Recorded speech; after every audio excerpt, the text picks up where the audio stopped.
Saturday night. Is it Saturday night? Yeah. Oh my word, it is Saturday night. And it's not showing up here. Heidi's doing her thing on the computer. Hey guys, impromptu. And it's because I want to talk about something. And when I want to talk about something, it gets talked about. So let me go ahead and try to do this real quick. Alexa, turn on TV. It's not showing up. It will.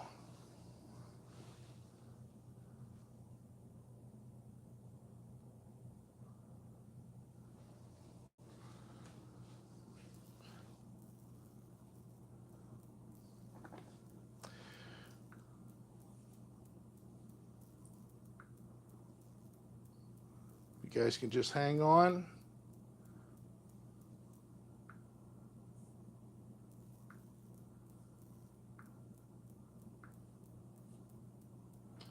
Yeah. So I'm going to close this. It's here. But I don't have it. Yeah, on I don't have it Starlink. either. Are you on Starlink? I'm not. I'm not on Starlink. You want to stay on Starlink. Oh, no, I'm going to. You guys hear us okay? What's the audio like? 5 watching. 9 watching. Good. So everything sounds okay, guys?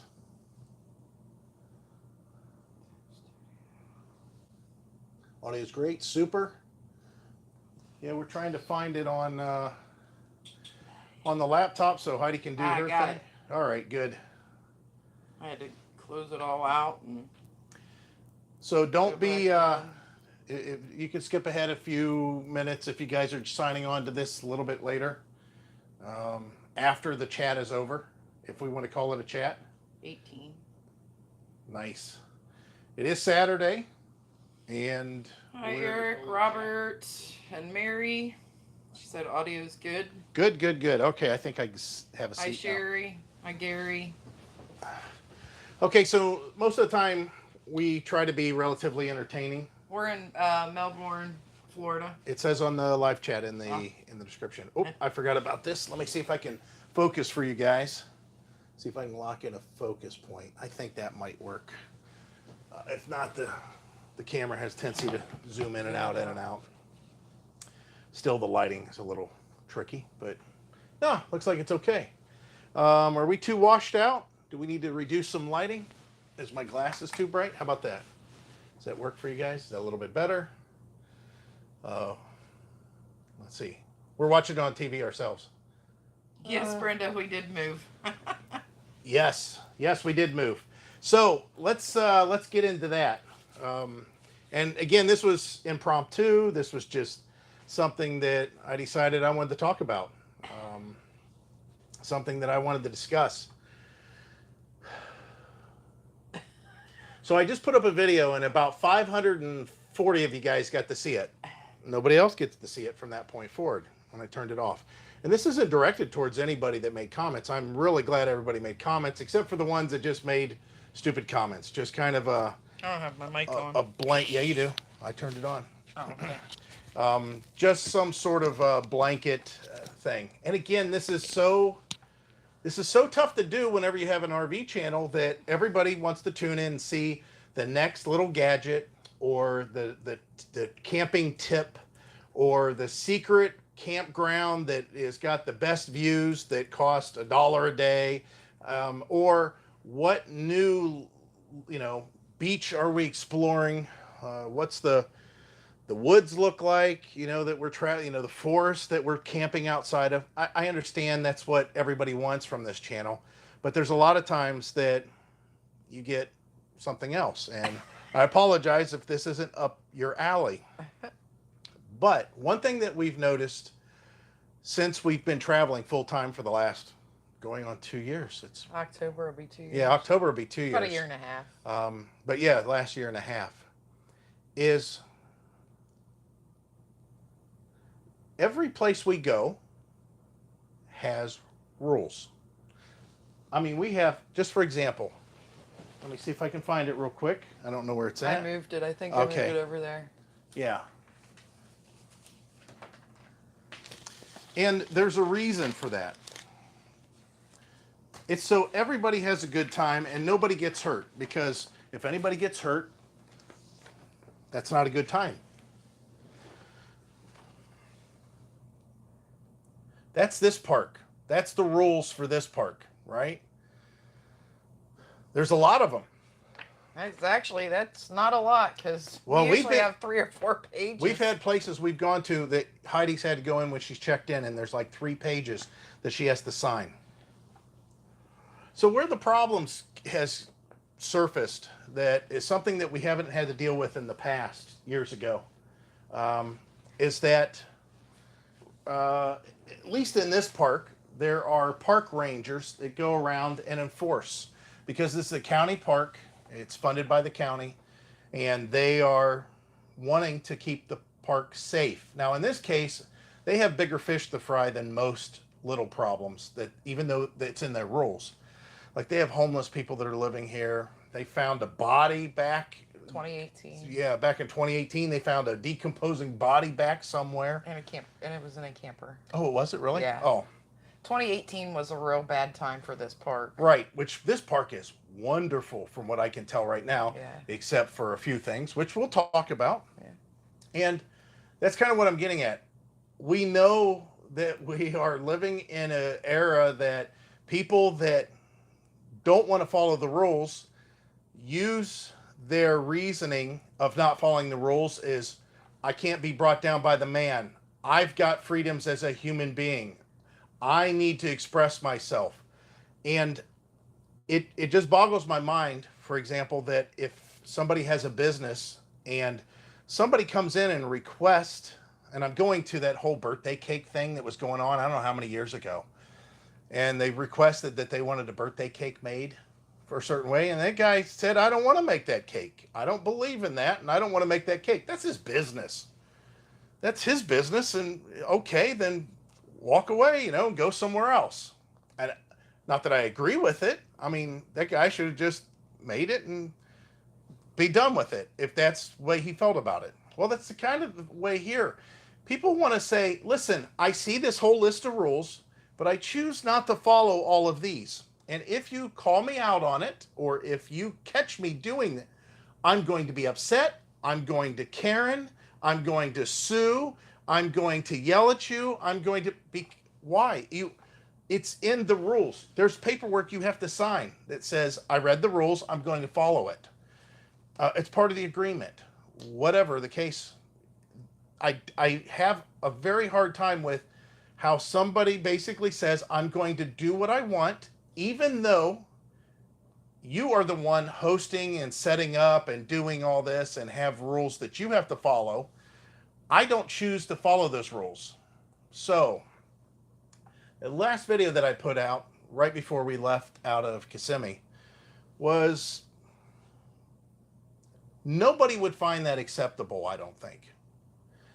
And if they do find it acceptable, come to me and explain to me why it's acceptable. That's what I don't get. For example, in this park, in the rules, it says anybody that's riding a golf cart has to be a licensed driver, and I think there's even another stipulation to it. I don't remember, it's in there. Yet the very first night that we came here, we had a group of people that were drinking and decided, well, it's in the rules that we can't be drinking and riding on our golf cart, so we'll let our 12-year-old drive us around. And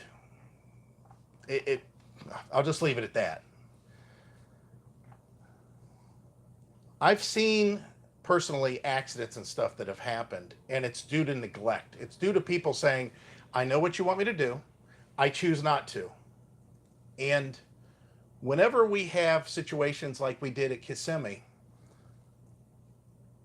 I know those people that were camping there didn't want their stuff damaged any more than I wanted that crap. If you guys look in the background, there's roughly a 10-year-old riding a mini bike through the campground. Right there. The speed limit out there is 15. That's the highest speed limit in the whole park, is 15. Or is it 10? No, it's 5. It's 5 through the park and 15 outside. So that's 5 miles. It's 5 miles an hour out here. So as we're having this live chat, I want you guys just to take a peek behind us and see how many people driving by. It looks like they're doing 5 miles an hour. Just, it's amazing. So I get upset about that because we saw kids at Salt Fork Campground when our kids were about 10 years old. And let me put it in the perspective that we had. We had a pop-up camper.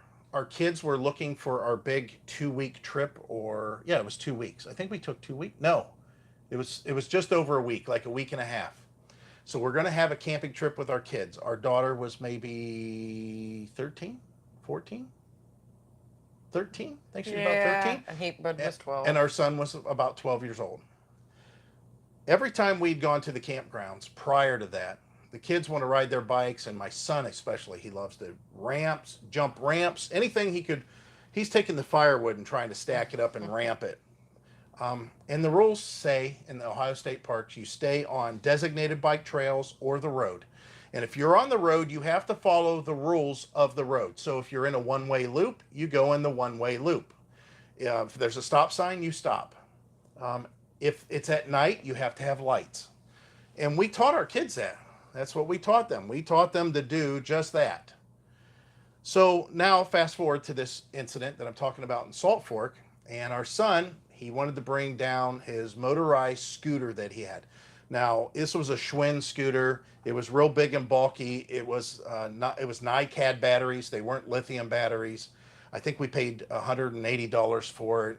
And here's the thing. It wasn't legal for the roads down there. In Ohio State parks, basically the only thing you're allowed to ride on the roads there is anything that is allowed to be driven out on the roads, like down the state route or whatever, or up and down city roads in the city.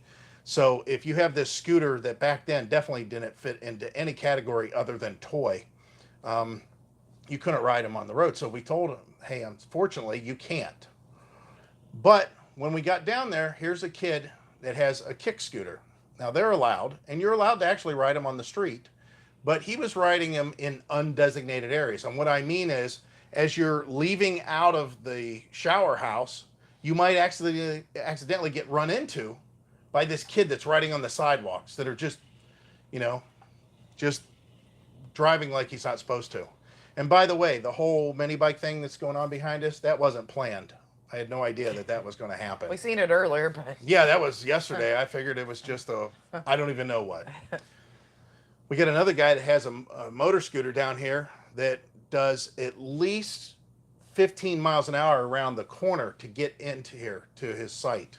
Again, so getting back to the Salt Fork thing, me teaching my kids the way it's supposed to be, I told them you can't do, you have to ride your bikes on the street or on the trails or on the sidewalk, and you got to watch out for pedestrians. That's the rules. Yet here's a kid and his parents, one of those that just set up a tent.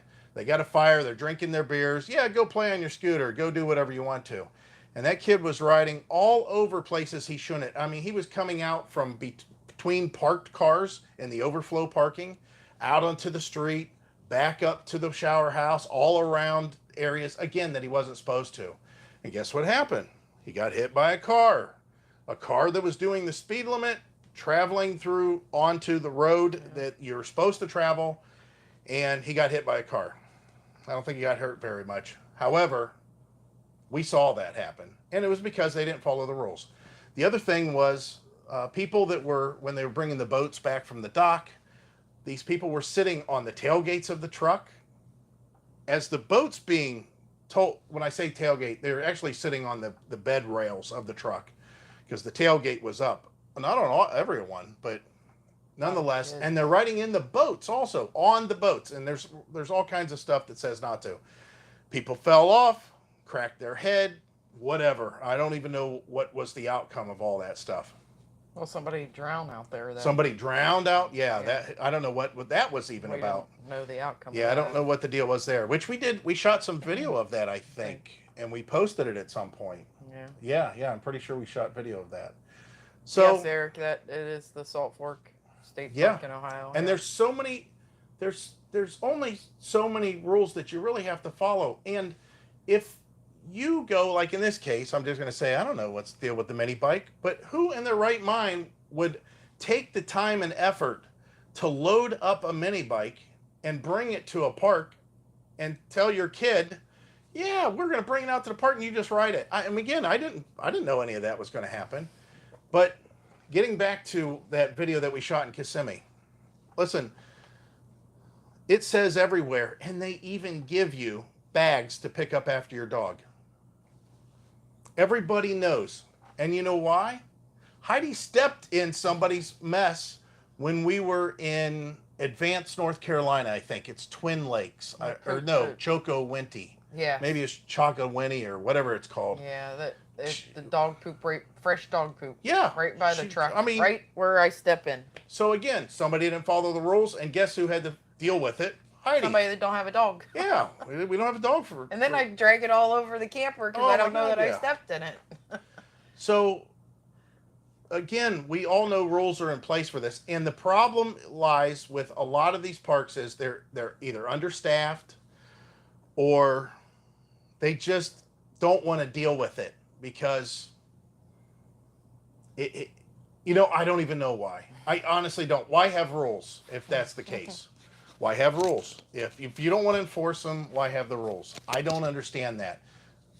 So whenever we have what we talked about at Kissimmee, which people speeding, there's a reason I was saying something about that. I watched a kid get hit on that was doing something wrong. So if we go to a new park and there's a kid that's doing something wrong and a car that's speeding, that's a death, could have been avoided.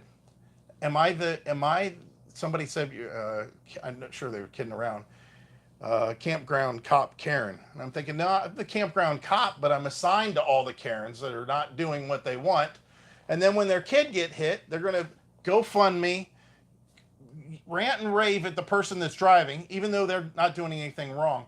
When did it become acceptable for people to walk across the street in front of you and then look at you like you're an idiot for driving your vehicle down the street when they wanted to just walk across wherever they felt like it? Brenda said it's freedom, Mike. Yeah, it is freedom. And guess whose freedom I get?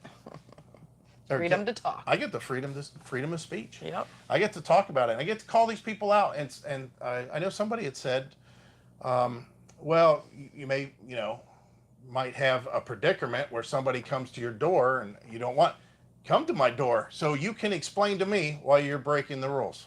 Explain to me. But be prepared. I'm not going to sit there and not debate with you about it. And here's the thing. If it wasn't for the fact I hate reading, I physically hate reading. I've always hated reading. I've probably been an attorney. And I'm going to tell you. You'd have been a good one. I don't lose very many arguments because there's a lot of points that you get just in a corner and there's no answer. And people get very frustrated and upset whenever you get them to that point. I have to hear a valid reason why you choose to break the law or the rules. And people say, well, it's not. Okay, for example, we talked about, because somebody said, well, I can't believe you're calling out those people. Are you worried about, you should be worried. You should be courteous of your neighbors. I'm expressing the same courtesy to them that they express to me of having their awning not secured that could have potentially went into our RV. Because let's take it a step forward. Let's say that awning didn't land and it was coming in our direction until the electrical cord that had all their lights, that they put these lights all around that little pop-up, that electrical cord stopped it from going any further. Because one leg that was staked in the ground, it broke off. The only reason it didn't come over was because of that electrical cord. Let's say that electrical cord wasn't there and it came over and hit our RV. Now what? Who pays for that? We do. Why should I have to pay for it? That wasn't me. I didn't do anything wrong. I didn't do anything wrong. Why should I have to deal with that? They did something that they shouldn't have. Now, either they didn't know, which common sense would tell you. I mean, these people are from Florida. It's not like that these storms, this is the first time they ever seen a pop-up storm. I mean, I literally was talking about in the video how we hardly had any of those pop-up storms since we've been down here. But that was one of them. And that happens a lot. That happens a lot. So for them to leave all their stuff out and say, oh, well, if it happens, it happens. Because you know what was going to happen on our end? We call the police. What's the police going to do? It's on private property or it's on a business property. Even though the public can drive through there, we can maybe take an incident report. Usually they don't even want to bother with that, especially now. They don't want the paperwork or the man hours to put against that.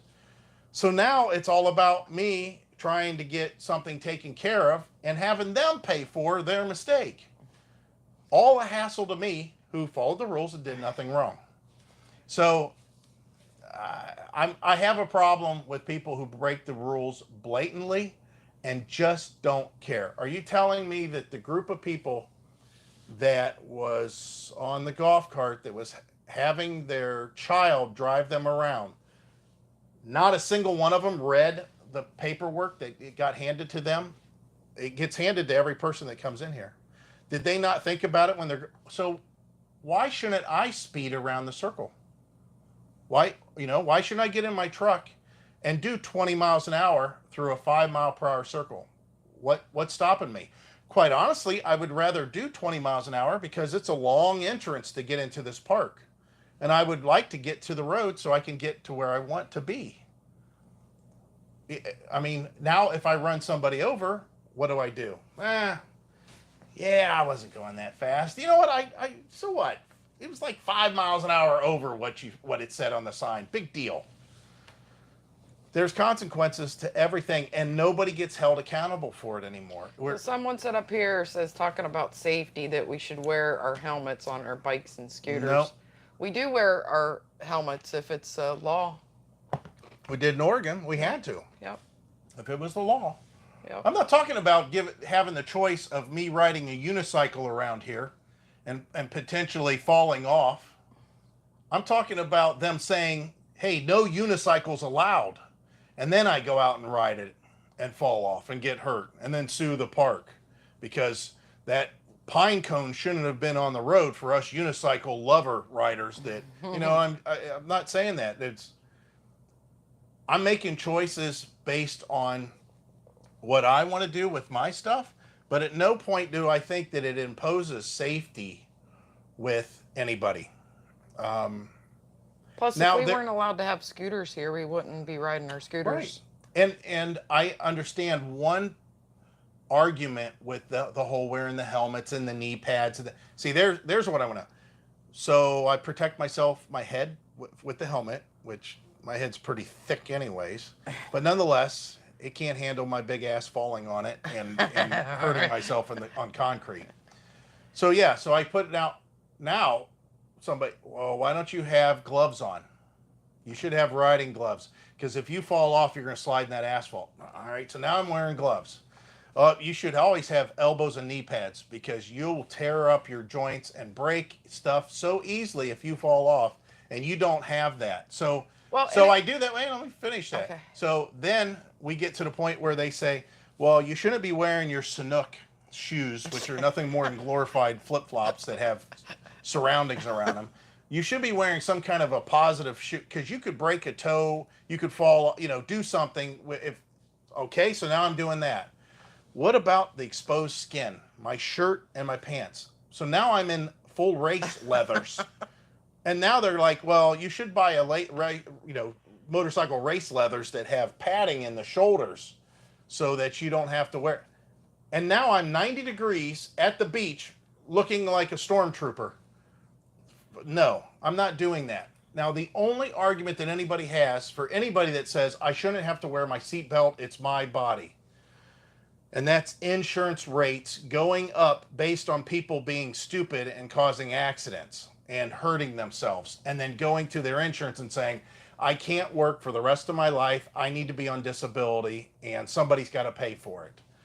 I get that part of the argument, but for the most part, that's why helmet laws can't be imposed everywhere for motorcyclists in the country. They're out there. I think North Carolina has them, which we had mopeds and we had to wear helmets. But stuff like, we're not, the majority of the safety stuff is more for the kids. The stuff that Those mini bikes that they're riding around, I didn't realize if this kid has a helmet on, but the little The answer to that is 7-year-old, no. the little nope, just has a hat on. Yeah. The 7-year-old at the last park Oh, had you guys didn't even. Oh, we didn't even talk about that, no, did we? So somebody brought a mini bike to Kissimmee, and the kid that was driving the mini bike around, based on our son and his size at the age, that kid was no older than 8 years old. Yeah. 8 at the most, Yeah. riding a mini bike. All right. Shorts. I think just a t-shirt. I don't think he had shoes on or nothing. He had a t-shirt. Yeah. So you have that going on, first of all. And then there's an added element to that. And what is that? He has a 3-year-old brother that is on the back. This kid's feet on a mini bike was that far from the ground. They were also that far from the chain and the sprocket. The kid was so small, though, his legs couldn't hang straight down because the seat kept him pushed out. So he really couldn't, unless he tried, to put his feet into the sprockets of the chain. And they were riding through the park. Again, mini bikes cannot, we've had mopeds, we've had scooters, I've had motorcycles, and we've driven trucks, we've driven cars. And I'm going to tell you that mini bike, once you get past a certain height, I can't see a mini bike in front of my truck if it's so close. I mean, I just can't see it. There's no way. So if I'm just happen to be looking to my left to pull out, and this kid comes from my right or comes out of the grass because he's trying to pass me on the right, and then I go to turn, I'm not going to see him. Hopefully I hear him. But anyways, this is something that I think that as a group of RVers or as a group of people in general, just follow the rules. I'm talking to, and usually I think the pushback that I get from the people that are, that watch us are people that don't want to follow the rules. They're the people that are sitting back going, oh, that's a bunch of crap. Man, I bring my kids mini bikes wherever I go. They should have I paid my money just like he did. And my idea of fun is different than theirs. Same with the noise and the radio and how loud it is. It tells, past a certain time, don't play it. And if it's loud enough for your neighbor to hear, it's too loud. That's their rules. And that's the funny part. I'm not saying anything that's out. It's not like it's me coming up with this stuff. It'd be different if I got on and did a video and said, you know what? I don't believe in anybody here having a purple RV. There should be no purple on their RV whatsoever. And I seen a purple RV and it's horrible. It's, that's something entirely different. That's me expressing an opinion about something and ranting about something that nobody else necessarily cares about or even has mentioned, has even conjectured on how purple RV should be looked at. But I'm talking about a group of rules that was put together by someone, somewhere, after they did a lot of thinking and researching, and hey, we should have a rule against this, we should have a rule against that, and this is the list of rules. I'm just calling people out whenever they're not following the list of rules that I was given. Another reason, these bikes and mini bikes and go-karts and stuff that are going around here, mainly the mini bikes and the golf carts and speeding. This is a whole horse equine area, horse riders, the whole thing. They got a whole section, and horses could be walking through at any point in time. You know how skittish horses are. So how would you like that somebody got their daughter, they got their horse, they're coming camping, they're bringing their horses with them, they're going to go ride some trails I think there's some horse trails back here. Yeah. It's, by the way, the park that we're at is Wickham Park Campground, and Heidi said there's 400 acres here. There's about 133 RV sites. It's a nice place. You can't have ground fire. There's something else. You can't have ground fires or wood fires. I guarantee at some point in time on the weekend, somebody tries to have a fire here. But anyway, so let's just imagine somebody, family coming out with their horses, and how expensive horses are, and the trailers and all that stuff. And they bring their daughter, and their daughter's got so proud she gets to ride her horse at the campground when they go camping. And then here comes a mini bike, and spooks the horse and throws the girl off. I mean, it's okay. How about all the disc golfers that are here? There is a huge Oh, disc golf tournament going on. There has to be well, yesterday, 40 to 100 people. yeah, yesterday there was a lot, and there's There's probably cars everywhere, yeah. and they've got, this must be a big course here, because it covers a lot of ground. And there's vendors with their all their disc up. I mean, it's like a wall of disc, but there's vendors here and everything selling gear, and they all got their professional disc carrying carts and stuff like that. So these people have a tendency to cross the street occasionally.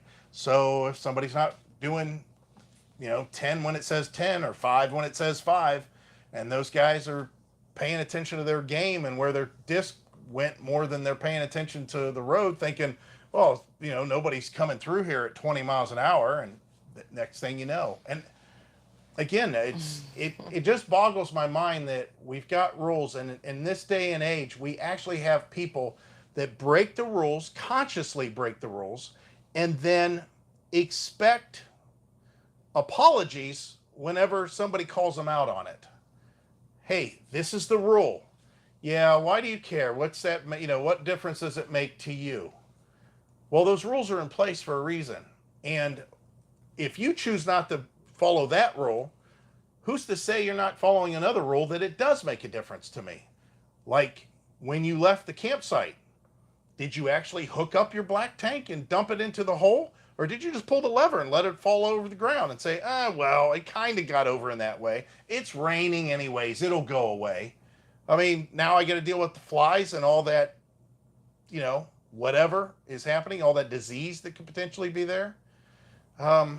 So that video that I pulled, I pointed out speeders. I pointed out people that weren't picking up their dog crap. And I pointed out people that were leaving their stuff out to potentially cause problems with somebody else. I mean, even your awning, even if you have your awning out, I could see if you accidentally forgot it was out. But I seriously doubt that was the case because they had their awning out and a pop-up shelter thing. The awning could come off and come over and hit your RV just as much. Usually it don't though. Usually it just rips up and falls right there. We've seen that plenty of times. The other thing that I posted on that video was people's sites, what they look like. Hey, I didn't say anything about them. I just said observations. If you guys thought that me, by posting those pictures of those sites with indoor furniture like recliners and stuff outside and couches and grass up to here. Heck, that's becoming a law in cities. Yeah. On porches that you own. Right. On your own property in cities. Right. You can't have. So. And there's a reason. I mean, it's all about infestation of mice and rats, and that happens. I mean, that really happens, especially down here. So whenever you have stuff that is just congested around the trailer, again, it's funny because you have to acknowledge that there's something wrong with your setup if you get offended by somebody taking a picture and posting that setup. You have to realize, like if I came out here and somebody took pictures of me, I wouldn't be upset. Or if they filmed what we were doing out here, I wouldn't be upset. And if they showed me it, said, hey, look, we filmed you guys where you were eating at the table and where you were walking around your RV and stuff, I wouldn't be upset about it. Okay, I'm not sure why you did it, but okay, I get it. I understand. If I was out here dumping my sewage on the ground and you came over and filmed it, and of course, then I'm going to get upset because now you're catching me on something I know I shouldn't be doing. I know I shouldn't be doing that. And you caught me. Not only that, you filmed me. So whenever somebody defends themselves or defends others that say, I can't believe you called that person out. Called them out on what? Doing something that they weren't supposed to do. That's why you're upset that they got called out. Because you know they're not supposed to be doing that also. And if nobody's correcting them and nobody's calling them out, how is anything ever going to change? How is it not going to get worse? Again, nobody's held accountable for this stuff. And the people that, again, that get held accountable for it all scream and Karen themselves to death. Sorry about that, Greg and Karen. I'm using that term. I hate that. Hopefully it'll go There's away a lot eventually. of Karens out there. Yeah. Yeah. But it's just ridiculous that, and this is because I was brought up very strict whenever I was a kid, and I did so much stuff wrong, and I caught so much crap for it. I got beat, I got smacked, I got whipped, I got grounded. I mean, I got stuff taken away. I mean, I got punished. I got chores. I mean, I had so much stuff over time when I was a kid because I was called out every single time I did something wrong and I got caught. So I think that's probably what it was. My parents cared enough that they made sure that I walked the straight and narrow, and when I got out of line, there was consequences. I think what's happened is a lot of these parents apparently just let these kids do whatever they want. So then when those kids grow up and they get caught doing something they shouldn't, how many times you guys watch cop episodes that these guys are running from the cops after the cop says, stop, get on the ground, and the guy continues to run. They get tackled, and the first thing they say is, I didn't do nothing. It's like, he just yelled at you to get down. I mean, you were standing in front of him talking, you just picked up and started running. I mean, don't get me wrong. I mean, I know cops and authorities and, some of them, the way, I understand all that stuff. You got bad apples everywhere. I mean, no matter what you're doing, but yeah, I think it's kind of funny. I just think it's kind of funny that this is something that seems to have happened more and more as we go along. And the fact that we're out in the campgrounds, you got to realize that you guys that aren't traveling full time, you may go to one campground and camp with one small group, or you may have not. Maybe you don't go camping at all. Maybe you're living in in a area, in a neighborhood or whatever, and you guys are just hanging out in that neighborhood. You know your neighbors, and you got some good neighbors, you got some bad neighbors, right? What I'm telling you is, with all the traveling we're doing, we're being exposed to 50, at the bare minimum 50 to 1,500 people in different locations that we are living around and with for 3 days to 6 months. So we're telling you that this is something that is pretty drastic. No matter where we go, it seems like that it's getting worse as far as people not following what they should be doing. Again, I'm just pointing out they're not following the rules. If they don't care that their kid may get hit or killed he's a good rider. You know what? That's what a person says that, again, rides a scooter like us without a helmet, going through a populated area in the city on the street. I'm a good rider. Doesn't mean I'm not going to get hit by somebody, but I'm not, I'm an adult with, that I can sometimes. Heidi don't think I'm an adult all the time. But I'm an adult that actually can make that decision for myself. I'm not a kid that needs protected. So to release your kid and let him just go do whatever, I mean, it's just crazy. And again, with the speeding and stuff, which I haven't really seen today. And I think the reason is everybody came in yesterday and everybody was in a rush to get set up. And then their wives came later, or vice versa. The husbands came later. The wives came in or already set up or finished setting up, and I'm not sure. But yeah, that's something that I thought whenever I was posting that video. I was kind of doing a kind of a public service on some level, even though I was venting also. It's something that needs to be addressed. I think that people need to be paying attention to that. And you know what? I should be doing this, shouldn't I? Yeah, that's what I should have been doing all this time. So it's getting worse in your mind because you're in the front row. And yes, you're right. The Big Easy says that. Yeah, we're seeing it. We're seeing it all the time. So for somebody that might be sitting back and, um, it happens occasionally for them, or they don't really see it. I mean, I get it, but we do see it all the time. It's like a truck driver that's always driving on the road, an over the road driver, and he's putting in thousands of miles a week. He's going to see more crap on the road and basically say, man, it's getting worse out there. Well, us as casual towers, we may not see that, although we towed a lot last year. But people that just drive back and forth to work the same way, they see the same traffic, the same people over and over again, and they probably look and listen to the truck driver saying, those guys are always complaining. But they're on the front line and they get to see all this. Yeah, I think it's pretty bad. I'm finally getting to see you guys' chat. Heidi's over here typing away. We have a home base, but camp all the time. Yeah, that's nice.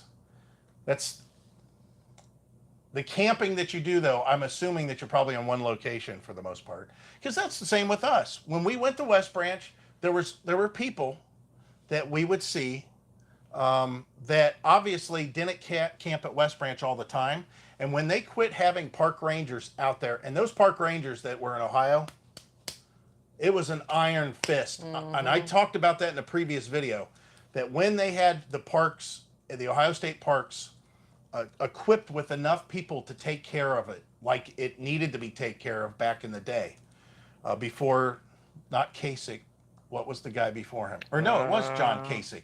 I think so. Yeah, when John Kasich first became governor, he cut funding to the state parks, which still stands today.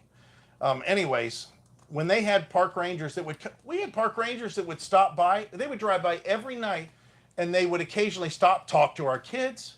They would, talk to other people that were in the park.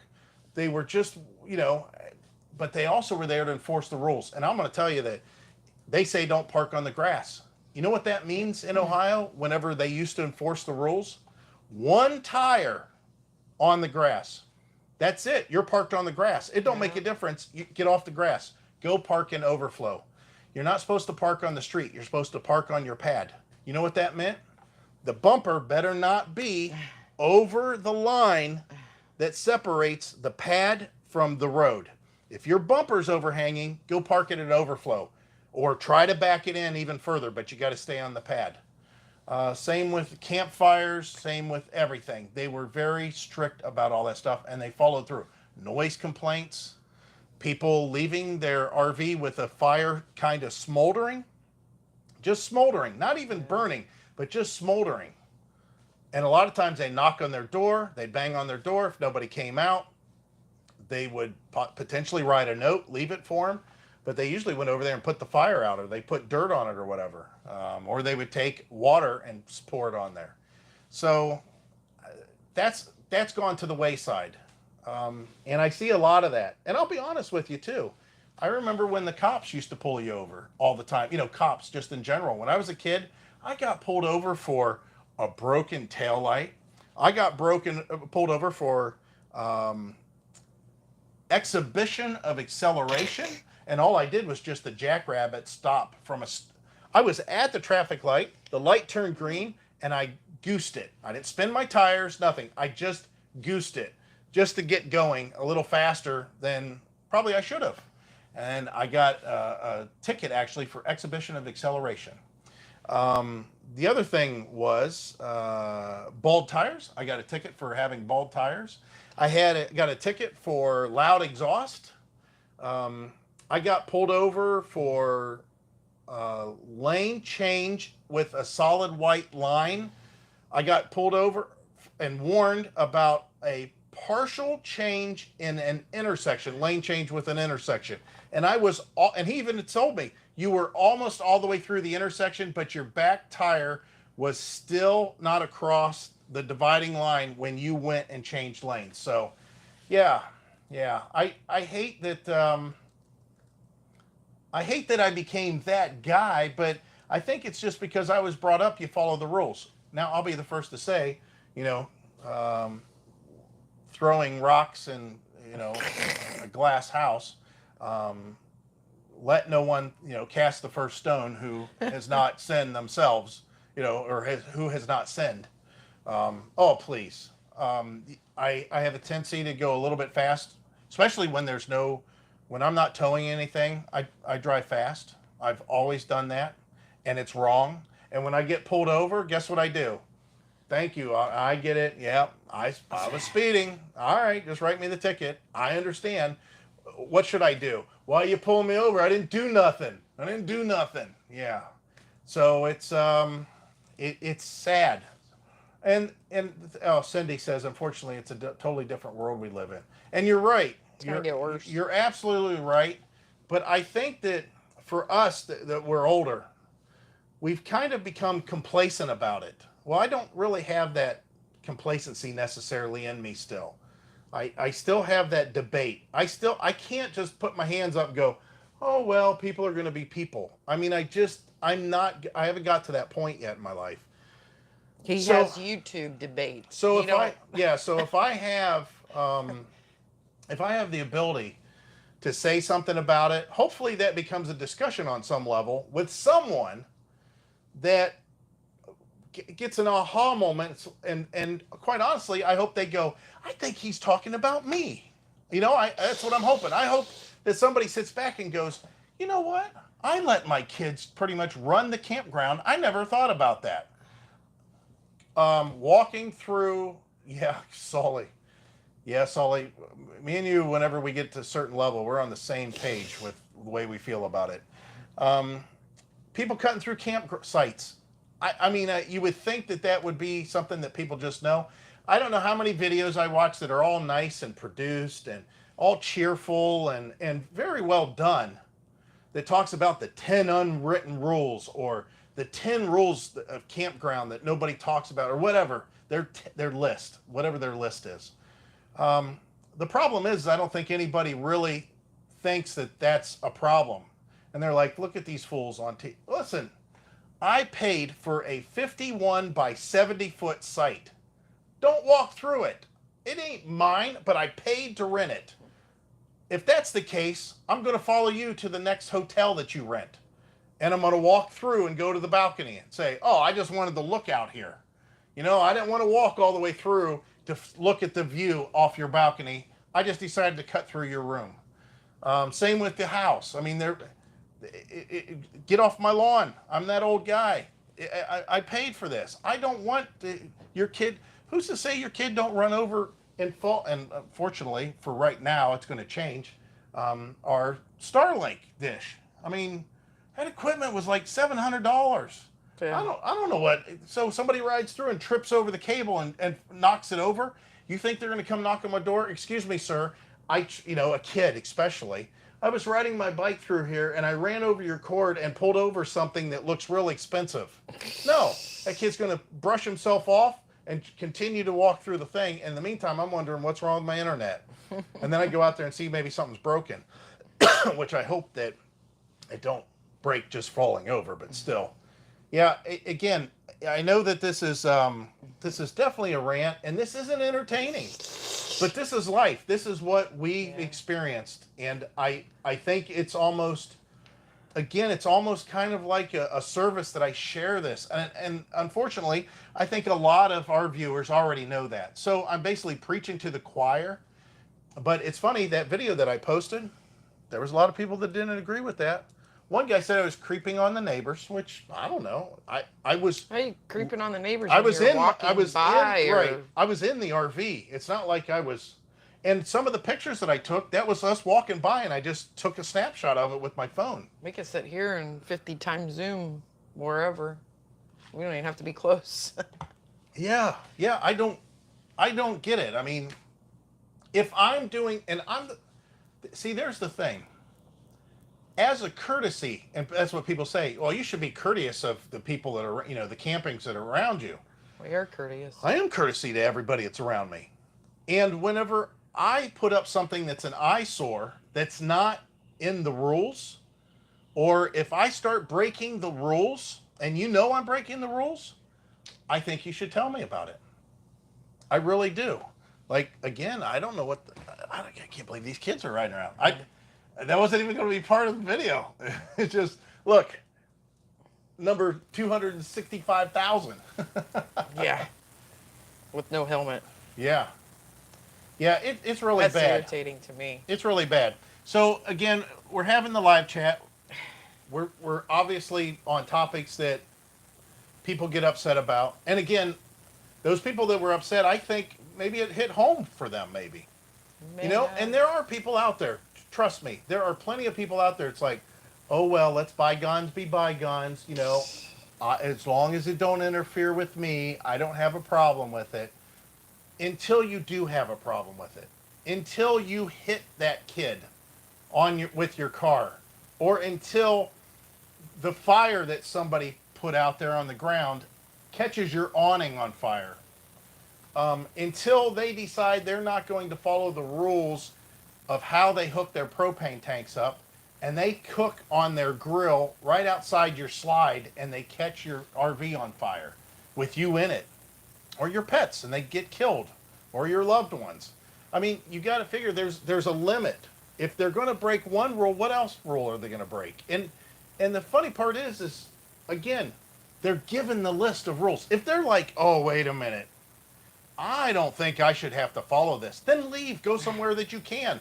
There's plenty of dispersed camping that you can just go out and do whatever you want. Just go do whatever you want there. Don't go to a place that's trying to cater to people and make it nice for everybody.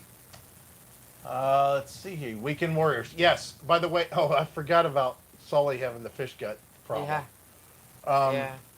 So we hated when we arrived at the campsite, found garbage in the campfire ring. Oh my God, is that a problem? Beer cans and plastic. Oh my God, I think, oh, we're going to roast hot dogs back in the day when we would camp and cook over a fire every time we went out. You know, I'm going to cook my hot dogs over the fire. I can't wait. And you see all these melted plastic bottles and bags and cans and stuff. By the way, that was a 5 mile per hour. Boom! And show us that. We had to hear him. Also, we had a run-in with 2 unleashed Great Danes. Mm-hmm. Their names were Moose and Brutus. I have a little thing that really works. I don't know if it's in our Amazon store. It is. Oh, is it? Yeah. Hey, I've got this thing that just... Oh, grab it. Let's see if it comes over in the microphone. I seriously doubt it. It's a very high-pitched... It works on cats. By the way, that's something else that I didn't show at that campground. Kissimmee, on the back row where all the permanent campers were, there was 7 feral cats living within about 10 campers. And it works on the cats. So works on cats way better than it works on feral cats. It works cats. pretty good on dogs too. Okay, I don't know if cats this will run come away across. though. Tell me if you guys can hear this. I'll push it. I'll give you a countdown. 3, 2, 1.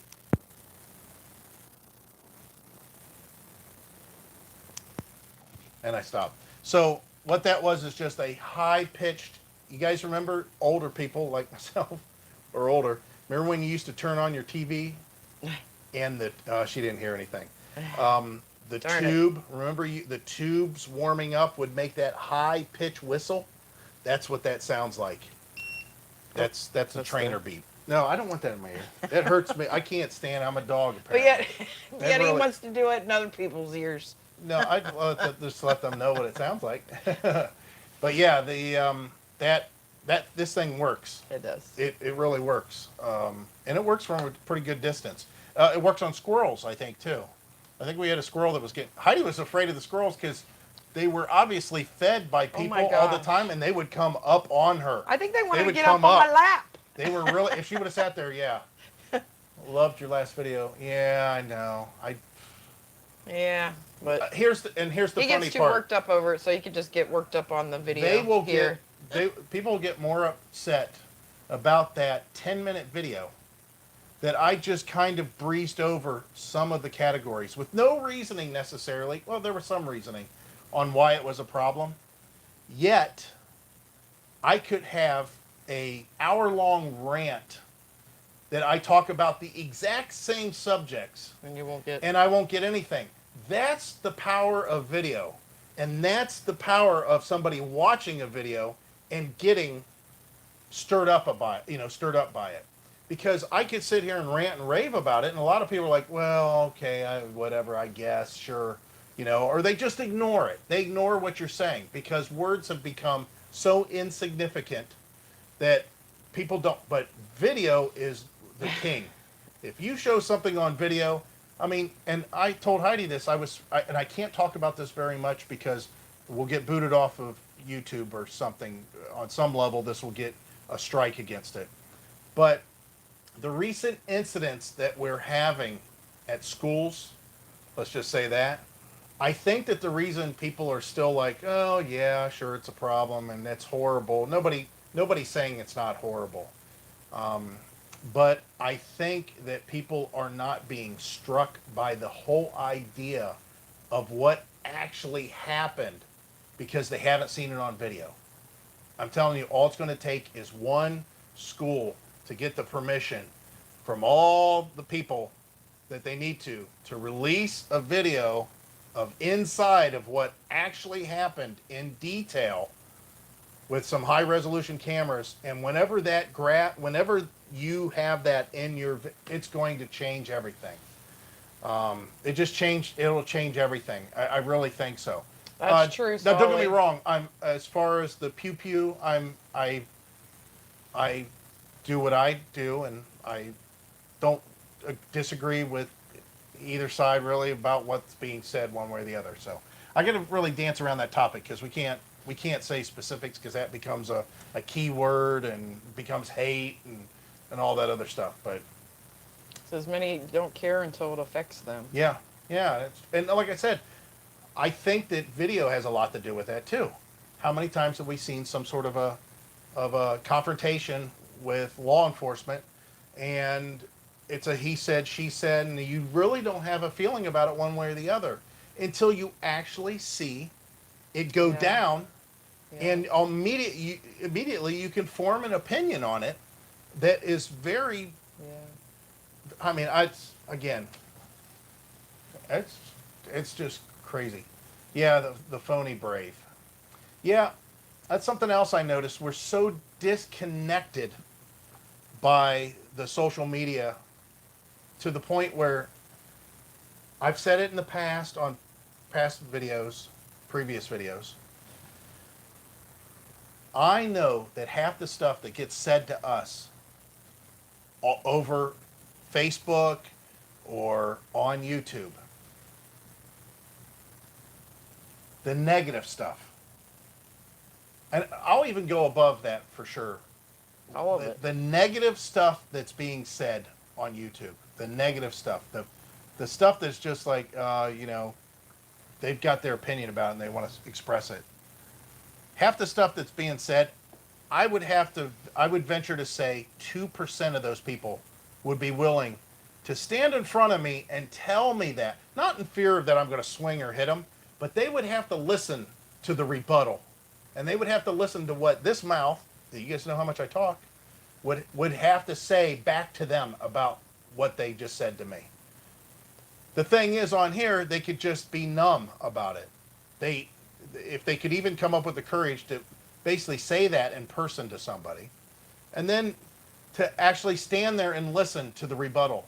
Because, again, there's very few stuff that I have said on videos in the past that I don't feel strong enough about, that I wouldn't argue the point about it. I wouldn't just dismiss you. There might be some things. Don't get me wrong. I talk a lot. And there's been stuff that I've said in the past and I may have forgotten that I said it. For example, one thing that is always on the back of my brain, always. I did that video that talked about airbags on trucks, using airbags in place of weight distribution, or even in conjunction with weight distribution bars while towing a trailer. And I said that maybe in the future we might actually go that way at some point. And we actually did that with this truck and our old travel trailer. We did get airbags and we experimented with them. And I found that there was a very fine line that they would actually help. But 90% of the time, those people aren't doing that. All they see is the back end of their truck drop, and they're like, screw it, I need to lift that thing. And they come up with the Celastic spring, the Sumo spring. It doesn't make a difference. Anytime that you take and try to lift your vehicle back up on the rear by supporting your axle or supporting the chassis of the vehicle with the rear axle, it's just going to increase weight there. But nonetheless, I did say at one point, I did a whole video about don't run airbags with your weight distribution bars. So, yeah, Still get comments on that today? yeah, we still get comments on it. I still got guys that say, I run, whatever. Quite honestly, we get caught up in some weird stuff as people, and especially RVers.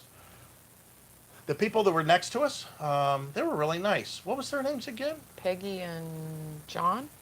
Peggy, for sure. I don't remember. Was it John? I Yeah, think. it could be. I Really nice people. And they got... Dennis? Peggy and Dennis? I can't remember his name. If I don't write it down, I don't remember. Yeah. And Very I didn't nice write it people. down. The only reason I know Peggy for sure is because like her and I text each other. So. Well, you should see maybe the friends. Oh, no, it's text. Yeah. Very nice. Hi, guys. Wish we could have stayed a little bit. Well, we both left the same day. Yeah. But yeah, they were conscious about their payload on their truck. They're like, we don't really know what the payloads actually is, but we think we're over. But they did know that they were told that they should be able to pull that trailer because their truck was rated to pull that. Well, it's the same with the weight distribution on trailers and people saying, well, my back end of my truck squatted 5 inches and I'm trying to get some of that back. When in reality, we shouldn't actually care about the rear squatting. It should be all about putting the height back down to what it should be on the front and to get that weight back on those front tires that you take away. That's really what everybody should concern with. But I do the same thing. I'm like, it don't look level. Look at that squat. I don't go, it don't look level. Man, look how high that front end is, unless it's really bad. So there we go with something that somebody got upset about, not upset about. I think they made a comment. Oh, it was Greg. Greg, you're on here. Not Greg and Juanita Greg, another Greg. And he said, that's it. The guy was, nose high on his fifth wheel. The problem that I had with it, and I don't even know actually, because of texting and content and the way you read it versus the way you type it and the way I interpret it, I thought you were saying, is that it? That guy was just too high on the front end and you were complaining about it. Well, these guys, they're unsafe. That was unsafe. Not only that, but you'd think the guy would care that his axles are rated, like our axles, are rated for $4,000. Not this Greg, he says. Yeah, not that Greg. 4,000 pounds each on the axles. 4,000 pounds each on the axles. If I screw up my tongue on my fifth wheel, and I got my fifth wheel or fifth wheel like this, I'm taking weight off of the front axle and I'm putting it on the rear axle. Well, you guys know I talked about our weights the other day. That would put it over 4,000 pounds easily if I got it jacked up. So now those tires and that axle and everything's taking on a little bit too much. It's just taking on too much, and it's unsafe, which I have a video. I may post it in the future. A lot of times when we have dash cam incidents, I'll just save them and then I'll post them later. We had one the other day. The guy, no fault of his. Well, maybe it was. He didn't. Maybe his tires were bald as ever. But we were just riding along, and the guy, was he one lane over? Anyways, he's real close, and he just blew out his tire. He had a blowout. Well, that's pretty dramatic having all that crap. He wasn't towing anything. You hear all these rocks starting to hit your vehicle, and you see dust up ahead, and the car's swerving and all that. And it's the same with that fifth wheel. It's like, God, I can't believe this guy. And not only that, but if you guys don't know this, and a lot of you maybe you don't, a perfect towing vehicle would be one that the center of gravity, meaning if I build a truck, well, my phone's heavier than this. So my phone, let's say this is the truck, and this is part of the truck too. And to build the truck, I have to put the two together. I want to put the heaviest stuff as low as possible on the truck. And the lower, the better. So the last thing I want to do is take and start making the heavy stuff up in the air. Sue, I'm answering that sort of. Mm-hmm. They lifted their vehicle. They lifted it. Yeah. They lifted and put their relatively low center of gravity. They put it higher. Just because the truck's higher doesn't mean it's going to tow better. If anything, it's going to be worse. It's up in the air more, and it has the ability to roll over faster. I mean, that's why we kid around. Jeeps are only good for a few things: towing behind RVs, trail riding, and being flipped when they get in an accident because they just too short a wheelbase, not enough low center weight. Especially then people put roll cages on them and make them even heavier up top. So yeah, that whole idea is these guys will lift their trucks and lift their, you know, because they think they look cool, which is fine, but don't go towing with it. Get another truck. Yeah, because like in that case, they couldn't set it up correctly without lifting the front end of that thing way too far. It it just boggles the mind. So whenever you guys are loading, for example, if you're loading up your RV, if you've got a bunch of canned goods, if you've got plates and pots and stuff like that, you have plates, real plates, and all your dishes and all, try to put them as low as possible. Put the canned goods in a low cabinet, not a high cabinet.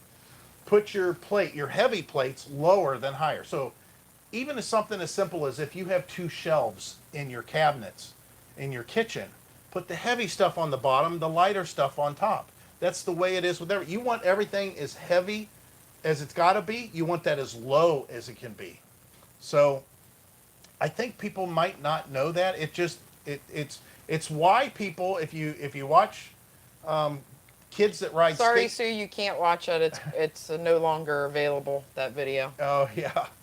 if you see people that ride skateboards, whenever they get going really fast or they have to negotiate turns, they squat down. There's a reason why race cars are real low to the ground and why there's so much downforce keeping them as low as possible to the ground. I'm not going to get into the aerodynamics and vacuum and all that stuff too. I'm just talking about in general. There's a reason why our 2019 F250 was taller than our 2020 F350 because Ford realized, hey, wait a minute, these things are a little bit too tall. We need to get better gas mileage and we need to get them low again. And that's what they did with this. This truck actually is shorter than our F250 was. Even though it's a bigger truck with a heavier carrying capability, they made it shorter. So it was go to AutoZone. They got what you need. Oh, that's funny. But yeah, I hate that a video like this goes out. I mean, I hate that I talk about it and I'm ranting about it, and it's not entertaining. I get that, but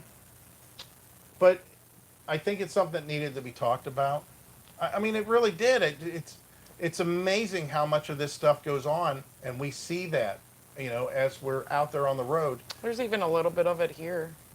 Yeah, yeah, and this is a really nice park. And this though. isn't a, I mean, really, you can stay here 168 days. Yeah, go figure that out. So I guess that at 168 days, I guess you could look like you lived here. We were at Southgate for 6 months, and it looked like we were temporary.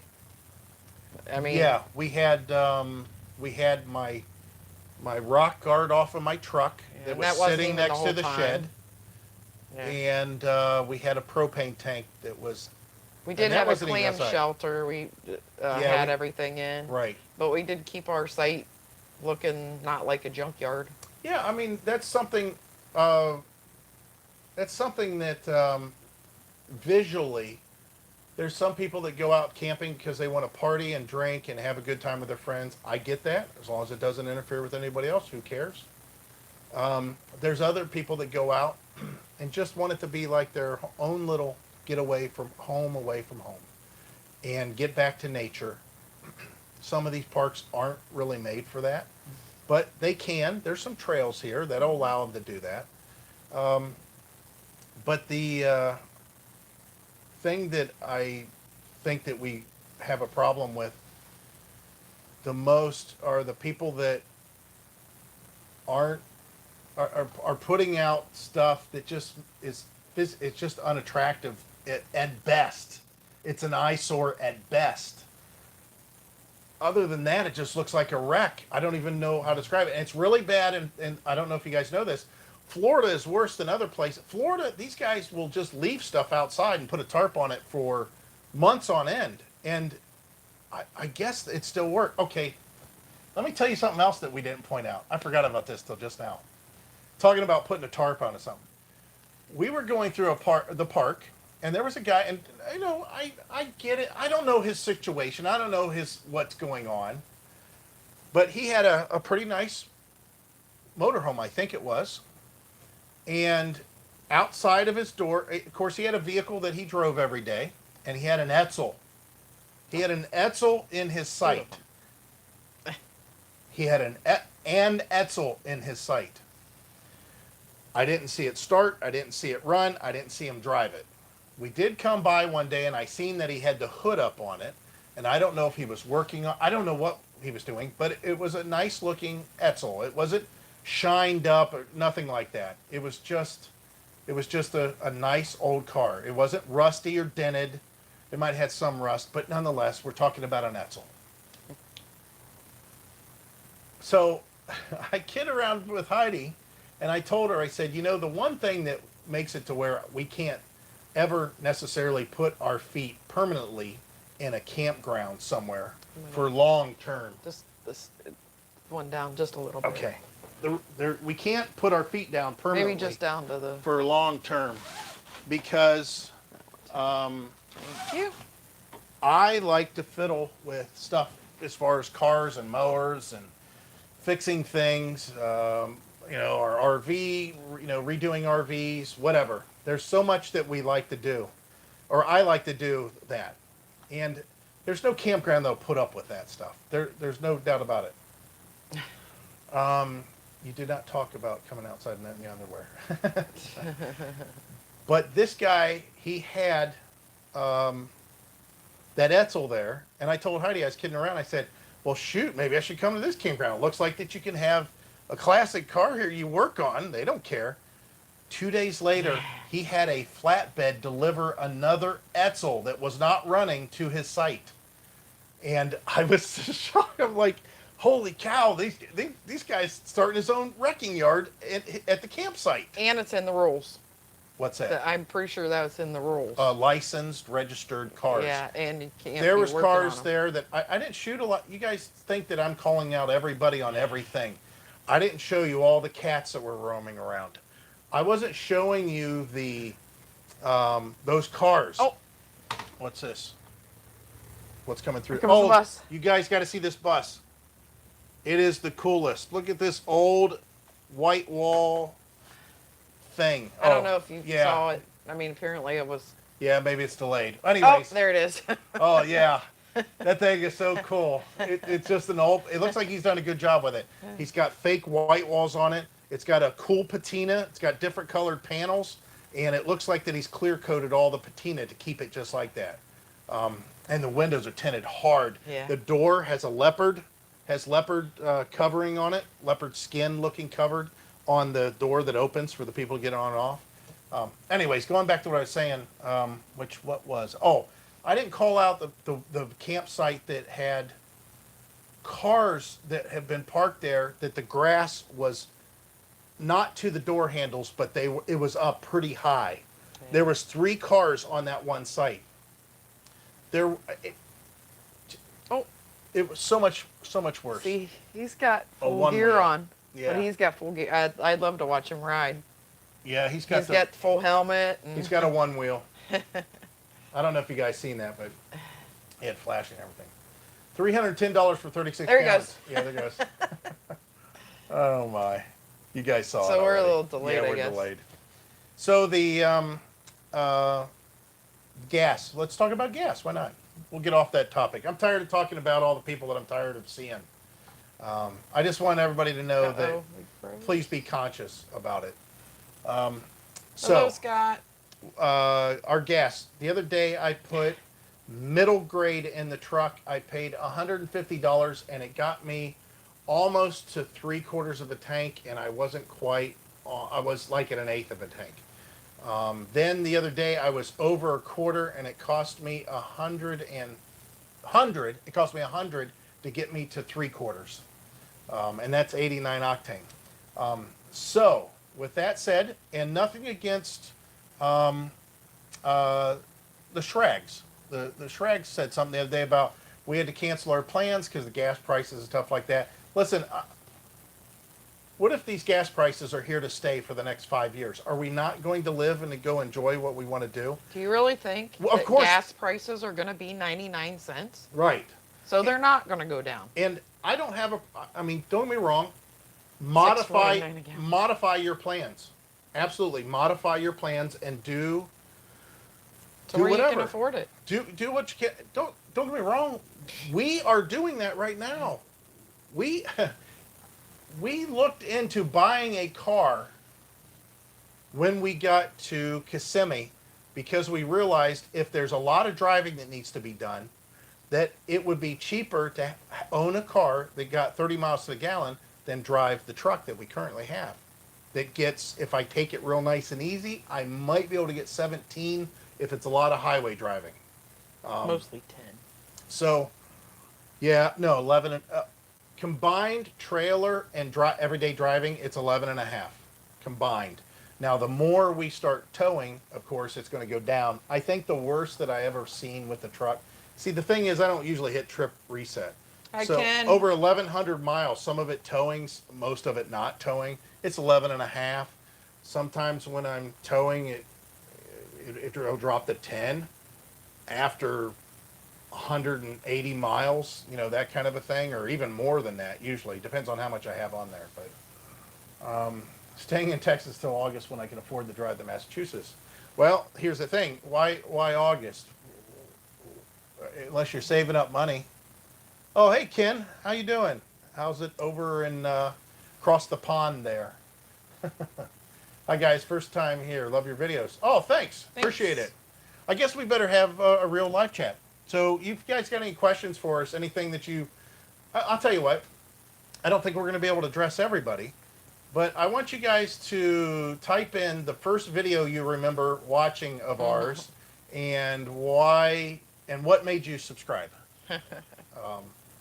I'm kind of curious about that. We ask that when we meet people on the road, which we do. We meet people all the time that watch our channels. We have a tendency. It's one of the questions we ask. So I'm just kind of curious. Learn so much from your videos. Cool. I appreciate that because I have more funds available paying something off exchange month. Oh, good. That makes sense. That makes sense. Yeah, the thing that I have a hard time with is whenever people are saying, "Oh, I'm not going anywhere because the upgrades to your old 460 Ford." Jeff, stay with us as long as you can because if this ride ever stops at some point, I'll be getting into probably an older truck and an older trailer again, and it'll be a 460, of course.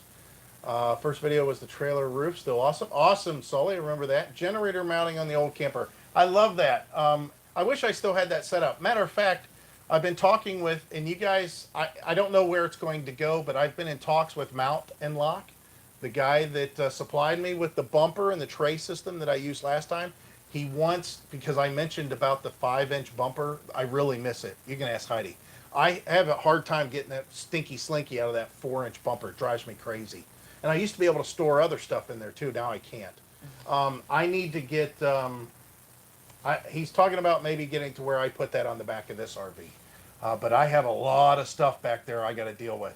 And it's going to take me setting somewhere for probably about a month that I can cut metal. I'm going to have to cut welds. It's going to be making a lot of noise. Maybe we could go do a video at their shop.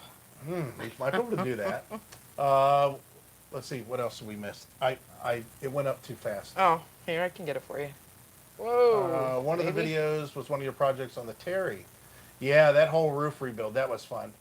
Generator storage in the old trailer before you moved out of your house. Awesome.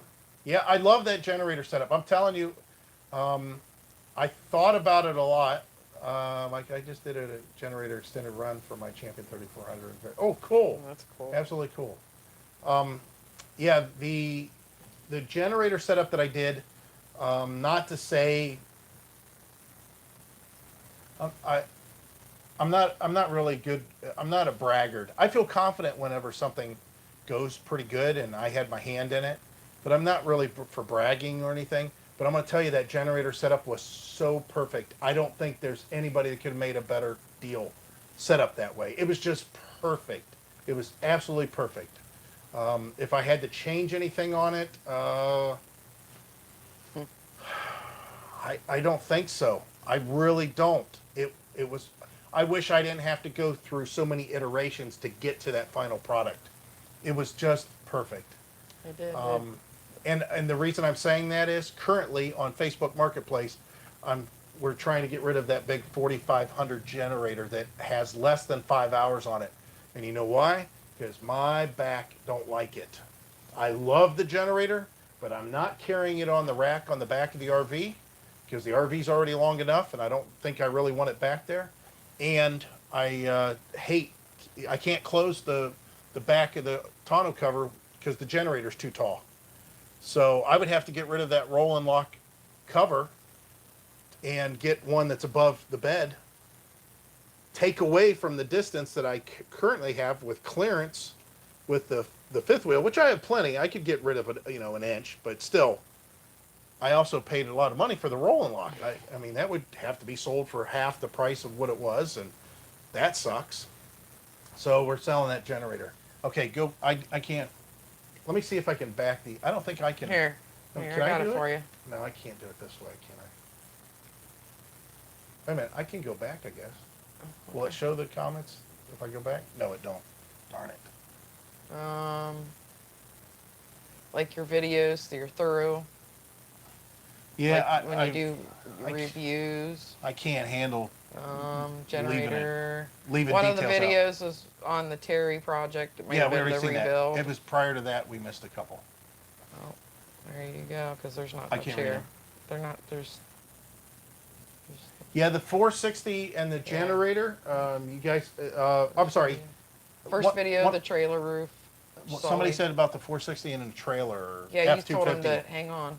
Yeah, but there's another F250 and trailer. Picking up the trailer, maybe? Yeah, that's Catherine right here. Oh, is it? When you guys got your F250 and... Picked up the Rockwood. Picked up the Rockwood, cool. Yep. Yeah, that was a good one. That was a fun day. You guys are great, but heading to the casino. Thanks for saying... Which casino, Greg? I know that you mentioned... I seen that comment earlier. You said something about casino. You know what's funny?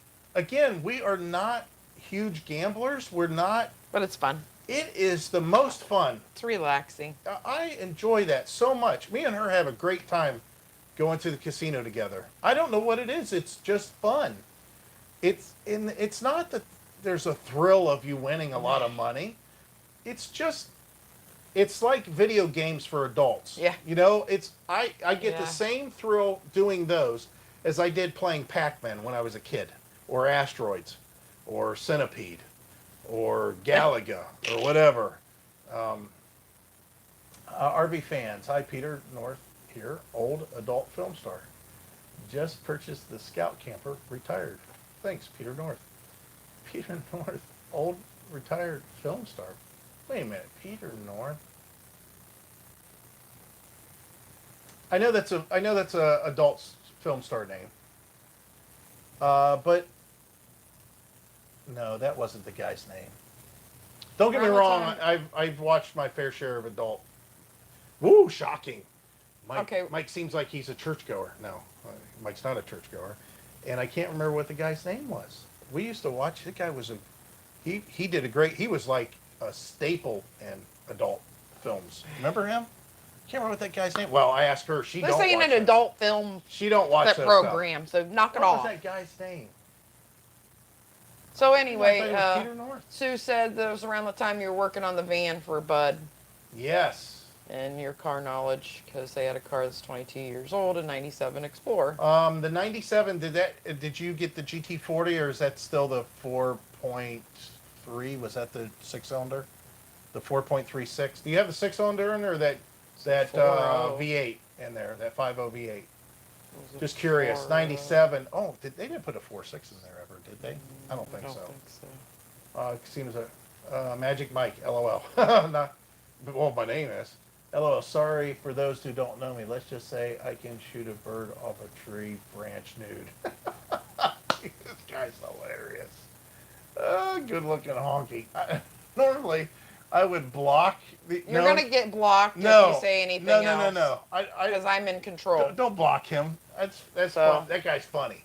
I think he's funny. So just ignore him then. Tanya says Johnny Holmes. No, it was just John Holmes. Yeah. So anyway, talk about something else. I am. I was just talking about something. I just read what was on the screen. That's all.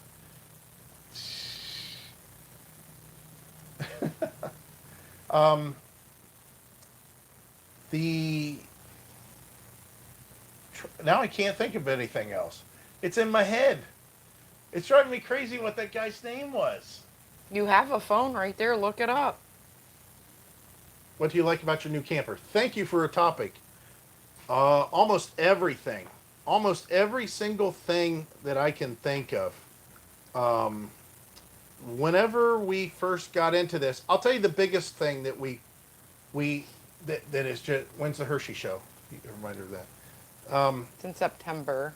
We already have reservation. Yes, we already have reservations out for Hershey. We already have reservations for the Forest River. No, not Jeremy. Not Jeremy. Ron Jeremy, not him. Anyways, the Frog is in Elkhart, right? We're going to be the Forest River Owners Group, the big one in August. If you guys want to see us out there in Elkhart, Indiana, we'll be there for the week. We're definitely going to be at the Hershey show. We're hoping to be in our favorite campground. However, I think we're going to probably be in a different campground. We don't know that for sure. And I swear to God, it.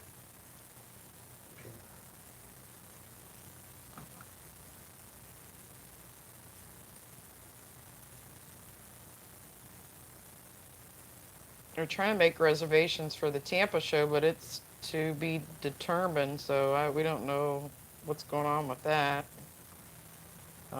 Wait a minute. Pull the calendar up here. This is not the same Peter North.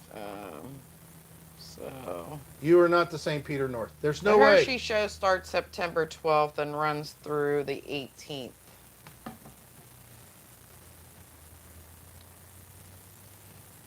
One way to avoid kids is stay in a 55 plus park. Yeah, but when you're in a 55 plus park, it's boring for people like my age. That's just my opinion. You cannot be Peter North. I cannot believe it. If that's right. So, we have every change and upgrade we've done, we've did a video on. 5-liter Mustang engine, 300,000 miles, doesn't burn a drop of oil. Of course, everything else is failing.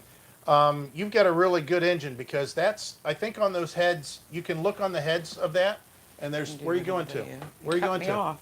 Huh? I'm going outside. You cut me off. Okay, talk. What were you saying? I'm reading comments. What were you saying? I was. Okay, finish. Hurry up, finish. Go, honey. Just all right. Where's your microphone? So, are you? I'll be back. Okay, Heidi's having a cigarette. Heidi's having a cigarette. So, and I have no idea what you were talking about, so I can't go and finish that answer. You gonna tell me what that was? You talk about what you were talking. So you're gonna remember and come back with the answer?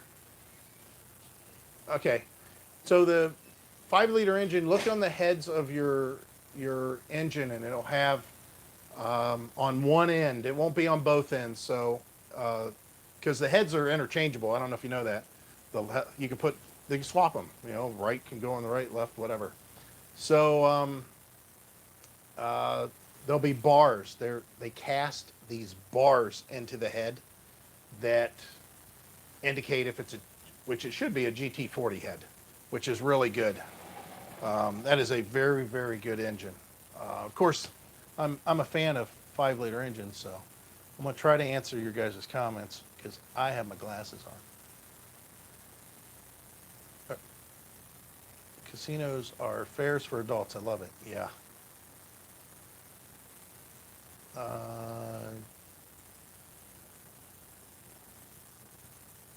Scott Nichols. one way to avoid kids staying a 55 and plus park. Like I said, I hate to be that guy, but after being in a 55 plus park for 6 months, it was like culture shock to start. It's not so much the kids, believe it or not, it's the parents of the kids. If you think about it, the parents, they're probably younger. They're definitely younger. So if they're younger, then they're probably not as. It's their weekend out. It's their time to cut loose with the kids. I get it. I've been there.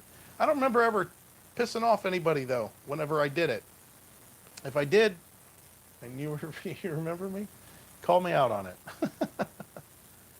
Like your demeanor, your knowledge to help us out, and telling us the truth. Well, I appreciate that. I don't know about my demeanor. Sometimes it's pretty crappy. 5-liter Mustang engine. Okay, we already got that. Aye, nice surprise. Hey, Steve. Yeah, we started off as a rant. You can go back and listen to what I was ranting at later on if you'd like. Are you coming to Northeast Utah? No. No plans to do so at this time.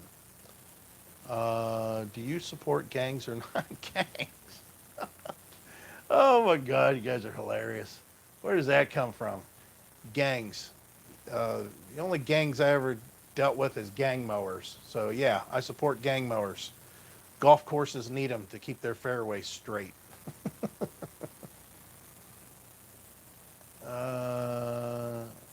Just did a generator. Okay, we were going back.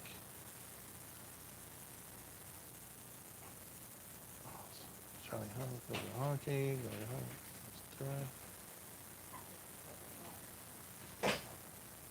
Heidi said I have to quit cutting her off. So here's the microphone. Heidi's going to finish her thought with whatever's going on there, and I won't cut her off. I had no idea she was even talking. You didn't hear me talking? This is your platform. If you want to talk with me, I guess you Want can. to know all the upgrades that we were doing. I said we had documented every one of them, and then you started talking about the next comment. So you said you finished your... No, because you started talking. Okay, you documented every one of them. I said we have documented all our upgrades that we have done so far, and I figured you would take over, but you went to the next question about the Ford. Well, I thought you were done. He's a goof anyway. He talks over me all the time. If we documented all of our upgrades, what would I do?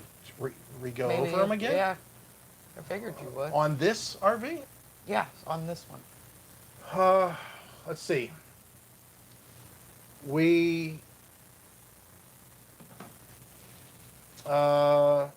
moved the subwoofer because they put it in the pass-through storage underneath, behind some stuff. And although you could kind of hear it, you can really hear it in here now. Much better sound. It's over in the bar area now. Yeah. I got our wiring set up inside the RV so that we can have nothing out on the power pole that doesn't need to be out there. Oh, you've seen them. Oh, you've seen them. Okay. Anything new to come? Yeah, if we have to get it, if we sell this generator, unfortunately, I think we might have to get into probably the kind of going backwards, get into another Honda and put a micro air soft start and or easy start back up into the roof. I don't want to do it, but, and there's the thing, if I do it on one, I need to do it on both. This time it's a little bit more difficult. This one is easy to do. I've already done it, so right away. The front air conditioner is different than this one. I don't know what it looks like up in there, so that will be new. So then I got to figure out, do I need two different units? I'm not sure. What else do we need to do? The other project I think I'd like to consider is having a automatic switch over for the generator. If you guys watched, and who was that was just saying she's seen it? Okay, Tanya. I don't know how far back you've watched on our videos, but I'll have to answer that in a second. But on our Terry camper, I put a propane generator on the front of the camper and had an automatic switch set up to where The generator stayed plugged in all the time. It was under a cover. I would take the cover off, Okay, she watched all push of the them. start button. She watched that one? Yeah, she said all. She No. watched them all. Oh, you watched all of them. Okay. Well, that was really nice. So the storage area we could put on board in the front, but I would lose some capability of storage in the front. It would be in the very front of the RV. Two things about that. I'd have to seal it off to where the fumes wouldn't enter into our sleep area whatsoever. And number two, it's right below our sleep area. Well, actually right below the washer and dryer, but nonetheless, it's close enough. I liked having the generator on the travel trailer at the other end. Not bad, not it was not horrible, but it's still something that I'd rather not have to hear as much, if I can distance myself. And when I say not horrible, it's really quiet, but it's more, noise than no generator running at all. Do you think you would ever use solar generator? No, not really necessarily. We have 2 solar panels on the roof. We have that big battery. We do have, the solar. I don't even know what our system's at. And we do have an inverter. The problem is we can't run our rooftop air conditioners, and that's really the only thing we like to do. Is when we're on the road, we stop for the night. I just want to be able, as quickly as possible, do a few things. Get the generator started relatively quick to get the air conditioning on. Run the air conditioning for at least 2 hours before we have to go to sleep. And then sleep at the bare minimum. Let's say we stretch it and we sleep. Let's say we sleep only 7 hours. And then we take a shower maybe, because we could do that. And then we want to get breakfast before we leave. I want to be able to run the generator for like 15 hours without refueling it. So that's the other thing. And I also want it to be secure. Wherever it's at, I don't want to have to worry about it. I don't want to get it wet. I don't want to get it stolen. Either one, all that stuff, that's all I want to do. And if I put it in the front, it's a little bit difficult to do that. But nonetheless, solar generators won't allow me to run the air that much. I just really want it. Hi, Heidi. Mike, you may already set your dates, but Heidi, you're answering that? Yeah. Okay. I just got a max speeding 3300 generator, not much bigger than a Honda, but 3300 watts, and an RV plug on it. Cheaper too. I'll have to look at that. Max speeding, huh? But 3300, that's pretty good. Do you know what the running amps are by any chance? And starting amps? I mean, true starting amps. Max speeding. Do we have better insulation in our new unit? It's the same as our last unit. Actually, it's slightly better in this unit.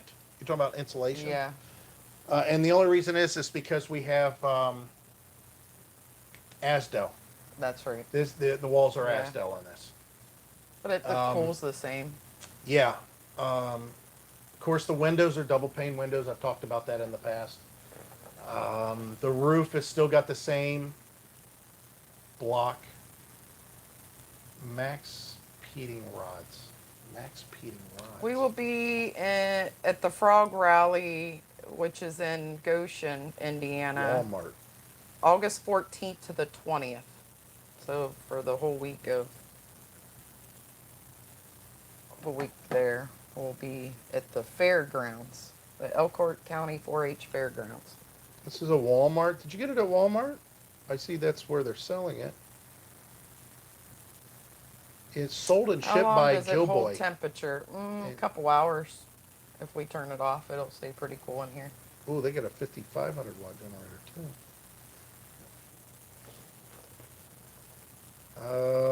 58 decibels, 47 running watts, running amps, 25 running amps. Hey. Peak amps 27, and I don't think I would go with that one. I mean, I'm sure you'll do fine with it. It's just perfect, for me personally. Your peak amps, which is like your starting amps, is 27.5 amps. And both rooftop airs, I would never run both of them, but I don't know. I would rather. That might not be so bad. 3,300, and they say the decibels 58. God, I would have to. I'm gonna have to research that one. Let me see how tall it is. Hi, Adventure Bandits. I heard that you're gonna be meeting Herbie and Mary. They are They're great gonna people. be at West Branch. Nice. Herbie and Mary's gonna be at West Branch. Yeah, Oh wow, I love that place. We're gonna be at West Branch. they're gonna show them the tree. So we're supposed to be at West Branch.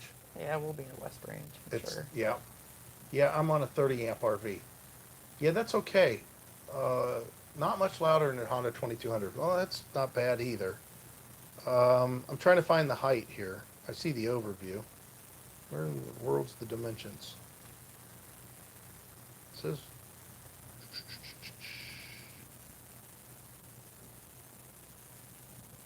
is it under 20 inches tall? Oh, it's on clearance. What's the clearance? Clarence? What's your vector, Victor? Over, Roger. I'm trying to find the height. I want to know what the height is. But it's a closeout.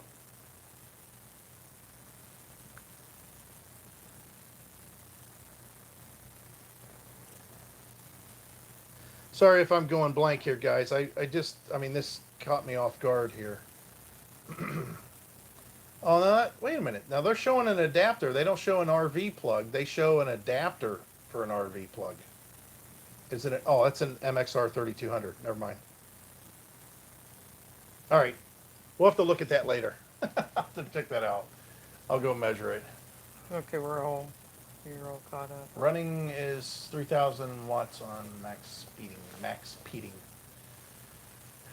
Yeah, there's a lot of generators that we had in the past. I'll tell you which generator I wish I still had in the past. From the past, the Atima. That Atima, it had a Yamaha engine. Oh my God, it was just. It was the closest thing. It's quiet. It was the closest thing to a Honda 3000 I think you could buy, other than a Yamaha 3000.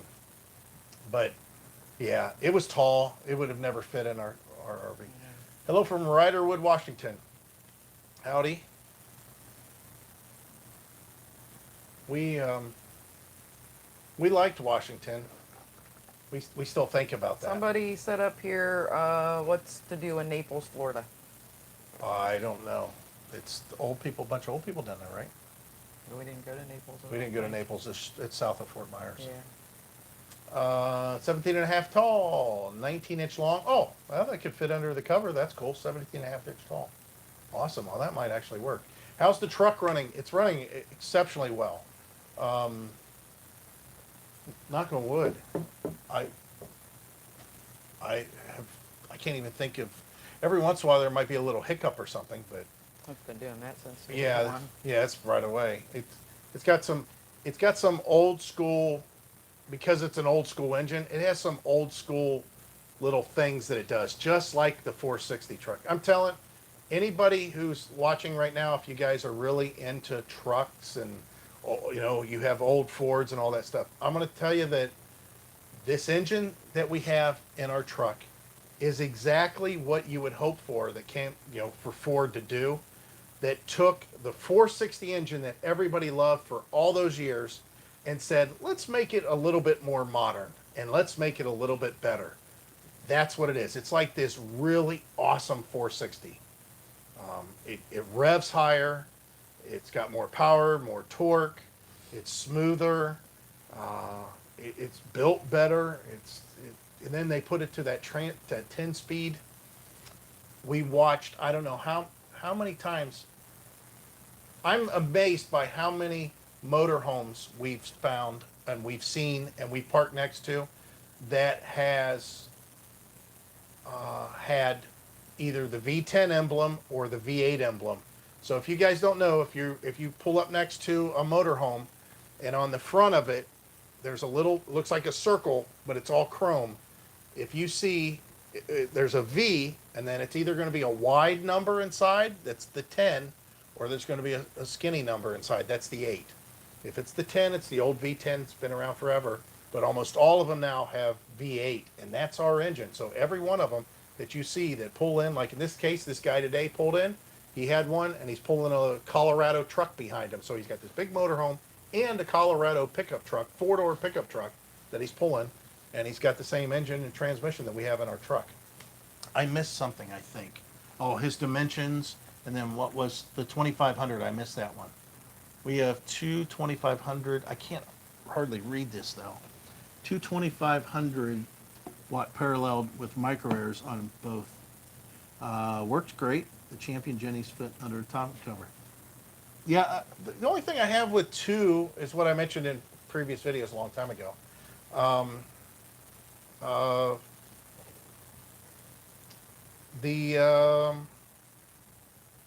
You know, 2 engines to pay attention to.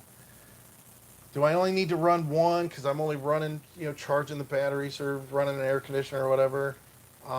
2 of them to run over many hours. Now I have to have an extended gas tank with 2 caps and 2 hoses and all that stuff to run both of them. Now I've got to have storage for both of them.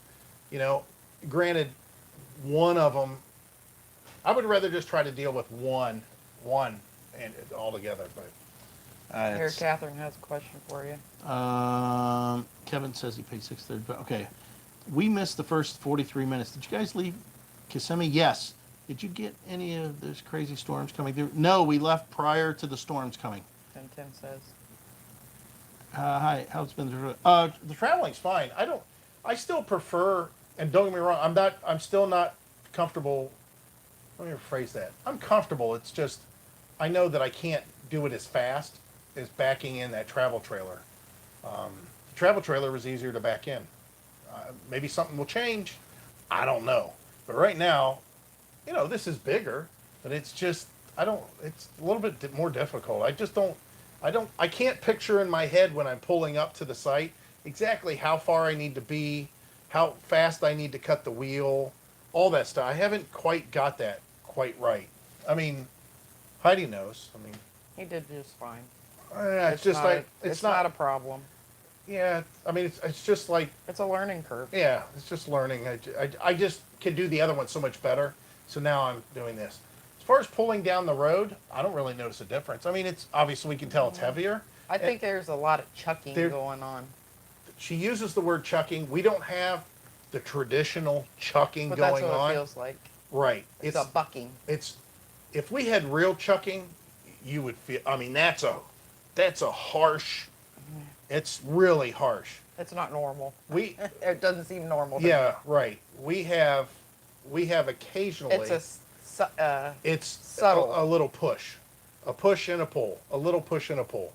It's not crazy. However, I'm going to say the same thing that I did before, and our travel trailer pulled much smoother, much quieter, everything than the fifth wheel. The fifth wheel's not noise. The fifth wheel is well within everything that everybody experiences with fifth wheels. I'm just saying that the travel trailer was, with the hitch that we had and the setup that we had and everything, it was just quieter and smoother. Everything was quieter and smoother. But once we get to the campground, I'm telling you, if I had the two side by side, and we did when we were unloading one and going to the other, you walked out of a trailer you walked out of a camper into a livable trailer. Just the feel, as soon as you walked into this thing, even though that travel trailer was nice, I mean, it was very, very nice. We liked it all the way around. Everything about it was great. But we did want more size, and once we got into, as soon as you step in, it's like, man, this just seems more solid. Everything seemed more solid. We gotta leave a little bit of a gap so we can have everybody be able to view what's going on behind us. Here, let's do this.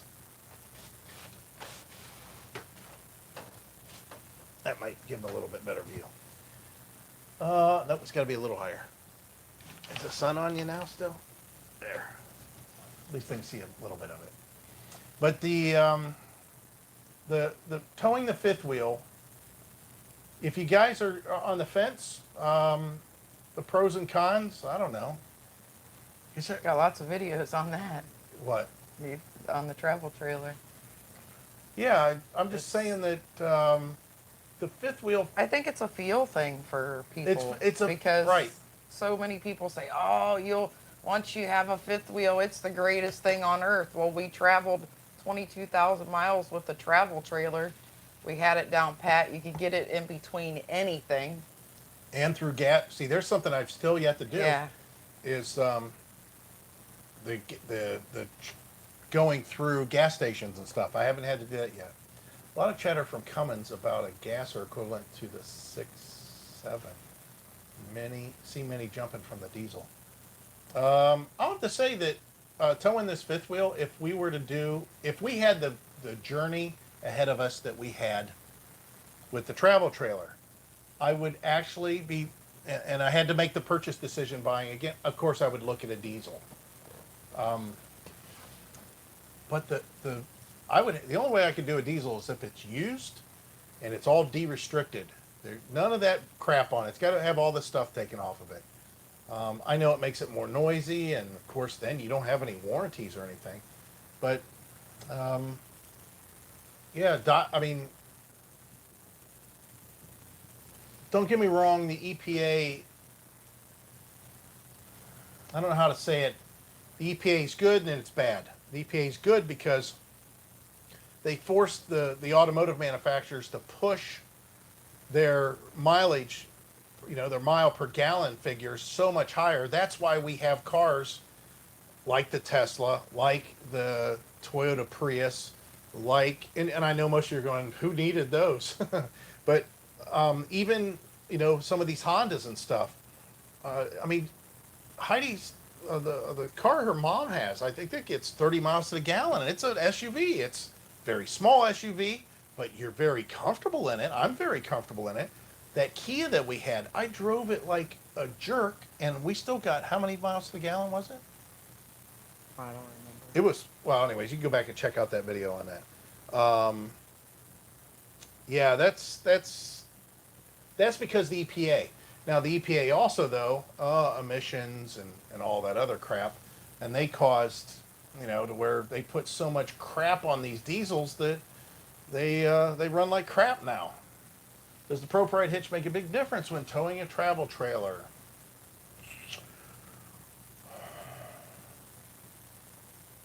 It gave me the ultimate control that I wanted. Did I have to have that with the truck that I had? No. Is it a patch for people that are trying to get by with their something maybe that's on the edge of being too big or the payload? No, it's not to be used for that. However, we see a lot of that. Nothing beats you setting up your hitch correctly and loading the trailer correctly and having the correct truck to pull it. So the thing that I get in trouble with is whenever people ask about the Pro Pride, and in their mind they have a problem and they're wanting that Pro Pride to fix it. What I'm saying is we had no problem whatsoever with our setup, but we wanted to do the Pro Pride for extra level of control. The problem is that extra level of control that the Pro Pride makes it to where you can get away with stuff that you shouldn't be towing with. And if you guys look, I want you guys at some point when you have time, look up, I can't remember his name, is Estrada, I think is the YouTuber's name, Estrada, like Eric Estrada, but his last name's Estrada. But just look up, I want you to look up, what's that company called? Hensley Hitch. Yeah. Look up Hensley Hitch, and then look at any poster that their name is Estrada, or maybe he's changed it to Hensley Hitch now. And I want you guys to watch his early videos of like not the Dodge Intrepid, but the Plymouth version of that, whatever that was, pulling a travel trailer and them doing panic stops and stuff. Oh my word. And the thing is the hitch will allow you to do stuff that you're not supposed to do, but it still doesn't mean you should do them. So. And he made a good video on that. What's that? your install and talking Yeah. about it. Yeah. And adjustments and things like that. Right. Right. What's your favorite place in Florida? Our favorite place in Florida? I don't know. I like I this don't have a area. favorite place. I like the Melbourne area. I haven't been anywhere long enough. I do like Vero Beach. She's been there 6 months. I hope that that's I mean, considered long enough. well, I'm saying that that's the only place that I've been. I I Or I don't mind Vero Beach. I think that it's hard to tell when you're in campgrounds to Yes. really what the area is so you because you really can't compare. whoever asked where we are, we're currently at Wickham Campground. Is everyone getting audio cutting in and out? Oh, let me look. Our batteries are still full, aren't they? Yeah, my battery's a little bit low, but the campground that we're currently at is Wickham Park Campground. It's in Melbourne, Florida, which is technically what I remember as O'Galley, Florida. Um, and we'll have some video on it, of course, at some point. And there's a lake that's over here, and I used to swim in that lake when I was a kid. And Heidi said it's still a swimming lake, There's 2 swimming lakes here. which, freshwater lakes in Florida, you get worried about stuff. All I remember as a kid when we swam over there, but that was back in the day. In the hot summer days, that lake was filled with people everywhere. And I mean, obviously people don't do that as much anymore for some reason. They all have Randy, swimming something's pools. wrong with your audio. My audio. Okay. I'll reboot my audio. Okay, now we're talking on Heidi's audio, or her audio's over there. Tell me if hers sounds okay. She's touching it, so it's probably going to be causing some issue. Yeah, let me know what her audio sounds like. Maybe it's mine. I'm going to turn mine back on though. I think I have plenty of battery power still. Maybe you just had some interference or something. Okay, mine's back on. Let me know what my audio is doing now. In your travels, where are you happiest? In our travels? So in your travels, where are you happiest? You mean once we stop, or places we visited?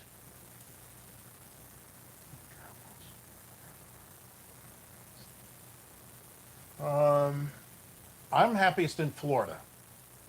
I think Heidi, both cutting out. Okay, that could be this battery then. No, it's saying that all 3 of these are. It might be are your strong. connection because it's somebody else says they can hear us both just fine. Yeah, So we got battery power on all 3 of these things. Mine's the lowest, and I'm at a half, and they go like, I don't know, 17 hours or something crazy like that. What's coming out? Sorry. Yeah, let's see if there's something else that I get to touch. Had a this again. fifth wheel, sold it. Love their 2604. Yeah, it says both are fine here. I can hear you fine. Okay. So. Yeah, I'm not sure what you got going on, Roger. It's maybe something loud and clear. Cool. Okay. Awesome. So yeah, to answer the question, we'll ask Heidi that. Out of all the traveling that we did, Yuma, Arizona. and would you live there year round? I would give it a try. And what did you love about Yuma? It was always sunny. And could you see yourself living there day in, day out? Yes. And what will we do every day? Just curious. It's really actually no different than living anywhere else. You just make adjustments. I think that Yuma was nice, but I didn't like that it was so dusty. The dust was just, it is dusty. I think that the heat was very doable. I think that our view on it might have been a little skewed because we were in a campground all by ourselves, and the city was barren. Nobody is in Yuma in the summer. Florida still has a lot of people in it in the summer, but Yuma is hardly any. This guy says the audio keeps dropping out. Oh, somebody just said, hear you loud and clear. Loud and Wow. clear. Yeah, some people Both saying are loud and fine clear. here. I don't see anything on here that tells me. I lived in Yuma for 1 year. It is too hot in the summer. We were there in the summer. It was 118, 117, 105. Yeah, Hot in we Florida, got people too. saying it's loud and clear. All Hot good. and humid in Florida, where it's just plain hot in Yeah, no, Arizona. not humid out there. I like the fact that Yuma had no bugs, but I didn't like. This is where Heidi will agree, definitely. How'd you like the beach at Yuma? No, there is no beach. How'd you like all the rivers that we visited? I just didn't like that part. I like. This is what I like about Florida. I kind of like. You could potentially see wildlife at any time. Like Heidi went and fed a big tortoise that is out here just wandering around. Um, Out there, you see a lot of lizards. Um, I like areas when they're groomed very nice in Florida. I like the foliage down here. You got a large variety of trees and palms and like even at the campground that we were at all last winter, there was how many different things just in front of us. Rose bushes. I like that you just plant whatever. You just put it out there and it just grows. I love that. Oh, Roger closed YouTube and reopened it. Oh, that's good. He says it's good. Um, I like that about Florida because you have a lot of different, foliage in that. I like the fact that if you get in the right location in Florida, you could actually be on a piece of property that's country. You could drive a little ways and be at a river that can be enjoyed for fishing or boating or whatever. You could drive just a little bit further, and I'm talking all this within an hour. Not even an hour. I think you could do it within 45 minutes, or you could drive a little bit further and be at the beach. I mean, I like those things. I like that there's a variety that you could go explore. Um, with Yuma, I mean, there's a reason that you death in the desert valley, and all it felt. It was nice that the sun was out every day, but I think that the sun is out enough in Florida that I don't have to have the sun out every day. Um, I think that We were there for, what, 5 weeks where in Yuma. we were, yeah, about 5 weeks. When you see the sunshine every day, it makes you happy. It made me happy, except we didn't go really. We didn't do a whole lot Yeah, there. we couldn't really scooter.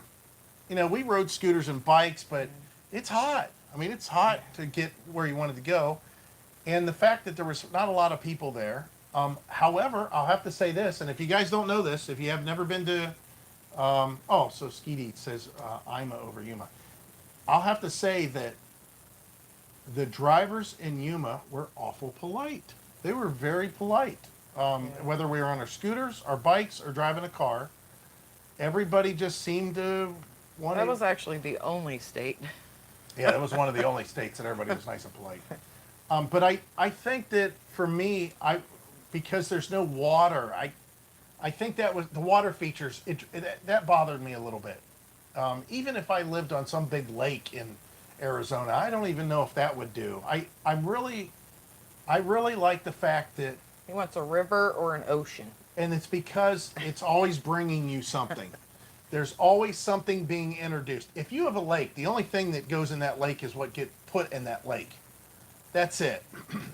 The river, you can always expect, something's coming through. The manatees are there for a while. Maybe they're not now. Look, it looks like some dolphins have made it into the Indian River. That kind of a thing. Same with the beach. The beach is always refreshing itself. There's always something. It's something about, and this is getting really on a nature hippie freak kind of a vibe, but it's always like it's renewing you, just as it renews itself, just as there's always something being introduced. and I kind of feel that way. I feel that I don't know, it's encouraging for some reason. What's your favorite Thousand Trails campground? What is your thousand? Well, the ones that we've traveled at. I'm thinking Orlando. While he's thinking about that, Orlando? we were not really affected by that tropical storm other than rain and a little bit of wind. Yeah, I had the awnings out almost the whole time. Skeety said something, and he said it was a joke. I prefer I'm over Yuma. That's funny. I love Arizona, but I totally miss the ocean. Yeah, listen, we're not at the beach all the time.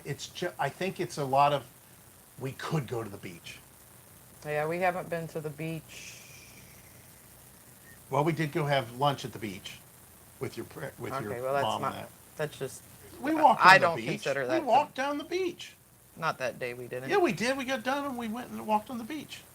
Oh, it was the second time we were there. Yeah. It was. We couldn't even get to the beach. Truly miss the beaches here in Arizona. We have too far to see the ocean. Yeah. Arizona's got its pluses. I like that no humidity. I didn't like the sun beating down on the truck all the time. That's kind of tough. I don't know. I think that, again, okay, coming from Ohio and not seeing hardly any sun and warm weather on a regular basis for quite a few months during the winter and the fall and even the spring for that matter, depending on how the weather pattern is. Coming to Florida, you see a lot more doable days to where you can plan and go do something. For example, today, how hard was it raining for the first part of the day? It was raining pretty good. Yep. And guess what? Everybody and their brothers outside walking around, riding, golf carts, mini bikes, whatever, up and down. We went and rode the scooters around the park. They're having their disc golf tournament. They're finishing, doing another day today. And that's with a storm that went across Florida. Ohio, whenever they have a winter storm, it's all freaking, and the rain. We might get rain for days on end. I don't think you necessarily see that much in Florida. However, on purely just having sun all the time, Yuma, of course. Yuma definitely all the time. But I don't know, again, with us coming to Florida, I don't know if you guys can, if you stay along with this long train of thought here. The whole idea was in Ohio, when you do have those perfect days and that short little window, it is so awesome. And you love it so much more because you had suffered, and I call it suffering, but you had dealt with all that other crap getting up to that point. So it makes I'm sure there's a phrase or a poem or something that applies about how the fruit is the sweetest, that the dessert is the best, that when you had to wait through the meal or something. So we had to deal with all the crap, but when we do have nice months in Ohio, nothing beats, let me rephrase that. Plenty of other states can have say the same thing, but Ohio is really tops for us, being that we live there, for certain days and months in the summer. It's just, and even the springtime, if you can get warm spring, everything's green, everything's growing, the birds are chirping, the grass is nice, it's soft, it's not too humid, it's nice and warm, the nights are perfect temperature. It's just pleasant. It's so pleasant. But then you got to go right back into all the other crap before that. Florida has a smaller window of that, a much smaller window. And it depends on where you live in It Florida. does depend on where you live too. You have to be way south.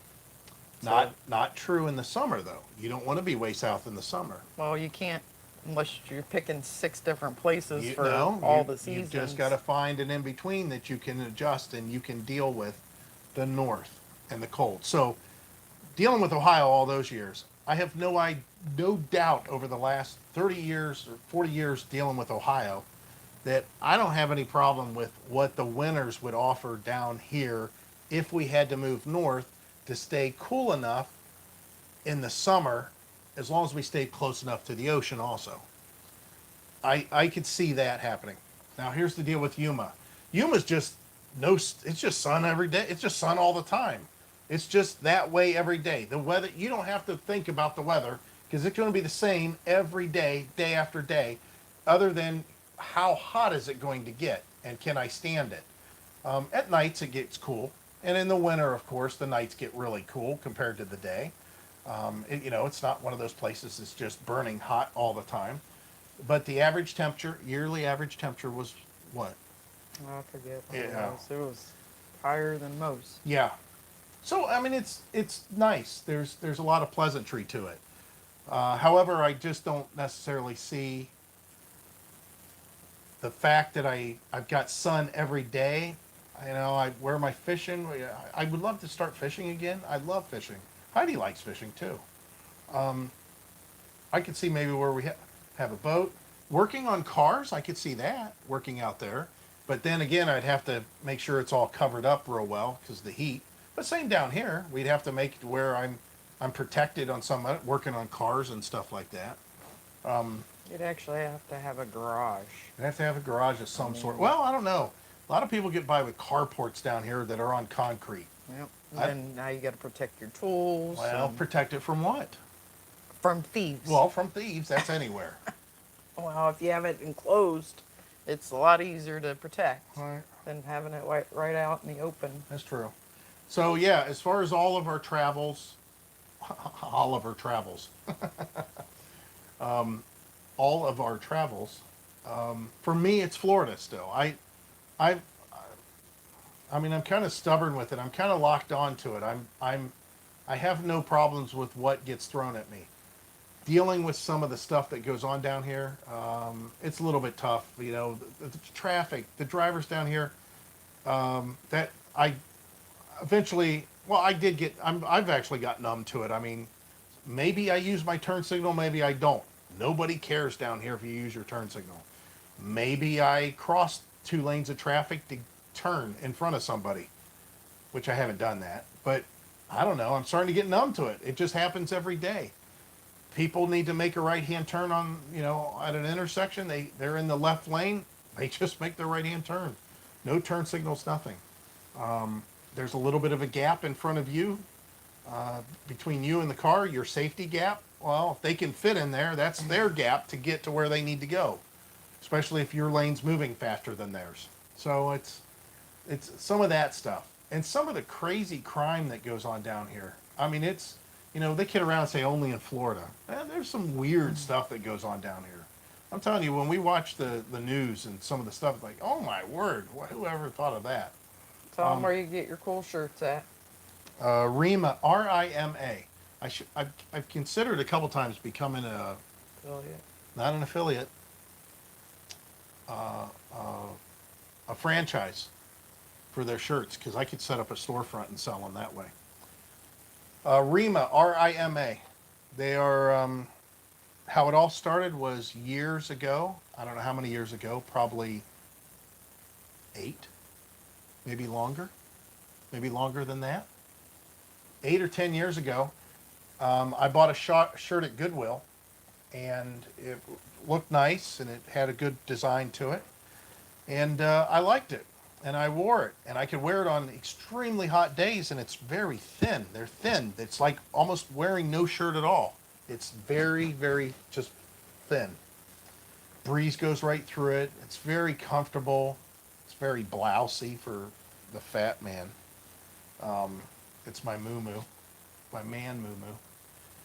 And I liked it. And after, I don't know, 4 years of having that shirt, one day I decided to read the label to see where it came from. And it said Rima, R-I-M-A.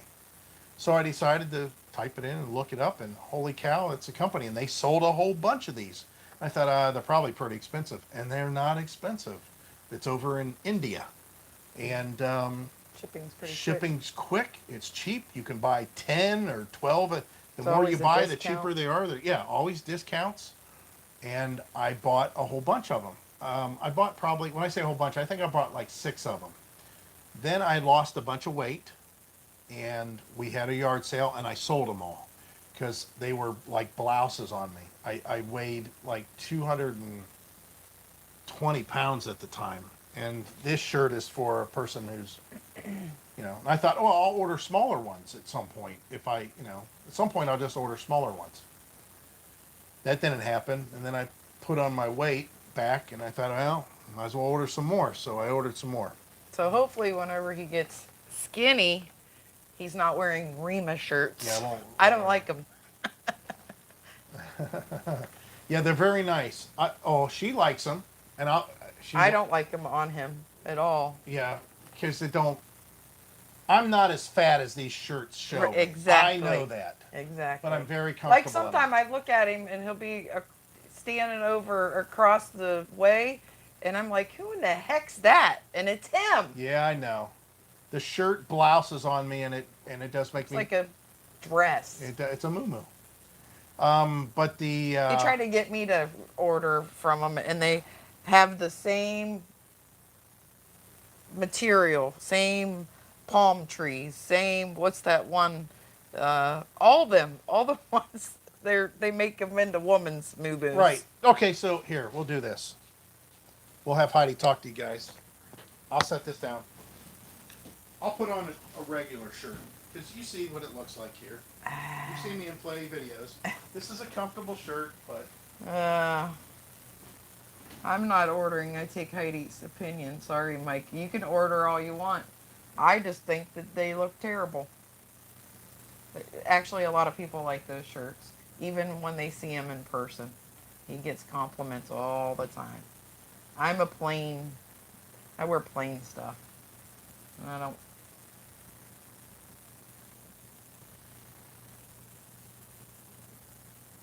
Are you putting the gray one on? Oh, a t-shirt. He's putting a t-shirt on. He's almost ready. He's almost back. Hurry back, they're missing you. They're missing me already? Hell yeah. I'll turn on the ceiling fan. Alright, so I'm still fat, but you're going to see the shirt makes me look more fat than I really am. But I'm still fat. I don't even know where to put this mic now. Put it like that. But I'm still fat. Tommy Bahama. Tommy Bahama? It's just the shirt. I mean, it blouses. It just blouses on me nice. I think it feels good. But she, like I said, she don't like that. I don't know. I'm a grandfather. That's what it is. I got a grandfather's build now. Yeah. Now I'll put this up here. Maybe Mike. Yeah, go ahead and check them out. They're nice shirts. If Yeah, right. maybe he didn't buy the right size. 'Cause Bought they the right are size kinda for big. me. Yep. I guess Now you don't- she loves that shirt for one reason for sure. Well, more than one reason. Two things. Three things. He's gonna say one. No, I can't wait for him to say listen, it. there's going to be I'm going to give you a few reasons why that shirt, she likes it. That looks stupid. This microphone looks stupid there. That's where if I have a t-shirt on, that's where I usually Try and mine. put it here. It's not See a if that works. fashion statement. with the Right. microphone.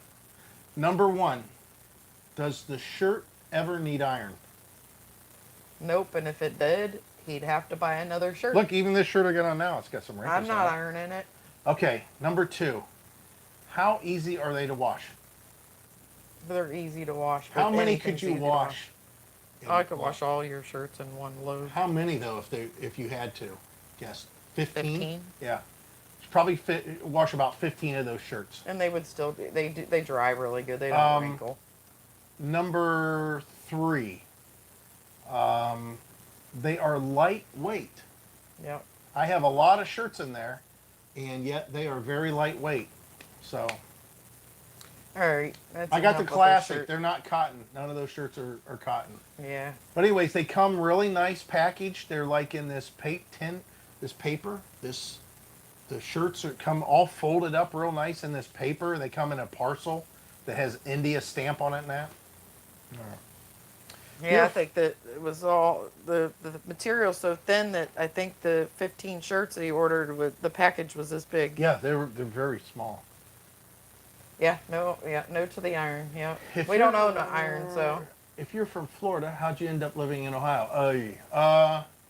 So my dad was from Illinois along with his family, and they all moved to Florida in the 50s. I think it was the early 50s. And my mom was from Ohio, and my dad was in the Navy, and I'm going way back on this. And my mom's sister lived in Florida, and of course my dad's brothers and sisters, or my brothers and sisters, my dad's brother and his sister-in-law, they lived in Florida. Along with my grandparents lived in Florida, and his other brother lived in Florida. And my mom's sister and her husband lived in Florida. They moved from Ohio to Florida. And my dad came home on leave with his friend from the Navy. And my mom went to visit her sister when she got out of high school with her friend from Ohio. And my dad's brother and his wife and my mom's sister and her husband were neighbors. And they're like, hey, we should get you guys all together. My brother's going to be, or my uncle said, my brother's coming home on leave with his friend from the Navy. Maybe we could get you guys double dates. Anyways, they double dates. They got married. One of my friends from high school, that was his parents, they ended up getting divorced after a while, but he was the same age as me. And of course, my parents, then they ended up getting a divorce. But nonetheless, my mom and dad, we moved around all over Florida, but my dad was trained in a career. Whenever he got out of the Navy, he got a certificate as a millwright. He was a millwright. And millwrights are really, that's like machine repair, a big industrial machine repair. And even though his job could go different ways, he was working in a field. He was always working in fields that wasn't so specific to his job. So he was in purchasing for a while. He was working in construction. Just weird stuff. We were poor. We didn't have hardly any money. My mom then said, hey, why don't we get back to Ohio? We could probably find work up there because there's all kinds of steel plants and automotive plants up there. And we moved to Ohio in 77. And that's the first time I saw snow in the blizzard of 77, 78. And I saw enough snow to last my entire lifetime then. And my dad right away got a job at the Chrysler stamping plant in Twinsburg, and he retired from there after 34 years or whatever. But anyways, that's how I did. Oh, and then of course I went in the Army after I got out of school, and all my intentions was as soon as I got out of the Army I was going to go to Florida. My car was having some problems, and I also left some big things in Ohio that I needed to go get. And I thought, well, my car is probably only, in the condition that it was probably only going to make it to either Florida, where my friend was waiting, and he's still in Melbourne to this day, that I was stationed with in the Army. He said, hey, I'm going to Melbourne. I'm like, oh, go figure, I'm from there. But anyways, I was either going to drive from Texas to Melbourne, or drive from and be without some stuff that I needed, or drive from Florida to Ohio and hope that I could get my car in the condition that I needed it to be, so I could then go to Florida, because my goal was to get to Florida. Well, my car was a hot rod. It was, which I've showed pictures of that before. It was a 78 Mustang Cobra that I got when I was in high school. So it was like 4 years old when I got it. So it was kind of like a new car then. And I loved the car. It was a great car, but it needed some work. Came to Ohio, and I got it fixed and done what I needed to it, and then some. And I started street racing with it. And I lost my license street racing, so that dampened my whole getting back to Florida. And during that time, I met Heidi. She was out cruising in her car on the same cruise strip that I lost my license. So at that point, we got together, and she had no intentions of leaving Ohio, although we tried to in 93. I think it was 93, right? I think so. Yeah. we packed everything up and put them into boxes in the middle of our house that we were renting, which is that little house that I talk about near Heidi's mom. That's right on the lake there. We lived in a cottage on the lake. We put everything in the middle of the room. Basically, we paid our rent for one more month, and then we loaded up in our Mustang and we drove to Florida. We stayed in Florida for a month, kind of like a late. We both quit our jobs. We stayed in Florida for a month, and I was trying to get to North Carolina then, and they couldn't hire me on. They couldn't pay me what I was making. The job that I quit, they just couldn't pay me that. So we kind of half-heartedly went back to Ohio, and I landed a job at AutoZone. I was the part sales manager. I opened that store. It was brand new. And Heidi started working at a couple of different jobs, but then that was it. We started having kids then, right? Yeah, that was about, yeah. He was pregnant with our first daughter, and then everything changed. At no point did we think, oh, we're going to move to Florida when we are having kids, because we needed, again, we didn't have a lot of money. We were doing okay, but we needed that support system of family in the state. So, All right, here's a question. How's your truck doing with the towing the fifth wheel? good. Plenty of power. We haven't really, we're in Florida. We really haven't seen much for hills or anything, overpasses and that. I don't really notice that much difference. I can tow on the highway. It feels a lot like the travel trailer. Acceleration is a little bit slower than the travel trailer, but still it does a very good job. Pretty good. It's comfortable. There's nothing. It's just the trailer was easier. Now I don't know if it was because it was a lighter trailer, but and a little bit smaller. Didn't stick up in the air as much, but I don't know. It does okay. Not a big difference with the towing. The only thing that I'm not as comfortable with this one as I was with the travel trailer. With that said, I was extremely comfortable with the travel trailer. I had a lot of experience pulling trailers by the bumper or by a ball. So getting into this fifth wheel, it's different. It's just a little bit different, and I like Heidi had said, it's just I need to get comfortable with it just by experience. So it's not that it's not like I'm afraid of it or anything like that. It's just I'm not as comfortable. Even though, with that said, we did 70 all the way here. I didn't change the way I drive or anything. It still feels good going down the road, and that's just I just felt more comfortable with the travel trailer. What's your favorite e-bike, whether you prefer scooter or e-bike? Ooh, that's a tough one. That's a really tough call. What do you prefer? Heidi's favorite e-bike for her was the Rad City Step Through. However, I think she did like that Magic City because it was the first time she had a fat tire bike, but it was just a little bit big for her. Well, and then it really that wasn't a true step-through bike. Right. The battery was taking up part of the step through area. The step-through was like this big. For me, all the fat tire bikes are okay. The folding bike there wasn't enough comfort from the electric for me.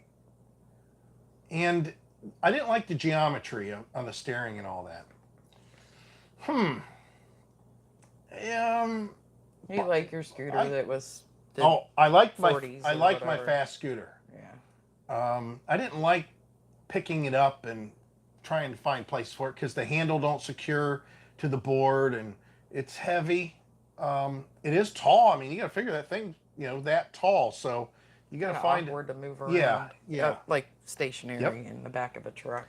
But as far as getting through the traffic and stuff like that, and just in general, I could fly on that scooter. I could really fly on that scooter. I could really get through stuff. But for even really long distance and that, of course, the electric bikes are more comfortable because you're sitting on them. I just wish they had real good, quick, fast pickup and power. to get me in traffic. I don't mind that they might have a speed limit to where they stop at like 30. It's just the fact that you need to have a lot of power to get up to the speed limit so you can stay comfortable. Like if you have to be in a bike lane, you're in a bike lane, you're supposed to be protected in that, but it sure helps if you're not doing a lot less speed than the people that are riding along you in the car. So, Well, that's cool. We like our nugget ice maker. yeah, I was just crunching some ice. Do you feel comfortable driving the truck in the fifth wheel, Heidi? Just curious on your perspective.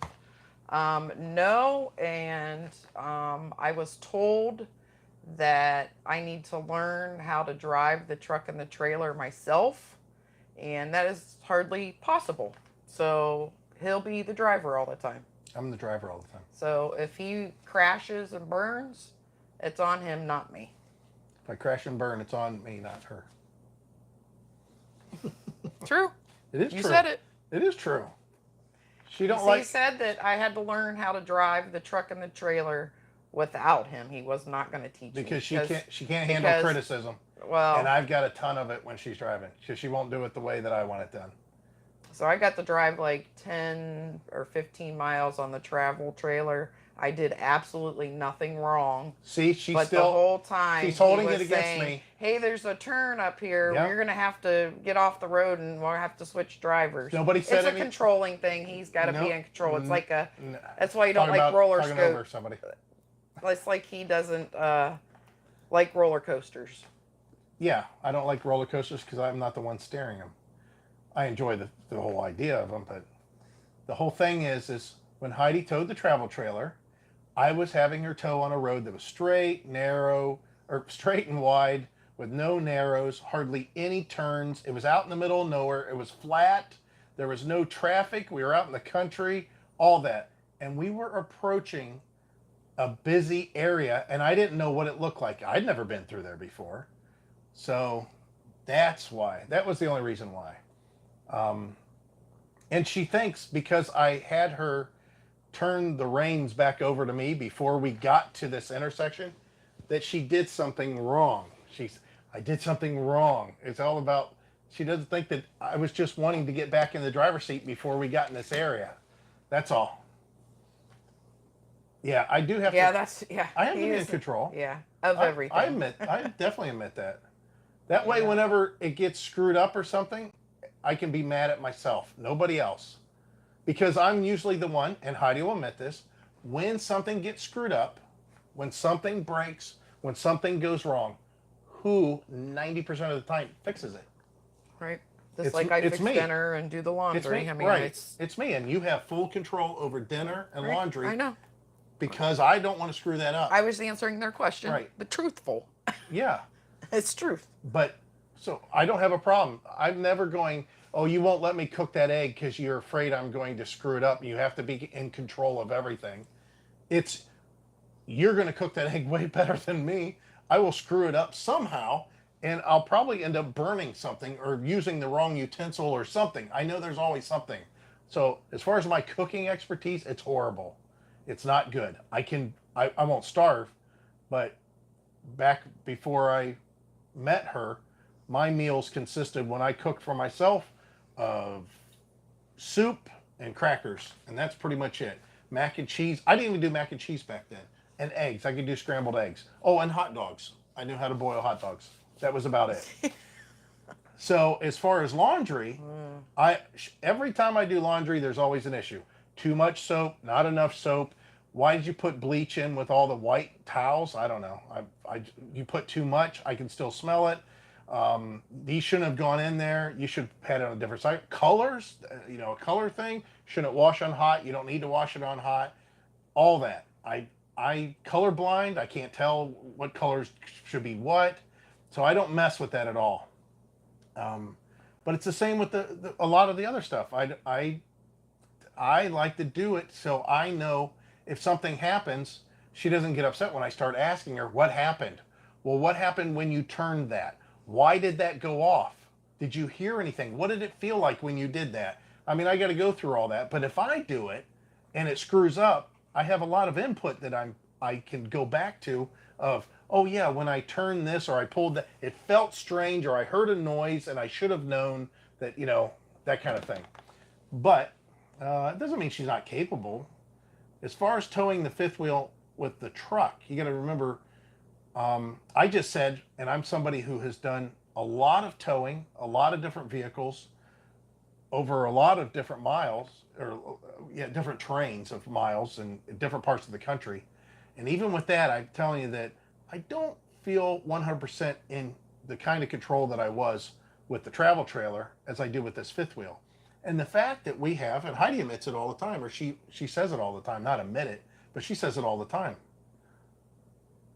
This is our entire life as far as what everything that we own is right there and here. So we got to be really careful. We got to be really cautious.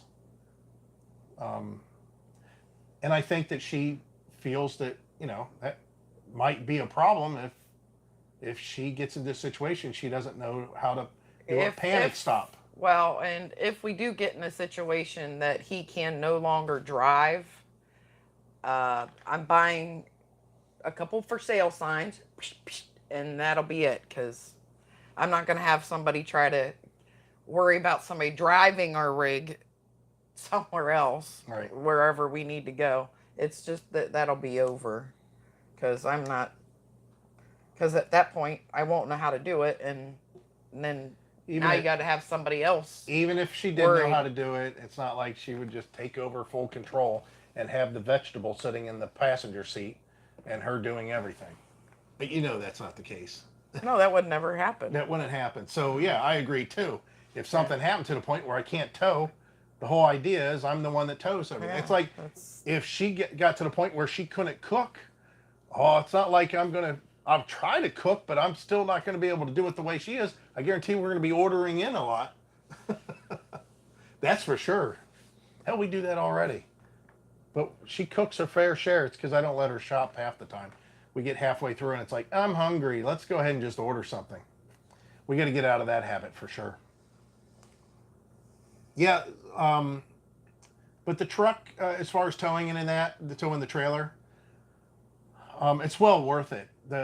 If you guys are on the fence, I don't know what's on just Ohio. Yeah, it's Ohio. Keep it simple. If we ever get into, if you guys get in a situation where you're on the fence between a trailer and an RV, I'm going to say if you travel less than what we did last year, the fifth wheel, I said RV, between a travel trailer and a fifth wheel. If you're going to be doing the kind of traveling that like we did last year, I say a travel trailer. And not a very big, what we had was it was so ideal. Perfect. It was so perfect for everything that we did. The gas mileage, the speed, getting in and out of places, getting fuel, living for an extended period of time of maybe a couple weeks to 5 weeks. All of it was doable. All of it was great. Everything was fine. If you are doing like we are doing now, and we're spending longer amounts of time in one location, the fifth wheel it's really nice. It really is. If you're the type of person that we're snowbirding, point A to point B, the fifth wheel. If we were to hop in this and go somewhere for 6 months, and then at the end of 6 months we leave and we go somewhere else and stay for 6 months, it's the fifth wheel. But at that point, I don't know. After a while, you're just going to buy something that's permanent. Right. Because you can... that's what a lot of people end up doing. See, that's the one thing about the trailers. Whenever you get them, you got to realize how their value is in how they're mobile. So if you're not going to need that mobility except for twice a year, then why spend the time on a truck and all the hassle and the gas and the fuel and the headache of going from one point to the other only twice a year to live in just 2 different locations? Or even if you change your winter location, let's say 1 year you winter in Yuma, 1 year you winter in South Texas, 1 year you winter in Florida, 1 year you summer in Ohio, 1 year you summer in Illinois, 1 year you summer in the state of Washington. the fact that you've got, you're at one location for so long, it's almost better just to buy something that's there, that that's already there, and just be done with it. And you don't have to have anything great. You really, it's not being towed for any distance other than probably from the dealer to the campground. It's going to be parked there anyway. So, as long as the tires are good and it's going to make it the 100 or 200 mile trip to get to your campground and you're going to stay there, that's great. Don't you find fifth wheels feel more like home with the higher ceilings? Yes and no. Yeah. Our house that we lived in for 20 years, the living area had really high ceilings. Matter of fact, About higher than. I think they're higher than the highest point in here from Yeah. where we're sitting at. Yeah. They're even higher than that. Oh, well, definitely. Because I could jump up and hit, I think I could hit this ceiling for sure, right? I could jump up and hit that. I don't know. But I That's pretty couldn't at high, home. too. There's no way, no matter how high. But the rest of our house was real short. If I put my hands above my head, it went into the ceiling fan everywhere we went, like in the dining area, in the what used to be our daughter's bedroom, which became my office, and in our son's bedroom or our bedroom. The ceilings were just kind of regular Average. height. They weren't very tall at all. I think I could stand on my tippy toes and probably touch the roof in those. So part of it, yes, part of it, no. Thing is, both her and I, even though we bicker and we started this off with a rant about how much we don't like stuff. Then and he that. pissed me off And because it's he pissed talks over me all the time. Right. Even though all that. still love you. Yeah, I know she does. Fucker. That's funny. Sorry for the F word. So the whole thing is we are very accommodating. Look at she's it's delayed, so we just Yeah. seen it. We're very accommodating whenever we get into situations for the most part. If we get in someplace and maybe our meal's not warm, we'll complain about it, but we'll eat it. If we get into a location and we don't like our campsite, we'll stay for like that place that we stayed in Kissimmee, the one that we just talked about and we weren't happy with at all. How long were we there? 9 days, I Yeah, think. Something we're like still there that. 9 days, and there was still stuff that we enjoyed about it. We still dealt with it, and we were okay with it for the most part. It's just a weird vibe. That place gave me a weird vibe. I didn't care for it just because of the vibe. Really, would you live somewhere that you weren't comfortable at? Right, exactly. And the whole idea is, which some people do, not this but shirt, not this shirt. you're not comfortable in that. No, not the shirt. Oh. I'm saying the back. If you guys haven't checked out our store, go check out our store. We have a whole bunch of stuff, bunch of T-shirts that may have our logo on them, but they have stuff on the back. They have, all of them. I think every one of them have something on the back, right? Yeah. So, anyways, go check out our merch. I our try swag, to try to whatever. lower the prices. Yeah, we just wanted to be sold. Yeah. But anyways, like we have one that says, if you don't like your neighbors, hook up and leave.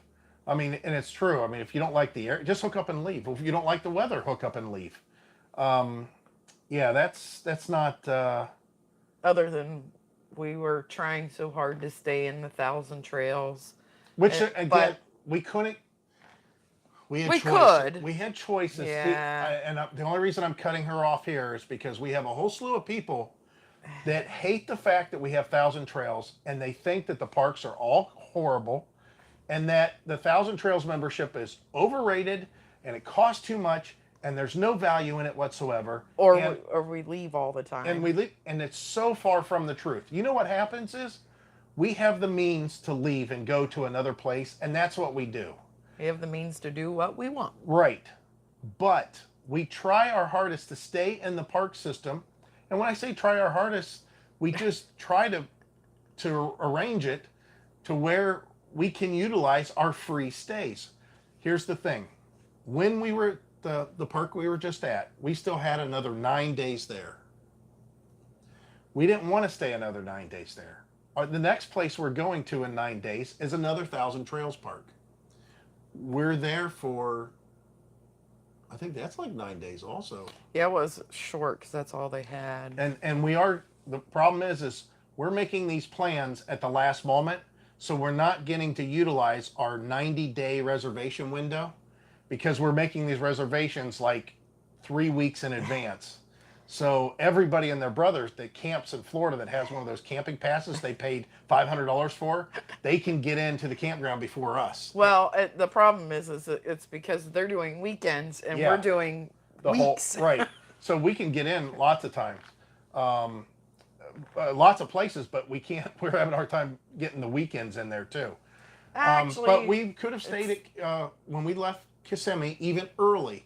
We could have went right to 1,000 Trails Park and stayed for another 9 days at no charge. But we would have had to go back to Sunshine. Well, we were just there at Sunshine. No, I didn't mind Sunshine. I don't mind Sunshine. I liked it better in Kissimmee. I like the park. That's where it ends. It's in a not a good location. I didn't like the location either. I didn't like that. There's nothing outside the park. We're It's really close spoiled. to 95. It's awesome. But yes, she's right. We're spoiled. We are finding that we love, like here, where we're at now, we can hop on our scooters in less than a mile and a half. I'd say a 3 mile radius at the most. Yeah. 3 mile radius.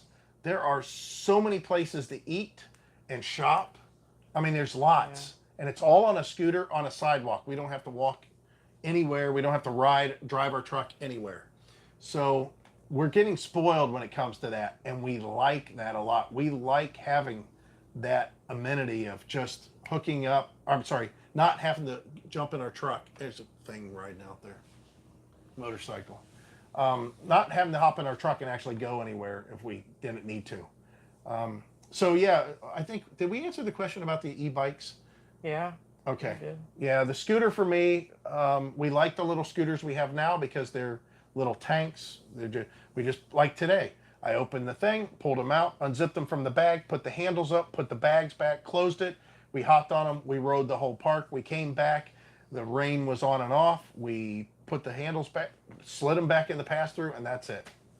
Okay, we saw your scooter vlog. Please let us know which best scooter.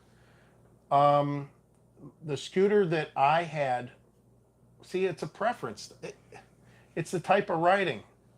If you're just riding, it would be the ones we have now. Yeah. If you want to act a little bit of fool and go faster than 19, it would be. Well, I can't remember. It was a good one to get through. It's the one I had. You could do trails. The thing is, jump it off sets curbs. up so high too. You could go through potholes. You could go over speed bumps. You could stay with traffic. You can you can beat traffic. It's actually very viable. The problem with that one is it's a little crazy.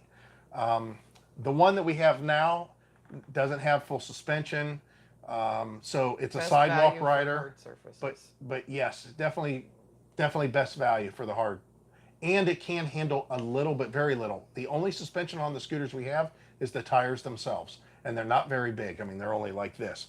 So I think there might be a good in between there. Like I think there's Varla scooter. They make some kind of a city cruiser that is a little bit bigger, a little bit faster, that has full suspension. It's not the greatest suspension, but it's still suspension of some kind. So yeah, it's what you're wanting to do. As far as our bikes, the electric brand bikes, the XP 2.0 by far was the best for transportation and storage. We just put them in the totes and threw them in the back of the truck in the cab. Love that, except you still had to lift them up and put them in the truck and all that stuff. However, riding them was okay, especially for being big, but we had to put different seats on it to make it more comfortable.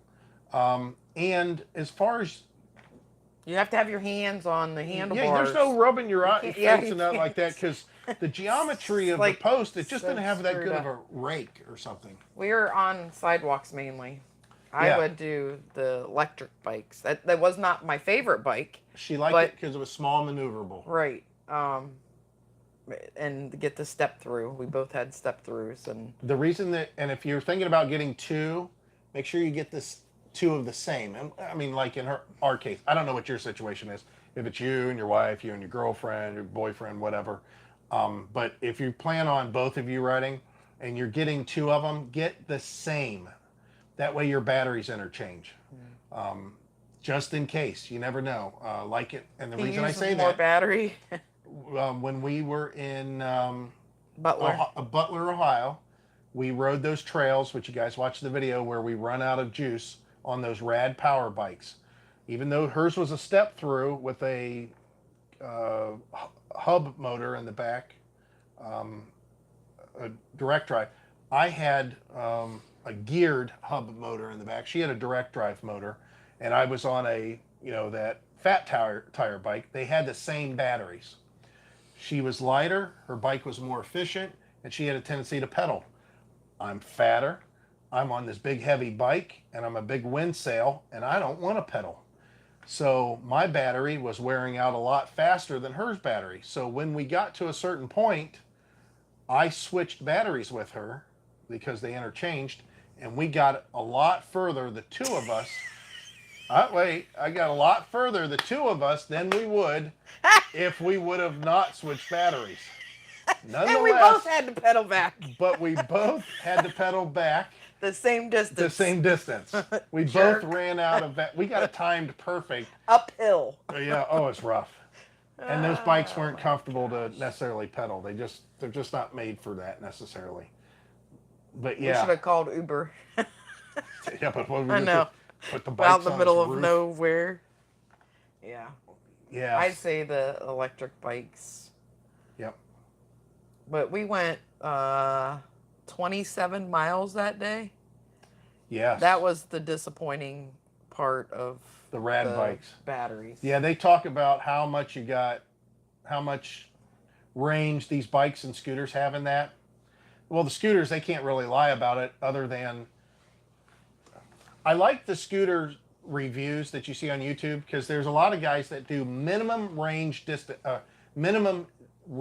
test. And it sounds just like it says, not the maximum range test, the minimum range test. And what they do is they take the scooter and they charge it up fully. They go out on their little thing and they just floor it. Just pull the trigger all the way, the thumb all the way down, crank the throttle all the way. They run that thing at full speed as much as they can, up hills, whatever. And then you could see, worst case scenario, how far the thing may go. Now, here's the problem with that. Usually those guys aren't as big as me. So I'm still going to put more into it than they would as far as making that thing work harder.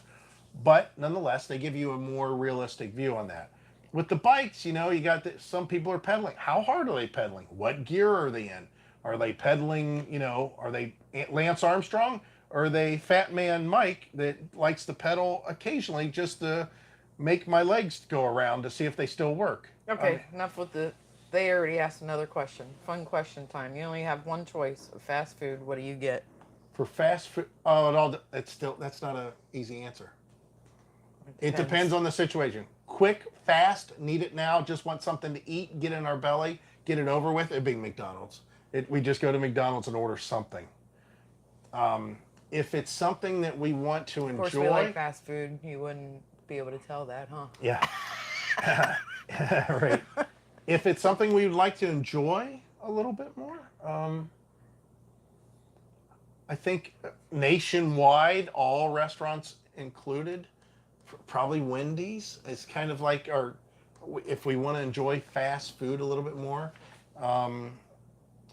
Taco Bell. Taco Bell, depending on our mood. If we want to eat kind of what we consider light. Have you guys ever noticed, no matter how much Taco Bell you eat, a little bit later you're just not that hungry, or you're hungry and you don't feel that full, and so, yeah. Oh, yeah, I can make the wrong answer. That's right. Yeah. So what other questions you guys have now that we have the live chat? We got all the ranting over with. You've made it this far. What other questions you might have? I mean, you can pretty much ask anything. We're pretty open with everything. I don't have much for hiding anything, if at all. I don't think we've ever. Well, we don't have to tell them everything. I don't think there's anything that we haven't told them. Well, you haven't told them. Oh, you got a secret? If she got a secret, I'll tell her. Boxers or briefs? I got briefs. I can't do boxers. And that comes from the Army. When you go through your, when you go in, that's the only choice you have. They give you a choice of either boxers or briefs. What are those? What's that? Boxers or briefs? I know what you're saying. You're funny. Well, if we're gonna stay on here for 50 more million hours, I'm gonna go have another cigarette. Well, there's no smoking allowed in this park. Oh, See, you got an answer. You got that a is question. not a written rule. Got a question. It's not a written rule. Got a question. How is my cricket? Well, it's good. It's really good. See, you got another question. How things going, Heidi? Well, how many days we got? We got 4 days until I do the teleconference with the, what is that doctor called? Electrocardio. Something. Chargo, my credit He's card. in charge of irregular heartbeats. And let me send you another bill. yeah, exactly. You know, But anyway, so because my heart rate is only like 68 on an average, the cardiologist said that they would give me medicine to take care of the PVCs and, or I shouldn't say and. It would take care of the PVCs, but it would lower my heart rate too much. So then I have to go to this specialist that I never even heard of. Didn't even know that existed. But they deal in, like I said, irregular heartbeats. And he can give me something else. Well, from what I'm reading, these 20,000 PVCs a day is not that good, obviously.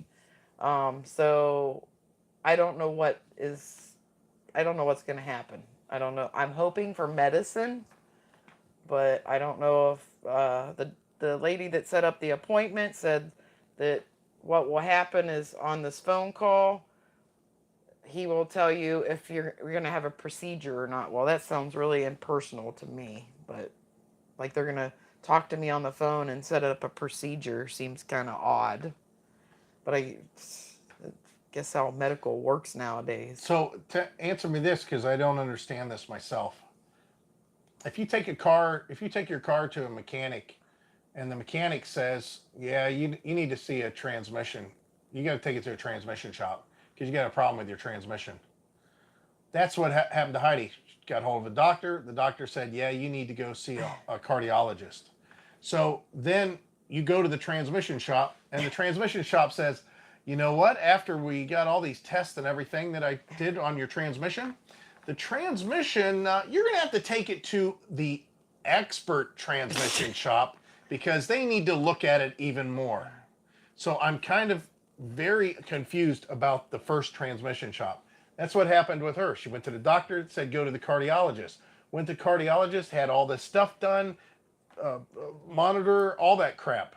All that and then the result was, oh, you need to go to this heart doctor. They have something they do above and beyond. Yeah, I don't understand that. And to answer your question, these are recliners. If you get a chance, I think Lane Bryant, get that brand. This isn't Lane Bryant. I don't know what this is. These are nice for them coming with the RV. There's nothing wrong with it whatsoever. We like them. But they recline, they're wall huggers, and they go way back, way back, almost flat. The tripod for the camera's here, so I can't do it. Yeah. But they go flat. They go pretty much flat, and they're just wall huggers. It's the way that they are made. I mean, don't get me wrong. I put my arm back here. There's a little bit of distance. So as everybody's thinking and not typing, yes, I am working on quitting smoking. And I was smoking a pack of cigarettes a day. I'm smoking about 14 to 18 cigarettes a day. I know there's 20 in a pack. But that is, I've tried it, and I'm not smoking them all. I'm not smoking a whole cigarette, so I'm trying. So they're asking, man, you need to be an interviewer. We got a lot of questions, good questions. Your absolute favorite option on your new RV. So let's say what your favorite option is, but then also tell us what your most used option is. What's your favorite option? My favorite option? It's not an option. My favorite is the kitchen's bigger. Excuse me, if you guys heard Yes, it is an option if you pick that. A different floor plan. right. Right. The least favorite. No, I said Oh no, which I one said. you use the most. Oh, And which obviously one's the your kitchen. favorite? Okay, which one's your favorite? I like the bar area. When we're set up for sometime, it's a little messy over there right now. I emptied my purse on the table today. But It's been that was sitting part there of the all day. floor plan, but I But guess that's yeah. an option. It is. Because it's the floor plan. Yeah, right. For me, He likes. I'm gonna tell. He likes this recliner. I do like the recliner. The one that I use the most, though, is the remote for the awnings. Oh yeah. I'm always putting the awnings in and out, in and out, in and out, all the time with the remote control. The toilet. The toilet. Well, I added that toilet. Yeah, I use that one the most. The chairs are nice. There's a lot of nice things. Yeah, that we there like really is. I wish our one refrigerator was smaller. I wish our refrigerator was 12 volt. I read a lot of bad things about 12 volts, so and I don't get into all that nitty gritty stuff. I just see whenever people's refrigerators aren't working and they're 12 volt. Rockwood. This refrigerator is awesome. It is awesome, and it is way more awesome than our travel trailer, but it's just a tad too big. It is pretty big. I actually, if it was shorter and they took away from the refrigerator area, because I do like the freezer, because I didn't have hardly any.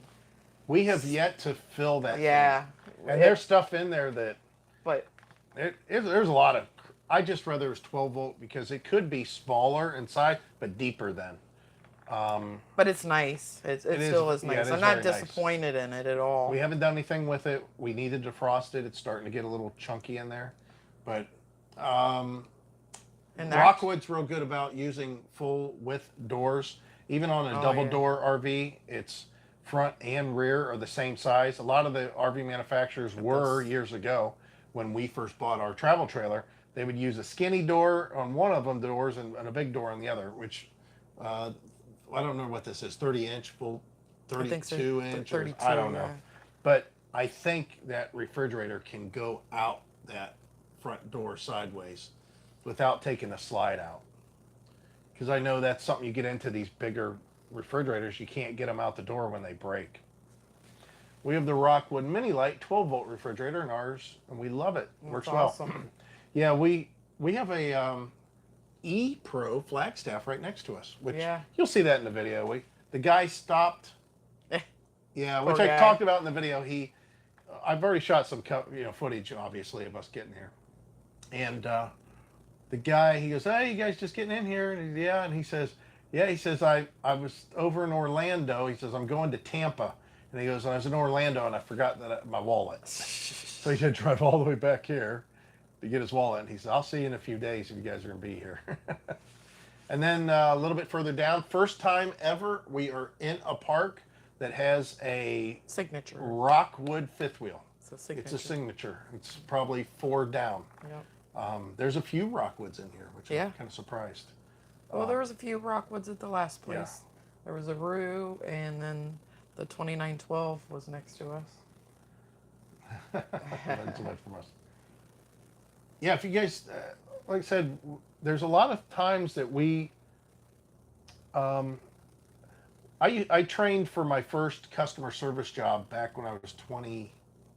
Yeah, Heidi's going to cigarette herself. Make sure you turn that off if you can. Well, it gives feedback. The first customer service job sitting at a desk that I had was when I was 23. I think it was about 23, maybe 24.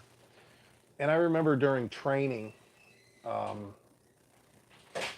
I was asked, because I got trained by 2 different people, I was asked by my manager which person I preferred training me. And I actually picked the person that had only been there for like 3 months versus the other guy that had been there for like 6 or 8 years. And she says, "Why is it that you prefer And I said, I think it's because the guy that's been there for so long, he just breezes over so much stuff that it's second nature to him, and he's been doing it so long, he forgets that that's something that even needed to be learned.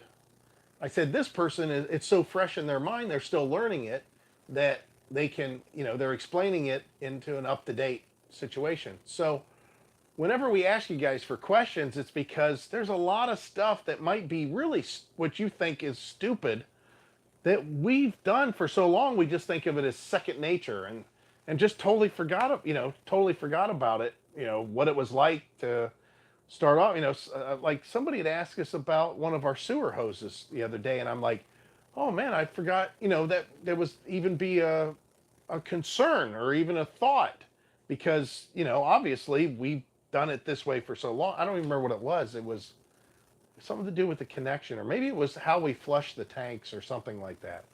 And it's it's still, it's just crazy on that we breeze over this crap that a lot of people want to know stuff about, and we unfortunately dictate as YouTubers, just like all the other YouTubers. We dictate what we think you guys want to hear or what you need to hear, when in reality we are missing the point on some of the newer stuff, or some of the stuff that we just totally forgot about, because again, it's kind of second nature. There's a lot of, I mean, I try to put myself in the perspective of looking back and the thoughts that I had in my mind. And the one thing that was the biggest, and that's why we covered that whole internet thing that we were talking about the other day. I knew that I needed to have this. I had to have this internet to be on the road. I had to have some sort of internet. And it was just this blur of people saying this sucks and don't go there, pay this, get 2 hotspots from 2 different companies. You need to have the tall antenna, WeBoost antenna with a booster. You have to do this. You need to set it up this way. There's another company that does this. And it was just this bombardment of, oh my God, this is so overwhelming. So this is something that we knew for sure, the internet that we have, which you can kind of see the routers just sitting here on its little folding footstool thing. That was the answer. That was the quickest, easiest answer for us. And we were so happy that we found it. And kind of like, preach the gospel, let everybody know, because it really is an answer. So we know that if anybody has that same situation, that's definitely the answer.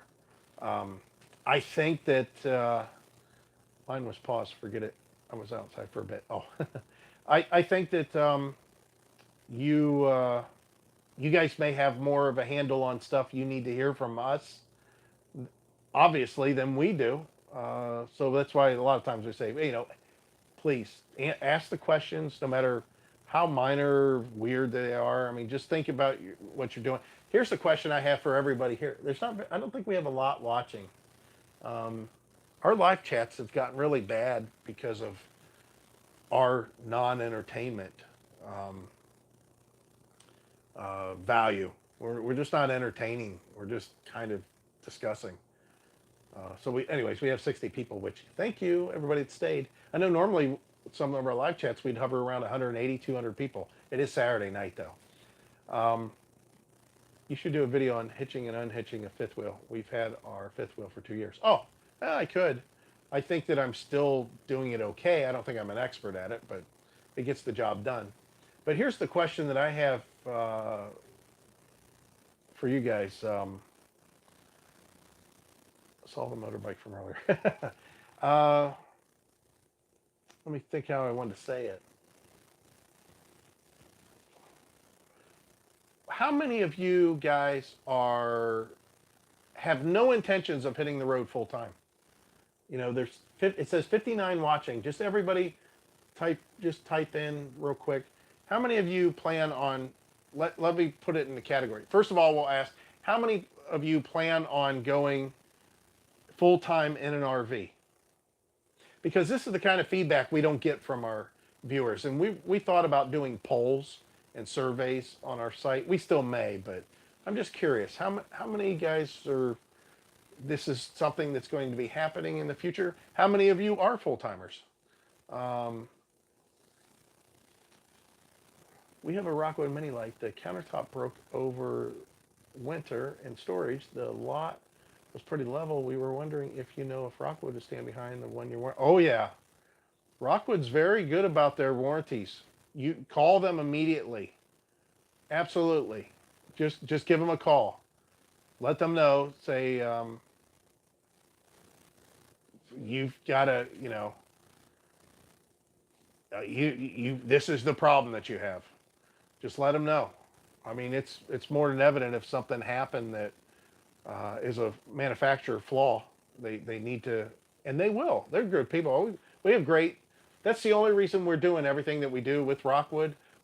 It's been great experience. I haven't had anything I'm like, oh geez, these guys are crazy. So yeah, just call customer service. Rural Overlanding Studio. Hello from North Alabama. Thanks for the videos. Absolutely. There are some fail videos of hitching fifth wheels, including the RV Odd Couple, where the delivery driver got his fingers mangled. I did see that. I saw that. The guy had his hand in there, and then we saw the other one that the guys pulled away without doing a tug thing. I do a little, I don't know. Yeah, Alabama, we're going to be North Alabama. We're not going to be in North Alabama, kind of maybe in the middle. I think we're going to go to Wetumpka. It's W-E-T. Wetumpka. Oh, well, there's no spell check. Yeah, we just wanted to go on vacation, Myrtle Beach and all Florida. We looking at hotels tonight. Oh, we signed up for, I've been a member of IHG, Holiday Inn, for a long time. So we get a lot of deals thrown at us. Listen, Brenda, what you do is go to Priceline. Sign up for Priceline.com, and after you make a few stays, man, we're throwing some unbelievable offers for places in really good locations, and they're pretty good prices. So I don't know. I like Priceline. It's a lot of fun to look at. Of course, they don't show you all the hotels in the area. They show you the hotels they have deals on. So just keep that in mind. You may want to go outside of them. But yeah, we're Holiday Inn. We have a whole bunch of I think we could go stay for free for 4 or 5 nights if we wanted to. Would like to get started in the middle of a roof replacement. Yes. Yeah, that's... Hey, the good news is you'll know it's done right. It'll be finished, and you don't have to worry about it again. You just have to worry about the 20 other things that'll go wrong at some point. It happens. Sure. I'm outfitting my RV right now and close on my house at the end of the month. Go full time. Awesome. Awesome. Have a Rockwood 8311 SS. Will probably be going full time in the next 5 years. Awesome. For you guys that are going to go full time, I'll say the same thing that I've told other people we've had discussions with. When it comes to all your stuff, as long as it's not sentimental or something, don't pay for storage. Just get rid of it. You can always buy it again later. Don't waste time spending time on getting rid of your stuff. You saw our process. You saw everything that we did to get rid of our stuff.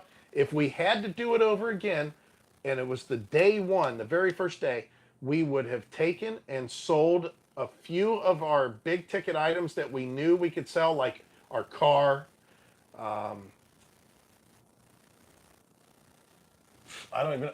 lawnmower. And even then, I don't even think it was necessarily our lawnmower.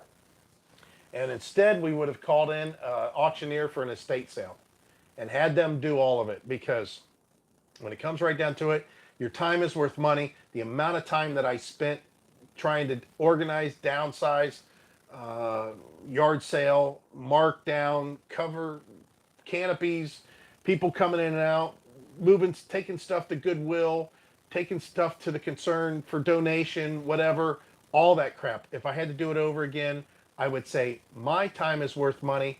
I'm going, just picture it as if you're dying of cancer and you only have 3 years to live. How much time do you want to waste trying to get rid of every last dollar out of the stuff that you have? Your time is worth more than most of that stuff can bring you. and as far as money. And start getting organized now. Yeah, Don't wait. Get ju- rid of all the just get it. stuff that, all the trash or mail or important papers. Get all your important papers together. The stuff that you don't need. Um, Maybe store stuff that you need to keep at a small, a small level. Yeah. Going full time after my mother passes away. Yeah, that a lot of people, we've seen a lot of that. A lot of people having people, family that's depending on them, and they're in a rough situation. But I'm going to tell you that when Heidi and I left Ohio,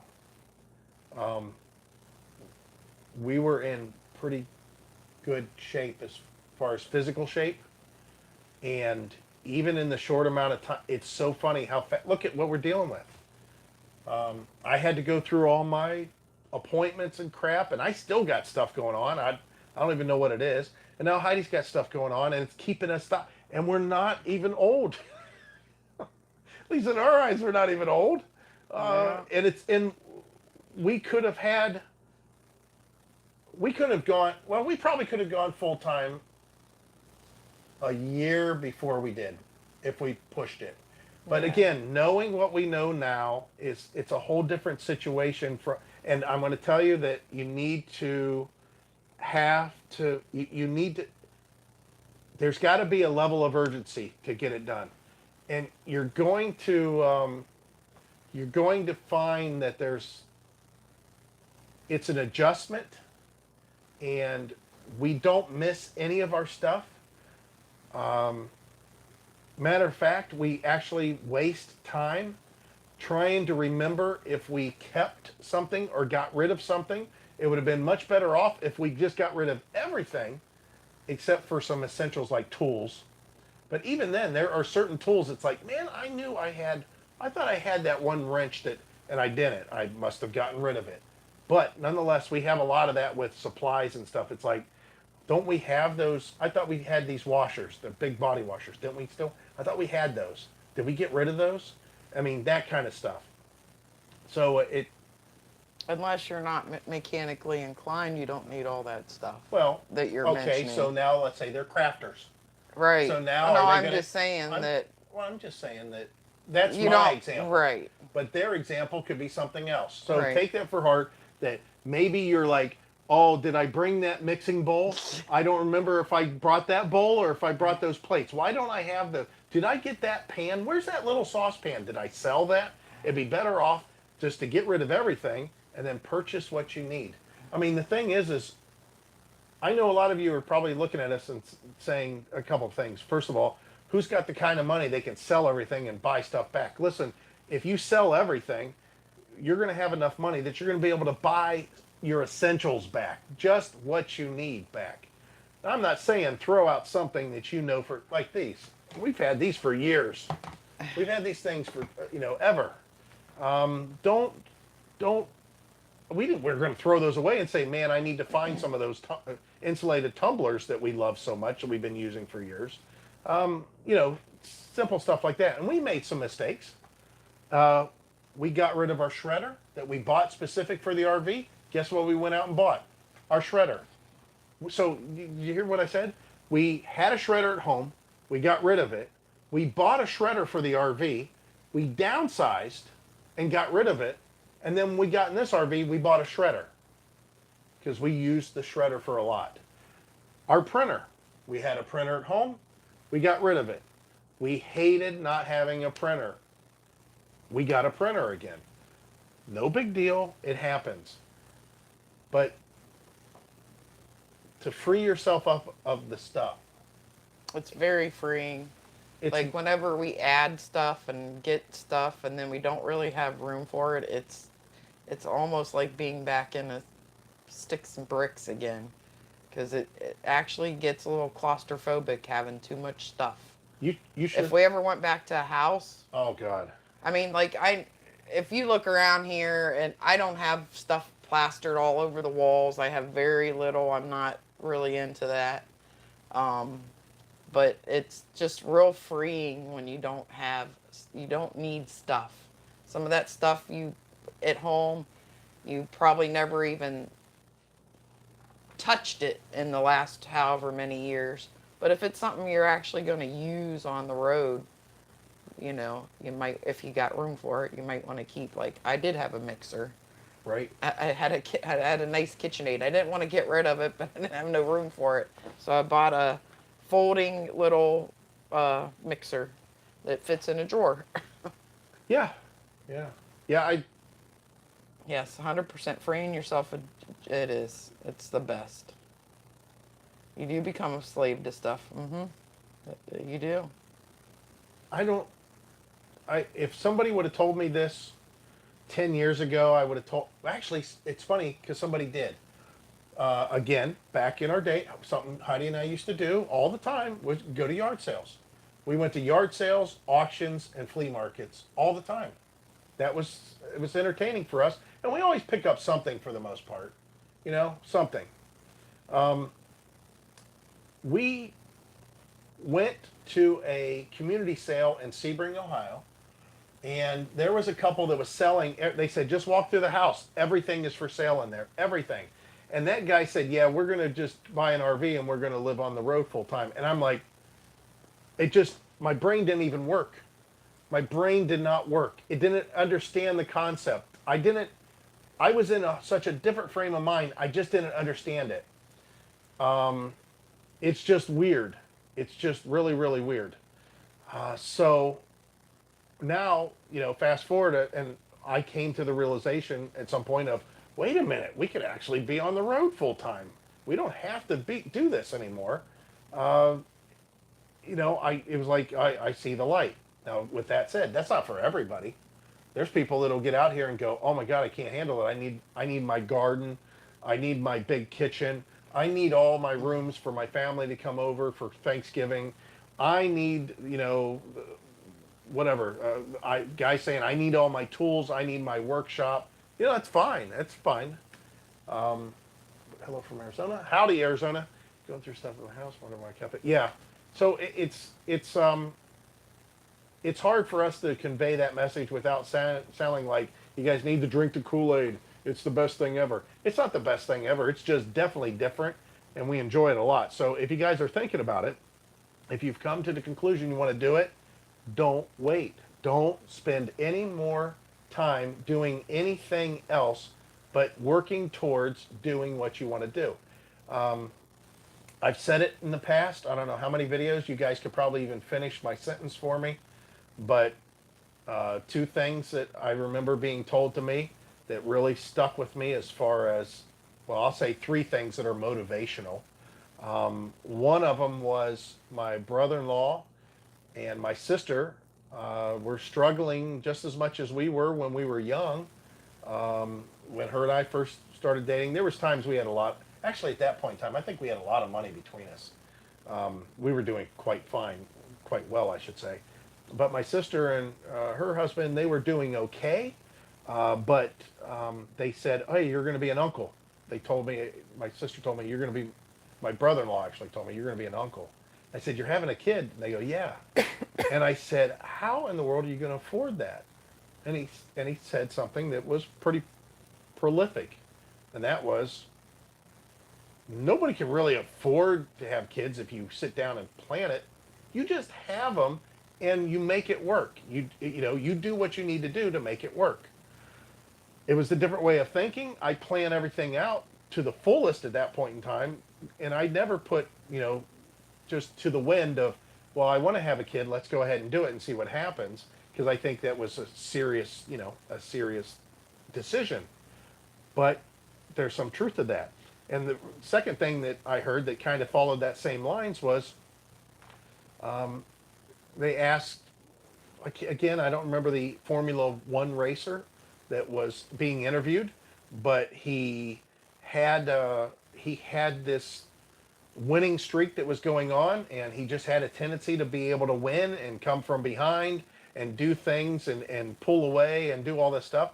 And basically it was for his cornering ability and being able to go through a corner relatively fast, usually faster than everybody else. And the interview got to that point where they were asking him, well, how do you do it? How do you actually go through that corner, and it seems like you always get around there a little bit faster than everybody else when they have a problem. And he said, I prepare myself. I rely on my reflexes. I make sure that I'm really well aware of what I'm getting ready to do. And he says, and I go into the corner too fast. He goes, I go into that corner too fast. And once I'm in there, I depend on all my training and my reflexes and my ability as a driver to figure it out and get out of that corner and on to the next. So it was 2 times that I heard something that people basically don't have all the answers. They don't have it planned all out, and they just actually go and do it, and they figure it out. Now, again, there's some preparation that I think you should have, and some tools you need to have, and I mean mental tools and the ability to do something. But to get, to where you can do that. And the third thing, as far as motivation entirely, and again, I did this on a video before, it's kind of morbid, but I plan on living to be, if I could live to be 85, I would feel pretty comfortable at 85. Now, I want you guys to think, so if I die at 85, I think I lived a pretty good life at that point. So I want you guys to think about, first of all, what age do you think you might kick the bucket? What age do you think, okay, I have a feeling that I might die when I'm 105, if you have that in mind, that's great. If it's something else, whatever, just pick that number, put it in your head. And then think about every year that you wanted to go do something in the summer and you didn't get a chance to. Summer's here and I didn't get a chance to go. I thought we were going to do vacation, but because of COVID, we didn't get to go do it. Or I wanted to go boating with my friends and we had a vacation, but they got sick. We didn't get the chance to do it. Or this summer, I'm going to do a lot of camping. You know what? I forgot. We didn't even get a chance to get the RV out until June. And we only got to go out 1 week. It rained most of the time. I hardly got to RV and do what I wanted to do. Think about how many summers in your past that has happened. So you can figure that, like in our case, I remember maybe 6 summers over the last 25 years that, maybe even longer than that, let's say 30 years. I remember 6 summers that it just didn't seem like we got to do everything we wanted to do. It seemed like that summer started late, winter began early, the weather wasn't very forgiving. Vacations didn't line up on time. We just didn't get to go do what we wanted to do like we thought. So now that first number that I talked about, the age, like in my case again, 85. I think 85 would be a great number for me. I'm 55 now, so that's 30 years. Now, that means I have 30 summers left to do what I want to do. 30 summers to go live and do what I want to do. So 30 summers, let's say 3 months of summer that I get to go do what I wanted to do. And this is, when I was working, still at home, doing the grind. And then, again, out of that 30 summers, there's probably going to be about 6 of those that I'm not going to, something's going to happen. Vacations aren't going to line up. The weather's going to be horrible. Something's going to happen. My car's not going to allow it. Something. We don't have the money to do it. Whatever. So now those 30 now turn into 24. So I only have 24 summers left in my entire lifetime. 24 summers, and that's it. End of game. So that makes you want to go and make the most of it, by far. Some people say 24 and think, oh, that's plenty. And then others think, God, 24 is all I got left. 24 summers is the rest. That's all the summers I'm going to see for the remainder of my life is 24. So, and if I have a health issue that's going to put me down at 75, now I'm down into the teens, which is really sad. So, yeah, I want you guys just to think about that. Motivated. I'd seen Heidi what did you answer? I'd seen talking about what was your point of change or something. When she said that you couldn't talk me into going full time. Uh-huh. What finally made me take the plunge? COVID. Yeah, I put her over the edge, that's for sure. Yeah, she just, well, it's putting me over the edge also. What's the number one tool as an RVer?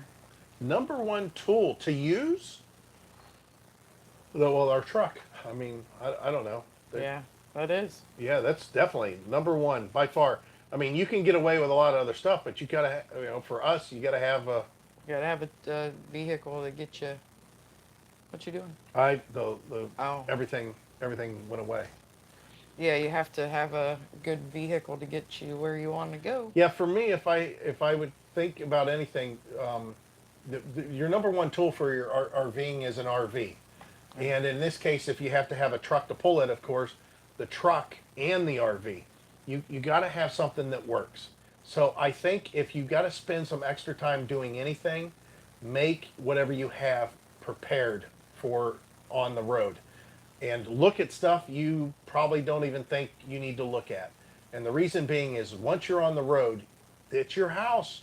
You're stuck. You are at the mercy of being able to fix it yourself or trying to find somebody that's free to do it.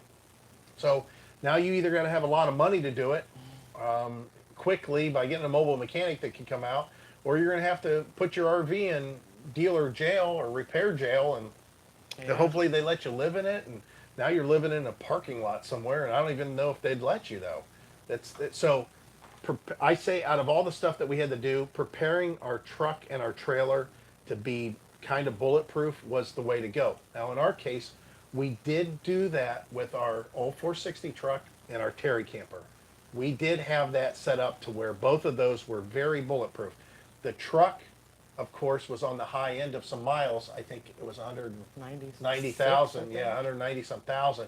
But I think that we had the engine dialed in such a way that it was going to be able to do it. I mean, we fixed so much stuff on there. You could do that, or like in our case, we just kind of threw our hands in the air and said, we're going to have to bite the bullet and buy new and just pay the stuff off. Because the other thing I think debt free is really the best way to hit the road here. I really think you being debt free is probably the best way to hit the road. Some people do it and they have, bills, but I'm not exactly sure how they do it unless they are working from the road. Even more than what we do, definitely. So, number one tool, I guess that would be it. As far as something on a much smaller scale, though, I mean, if let's say you have that, the means to have, no, I can't say that either. Well, for us, it's got to be internet. We have to stay connected. For us, that would be our number one, Yeah. connecting, having the ability to connect internet. Because our choice is, hopping in our truck and driving to the library or something every time. Can you imagine how many hours we would spend? There's a lot of people that still do it. I though. know. I mean, the campground I mean, if offers you it. can't, But yeah, and that's some places it's affordable. yeah, Robert. I mean, it's a good point. A lot of the factory service centers in Indiana have hotels for you to stay if you brought it here for service. Absolutely true. However, that's the last thing I want to hear whenever my RV breaks down in the middle of winter and I'm in Vero Beach is, oh yeah, bring it into Indiana. You can stay in the hotel. You have to winterize your RV. You got to drive it through the snow to get it to us. But yeah, we'll fix it. And yeah, we'll put you, you can stay in a hotel. Yeah. There's some people that's had to do it. Though. Yeah, and there are problems, just like he mentions. There are some problems that only the factory can fix, Yeah. or only you want the factory to fix Yeah. because it's a major problem. Yeah. I think Marcus had that problem. Marcus, on his fifth wheel, he had a problem with his wall.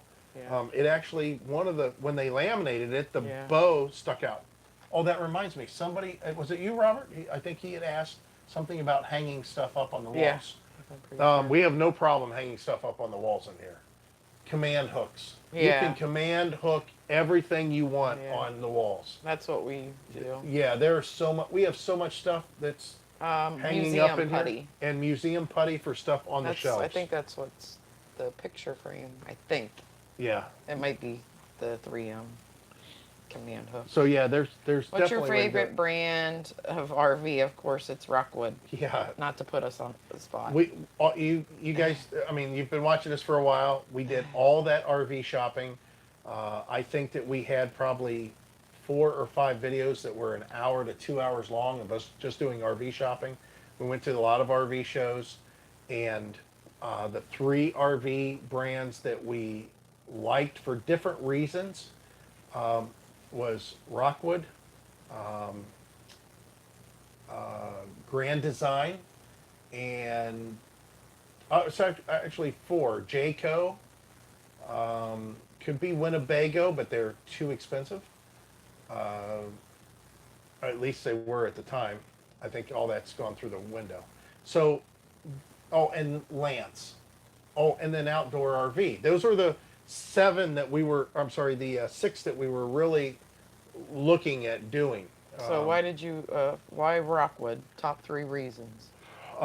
The 5/8 tongue and groove, marine grade, screwed and glued floor for the decking, a 100% aluminum frame, all 6 sides, the truss is in the roof, the truss is in the floor, the truss is in this wall behind me, that wall, this wall, even in the slides, in the back wall and the front wall, all aluminum, double welded where everywhere the aluminum frame, the dinette supports aluminum, all that aluminum frame, so 6-sided aluminum cage.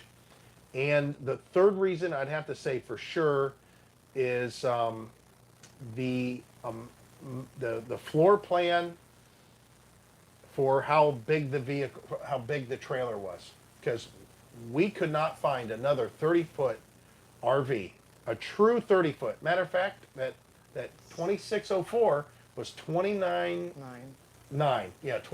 feet 9 inches. And yet you could seat 1, 2, 3, 4, 5, 8. 1, 2, 3, 4, 5, 6, 7, 8, 9. You could seat 9 people, 4 at the dinette, 3 in the love seat, and 2 in the recliners in the back. And it was very open. Pass-through bathroom, separate bedroom, no people, the bed wasn't cramped. You could walk around the bed. Not extremely well, but you could walk around the bed. No, actually, you could walk around the bed on that just fine. You just had stuff on your side on the floor. In a 30-foot footprint, the box wasn't even 30 foot. The box was 26 foot, and nobody else had that. You had to be 32 foot to get the same thing. Everybody had a 32 footer. So I like that idea of space and that size. So. Yeah, the aluminum frame, the floor, it's insulated really well. I mean, that's the top 3 things for sure. So, are the light ash cabinets that Rockwood and East to West use a favorite thing or at least important to you? The lighter, the better for us. The lighter, the better. I really wish, I hope one day that Rockwood comes into doing the white. I really like white and gray. That's what we did our travel trailer in. I still like that. But I am really happy with the way this looks. I'm pretty happy with I it. do my nose spray. Turn your microphone off? No, I wanted everybody to hear that. That nasal retraction there. We're closing some windows so we don't look like we're in a fish in an aquarium.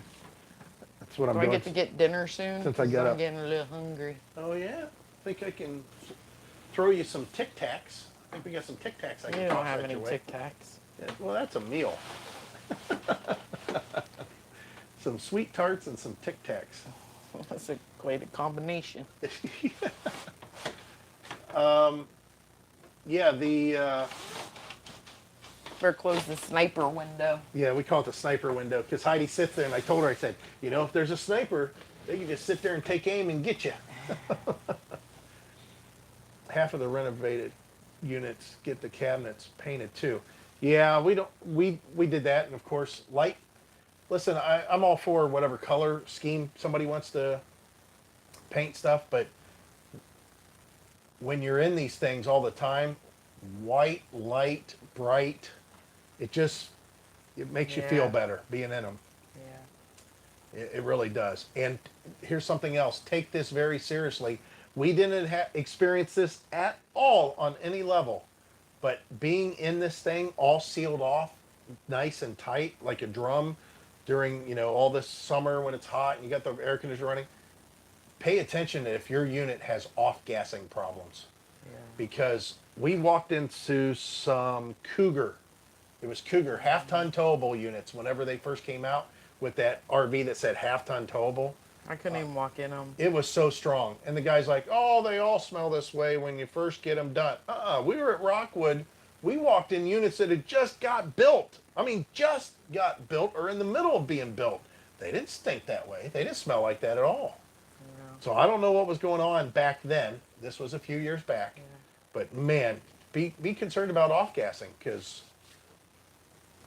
It's you get all kinds of you live don't chat. know- I don't get anything on here. you don't know on the off gassing how long it's gonna last. Right. Yeah, we were concerned with a lot of that. Whenever we smelled that Cougar. That makes sense? Oh, you smell the cougar. Smell the Cougar. How do you like the keys? Well, we don't use keys. Oh, just for the storage. But How the do keys you, are okay. How do you like the keys? Oh, the keys like in Florida keys? We haven't Don't been know. there. We haven't. We don't know. There's 2,000 or Encore parks down there that we can use for 21 days at a time. We could go down there and stay for 6 weeks, and we could pay for extra. We could actually pay extra $99 that we could stay there for 2 full months for $200. Yet we just haven't got it lined up yet. Got too much other stuff. Yeah, we got going other on. stuff going. We have to go in a different direction for the time being. But yeah, I want you guys to also consider if you're towing an RV like we are, and your truck, whatever it is that you're pulling. I'm going to say it the same way as I always do. Start off as small as you feel comfortable with. Not the vehicle. No, not the vehicle, the RV. And the reason is because that makes it easier for your vehicle. And your vehicle, definitely go overkill. And make sure if you're making a purchase that you get something that you can move into something new. You guys have to have known that even though we were kidding around on the video saying, oh, we're going to get that fifth wheel, we're going to get that fifth wheel.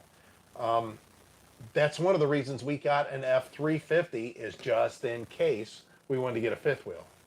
I mean, it was something that was in the back of our mind. If we were going to get a fifth wheel, we definitely wanted to make sure we had a vehicle to do it. And the good thing about that is that overkill vehicle gets to tow whatever the smaller stuff is behind you just fine. And it's not even back there.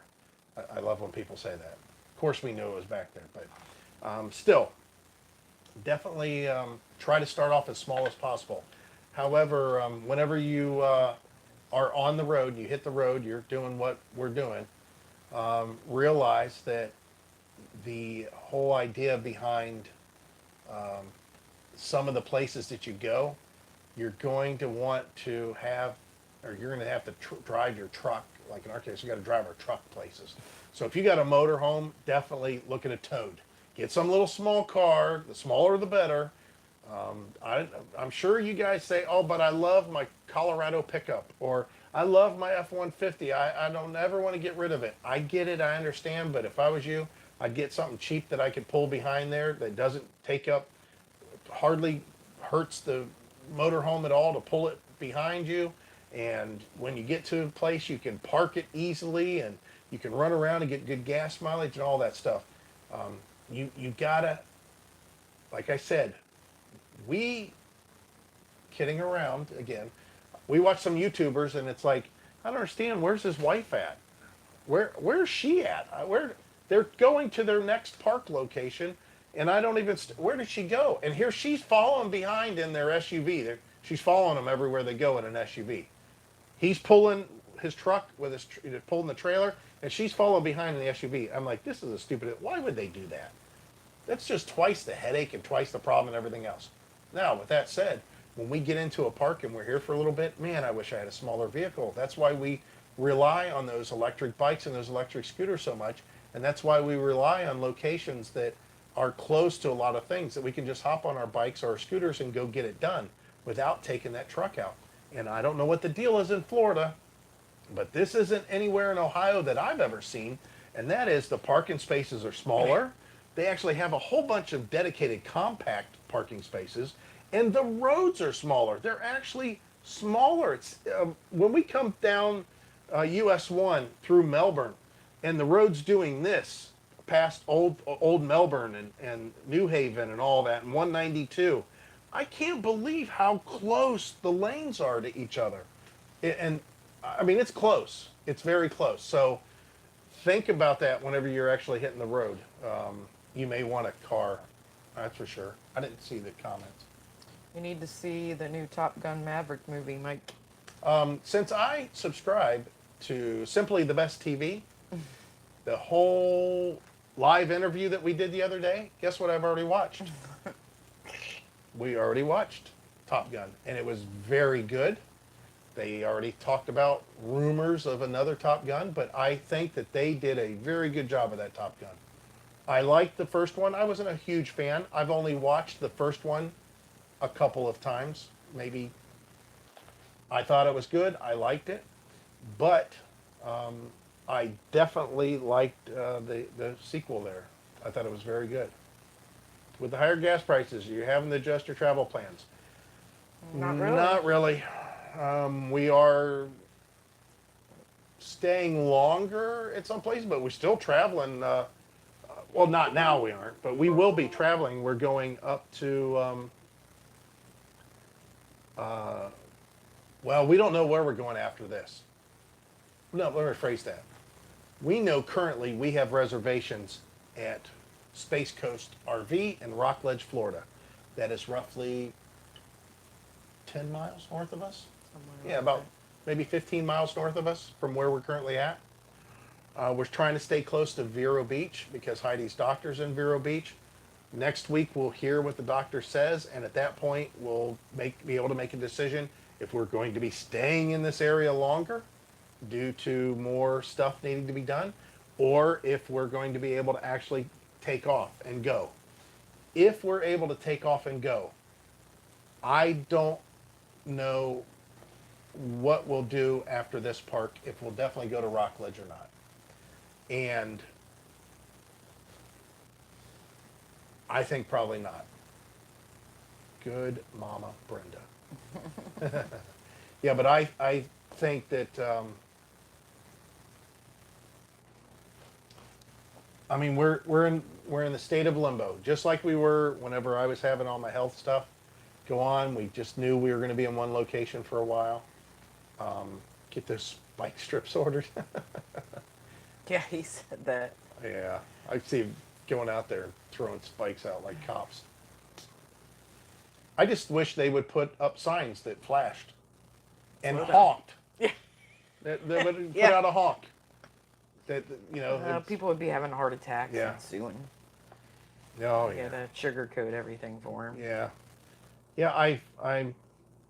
You know what? I remember my grandfather, whenever I was growing up, talking about, yeah, you kids have it so good today. You know, we Depression era, and we had to scrounge and scrap for everything, and we didn't have anything, and dirt floors and all that stuff. And I thought, it sounds like a pretty rough life, and you know that generation was a pretty tough generation. I mean, I thought about that. And then my dad, of course, he came up. He's a boomer, and I don't know. He had, it wasn't, his plans weren't laid out for him, but he had a pretty easy formula to follow. It worked. His grandfather told him that, or I'm sorry, his dad told him you need to pick up a good job with a company that that has a good future, and you can work there until you retire. And my dad did just that. He was given advice, and he was able to follow it, and it worked for him. In my case, I was told the same information my grandfather gave me, and that didn't work out because those jobs were going away and things changed. Everything changed. Plus, he also told you However- not to get a job that you worked over 40 hours That a was week. my grandfather. Yeah, but you just said your grandfather. No, I was talking about my dad telling me that. Oh. Yeah. My grandfather told me. That's something my grandfather did tell me. He said, "Listen, if you're working more than 40 hours a week, he says you're you're not, you're living to work. You're not working for a, living. You're living to work. He said it's, you Which got to that's find a what way you to do anyway. Yeah, what you do anyways. But I have to say that, I thought that our generation, we had it pretty easy. We had a lot of stuff that was, Wasn't it terrible. wasn't horrible. We didn't have to work overly hard at everything, but nothing was really handed to us, and we had to kind of figure out a lot of stuff on our own. And I don't ever remember. I think my first realization on the generations that are a little bit older or a little bit younger than us, and definitely a lot younger than us, the first indication to me that I thought, man, this is really odd. I've never thought of it, but I was,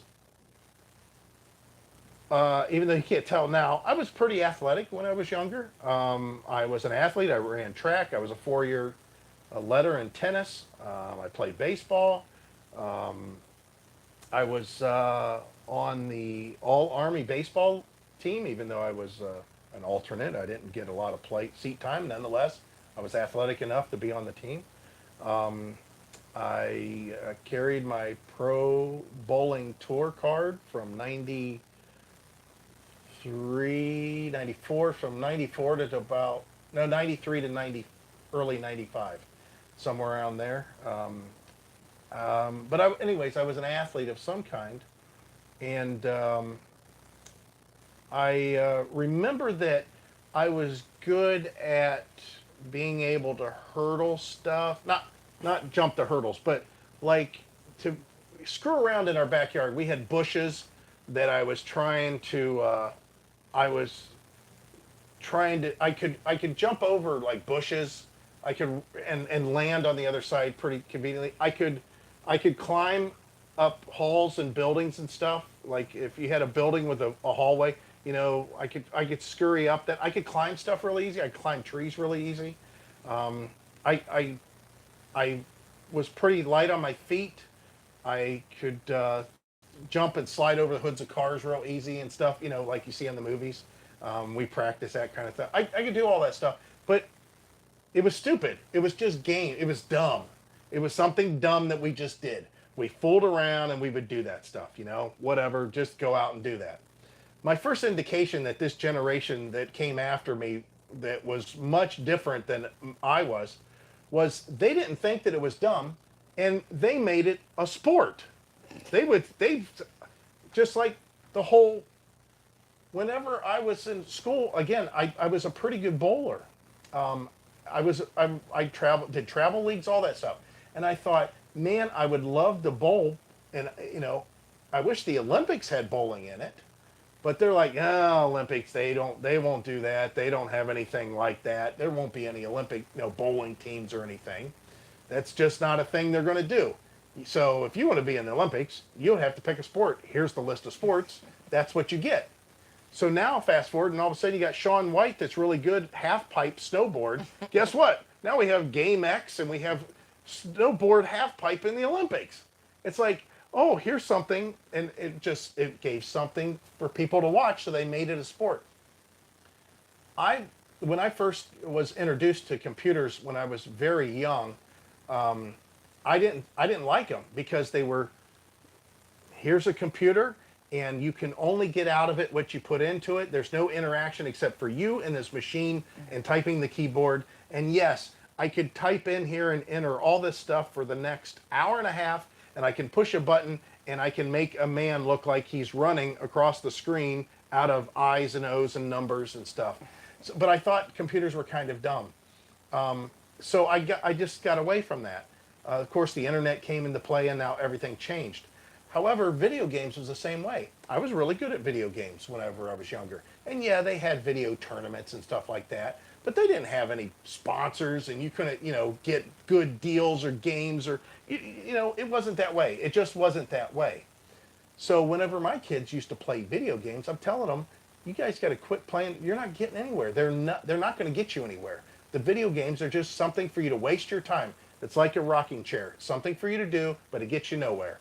So just get off the computer, go play outside, go build something, go have fun in another way than entails you of, oh, I died again, let me push reset and play some more. Oh, I died again, let me push reset and play some more. And here, come to find out that there's people that make millions and millions of dollars playing video games. And of course, I instructed my kids wrong on that, which I feel really bad about. But nonetheless, it's the first time that the generation basically said, well, what do you mean? I can pick my nose faster than anybody. I think I should be able to make a career out of that. And they all of a sudden created their own job. You know, they created their own job of the world's fastest nose picker. Our Rattler says, I was picking up pizza earlier today and the TV had Series of Cornhole. A game, right. Oh my God, right. See what I'm saying? And so it was the first time that I really ever saw that somebody would just because they were good at something, they didn't take what was given to them of, hey, big deal, that's not a thing, you need to go find a real job, you know, that kind of deal. Good for them that they came up with that. But the problem with that is there's people that would come up with all kinds of stuff that was like, what are you talking about? And then they get upset about it. So again, I don't think that we were a really extremely tough generation, even though you weren't allowed to talk about certain things. You know, if you wore a pink shirt, you would get called a name about it. If you couldn't put a fight would, you know, you would, when you walked into a place, you would size up everybody in case you had to, you know, cover yourself. It is all about being tough and hardcore and not showing your feelings and all that crap. I mean, I had dealt with all that, but man, the snowflake end of things, and I'll use that term because, man, I can't believe some of the people that get hurt. I won't use the correct term of what usually gets thrown out there. They get hurt by what's being said and what's happening. And I just never seen anything like that. I never expected that, I guess. I see it all the time now. For people to do, like I said, going back to what was the beginning of the video, people doing wrong, doing what they want to do, and then they get hurt or upset because, you know, they didn't get their participation trophy, that kind of deal, which that's kind of a running joke that everybody throws out there because a lot of people didn't get participation trophies, but nonetheless, there was a lot of that. So I don't even know how this got me started. You got off on... But yeah, I think that making this stuff work, oh my. If your neighbor can hear it, it's too loud. I don't know if you guys can hear that. So what am I missing? I mean, I just ranted there again. Just sitting here. Sitting here listening to his rant. Hey, come in here, Irma. You got to see this guy. He just going on and on and on about nothing. Pretty much. You're right. So any more questions? Anything else you guys have is there anything in there? Not really. Is there anything you guys want to see moving forward in the future? I've already got an idea. Somebody said, oh, they started watching our videos because of the whole 460 thing. Trust me, I'd love to do that. Heidi will not let me put a supercharger on the truck. I have... I agree with her, though. I want to. I just saw the other day you can bolt they've got another supercharger out, and I can have 800 horsepower, 800 pound-feet of torque, and run on pump gas, and it's a mild tune. Oy. Cheap pump gas? Well, eventually it would have to be ethanol, but yeah.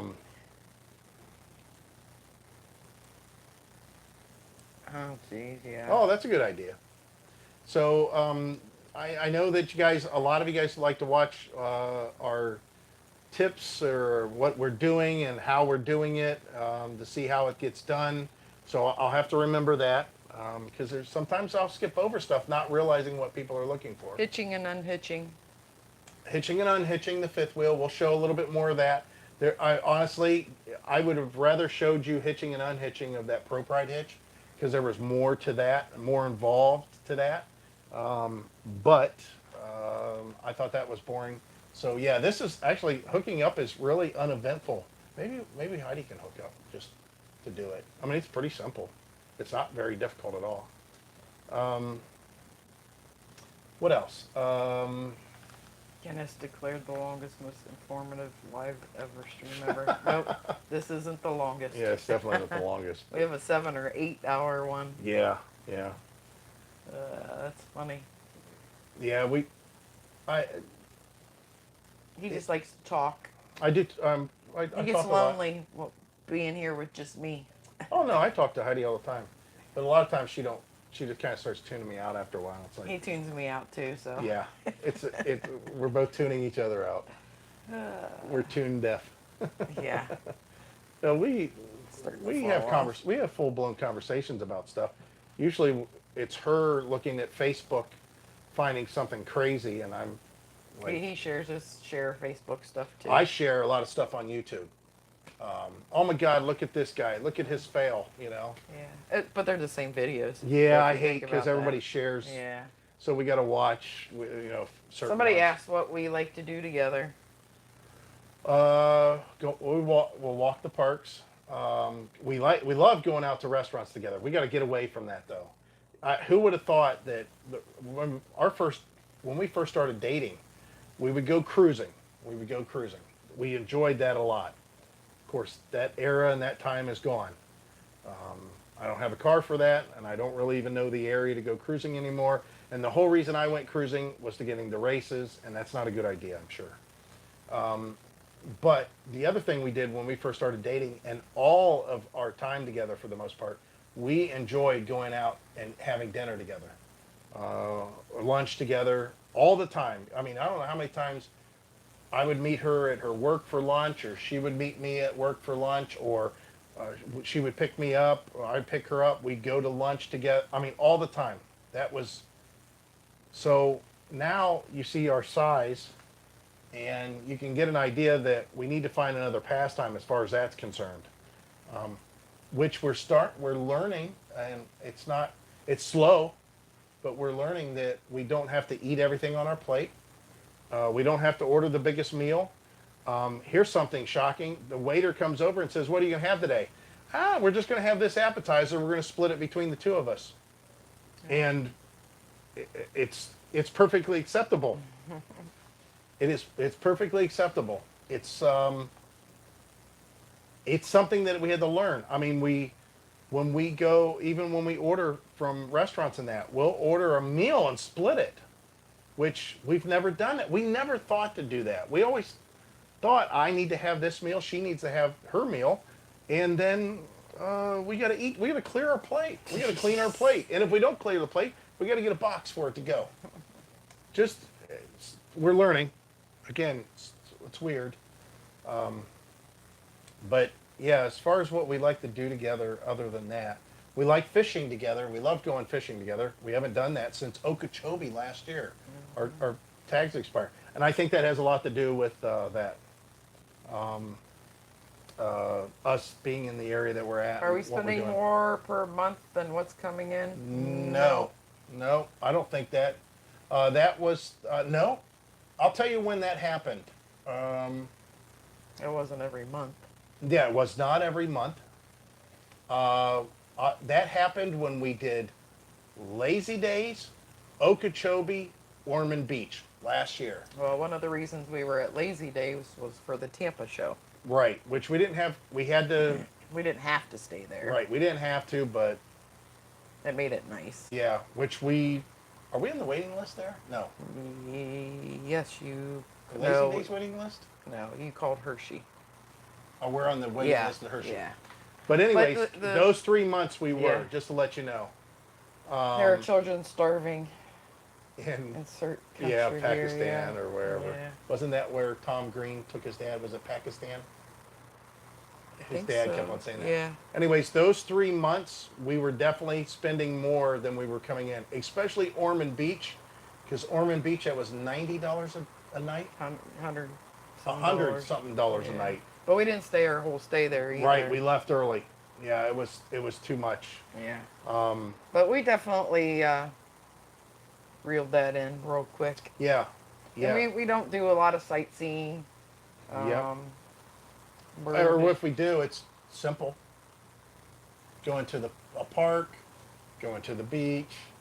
Michael likes driving, and he don't like stopping anywhere. He just likes driving. What, when we're towing? No, you just like driving. Like when we drove down to Melbourne and stuff the other day. You Yeah. just like driving. Oh no! And I don't like driving. I don't mind. mind Don't we stop at driving the park? on the highway with the fifth wheel, but I like to do like more city stuff. I hope we get to go down into Melbourne and look at all the shops. I don't want to buy anything. I don't need anything, but I like the look. So it's pouring It down is rain. pouring down rain. Holy cow! I don't know where that came Yeah. You have the awnings out at all? from. Yeah, they're out, but they're not out Okay. very far. We were told growing up about cleaning our plates. Yeah. Yeah, Yeah. cleaning. You don't have to clean your plates when you go to a restaurant, people. Yeah. You don't even have to clean your plate when you're at the house. Right. Although Probably Heidi, have it especially with Heidi easier cooking. time saving money if you're not constantly moving with gas prices. Yeah. And You not would probably using. have a wings attention on Yeah. Yes, yeah. For sure. And we've slowed down considerably, not because of gas prices or anything like that. And quite honestly, we have, until we see a negative effect on some level that I can't picture right now to our finances, we're not going to change the way we're traveling. Yeah. We had already planned as when we started shopping for a fifth wheel, we already planned. Well, this guy says y'all desperate and depressed. Good night. Well, good night to you, Curtis. LeBranch. LeBranch. Curtis Lee Brand. No, I'm just. Oh, didn't capitalize the last name. I'm Yeah. not sure why. Yeah. Anyways, Millennial one thing that for you got to do. No, millennial's not named Curtis. One thing you got to realize is that when we went to buying a fifth wheel, we knew at that point the reason is we were going to travel slower, and have longer stays. So it just so happened gas prices went up, and it kind of worked in our favor anyway. So Only do turns in one direction, left or right. You can go for a drive, or maybe end up close to your start. yeah, that'd be good. But yeah, that's something that gas prices aren't really. I mean, they're on our mind, but what we did last year, we've still been able to do. Oh yeah, we would do the same. We could do all the traveling we did last year. I mean, we might not get up to the New England states this year, just because of what's going Timing, on now, yeah. And now we've added a couple other things that we always wanted to do, and so. Yeah. The one thing we have to get whatever we need done down here first done, and then we're free to do whatever we want till August. Yep. So that's the only time that we really have a way to modify our current plans. Is whatever we get done when Heidi is free and clear of whatever she needs to do here, or at least it's postponed for a period of time, or we know that it's going to be so many months or whatever. I don't even know how to even approach that thought even. But from that point until August, we have the ability to stay as long, travel as fast, go as far as we want. With reason, because we need to eventually get back to Elkhart in August. We know that's the only place we need to do. So they just want the price $10. Just hit $8 in Northern California Bay Area. Yeah. Well, it's funny because I just seen an article that says they're starting to slowly see cracks in the fuel prices right now. I mean, I just read that Up and article. down. You read I don't one know, thing 5 that minutes says ago. it's going to be $6 out here soon, then you read the opposite, so it'll be what it is. Yeah, and I mean, the amount of effort and time of people talking and complaining about the gas prices is, I mean, it's inconvenient. And yeah, it puts a dampener on people's pockets, but just make concessions elsewhere. I mean, just make concessions elsewhere to make it happen. I mean, you don't have to stop your life and doing what you want to do just because of gas prices. I mean, at this point in time, maybe you should trade in whatever you have, get yourself a little car that gets better gas mileage. Or if you got a truck and it's your work truck and all that, change maybe the way that I mean, there's other ways around it. The way that I've always been able to accomplish staying above and beyond on income for the most part is the whole idea that you can control one aspect of your finances more than anybody else. You specifically, you, whoever it is. And that's how much you spend and what you have it going out to. Yeah. Whatever it is you're spending, cut your spending. Cut your spending to offset whatever they're raising the price on. That's it. Just that's what we've always done. If I know that we're going to get into a situation that's going to cost us a little bit more money out of our pocket a month, for example, let's say we ordered 2 new phones and I put them on a payment plan, which I don't ever do that. But if I ordered 2 more phones and I got 2 smartwatches and we now have our service cost an extra $10 a month, or we added Heidi's mom on our phone plan and it's another $10 a month, then I need to look at somewhere else to lower that, lower my expenses to accommodate that. It's not that I have to go out and make more money or just be broke. You just lower your expenditures that you already have. Okay, enough of Change that. your meals, That whatever. sounds depressing. You're reading the guys' comments and taking it to heart. It's around that when That you says you're convert sounding $2 like Brandon. Who? Who's Brandon? Is there a Brandon on there? Adrian. Did he say something? Adrian? Says you're No. sounding like Brandon. Sound like Brandon. Like Bill I don't know. Brandon, probably. They want you in an electric car that only goes 100 miles. Yeah. Even though the grid can't handle it. I don't know about electric cars. I mean, they're out there. I mean, and honestly, after having these electric scooters and electric bikes, look into it. The hype is there for a reason, that's for sure. Gas, food, and utilities, where do I cut? Well, it all depends. I mean, it's different for everybody. I mean, we're all adults. It's basic common sense. It's not like I went to School of Economics to know that I need to spend less than what I make. Okay. Yeah, cut out your food. Don't eat out ever. Buy less meat. I mean, Heidi knows, she does the shopping, and if I say, hey, let's keep it cheap this month, she can go out and spend $200 and have meals for us every day, or not. Let's go Brandon. What's that? Oh, Jesus, that's a bunch of horseshit. Yeah. I still haven't figured that out. Well, anyway, Life's not going my way. Yeah. Life's not going my way. I got to blame it on somebody. Yeah. What's happening? Make it. It's your life. It's your story. Make it the way you want it. I have never. I don't think I've ever blamed anybody for my bad hand. Whatever I had go bad. It's just not. It doesn't make any sense. That's because I have control. I have control over a lot of stuff, and definitely my life is one of them. So I just can't see, having Eeyore. We're not out of touch. How are we really out of touch? How are we really out of touch? I can't imagine that. We have income just like everybody else. We chose a job just like everybody else. We work that just like everybody else. We're not trust fund babies.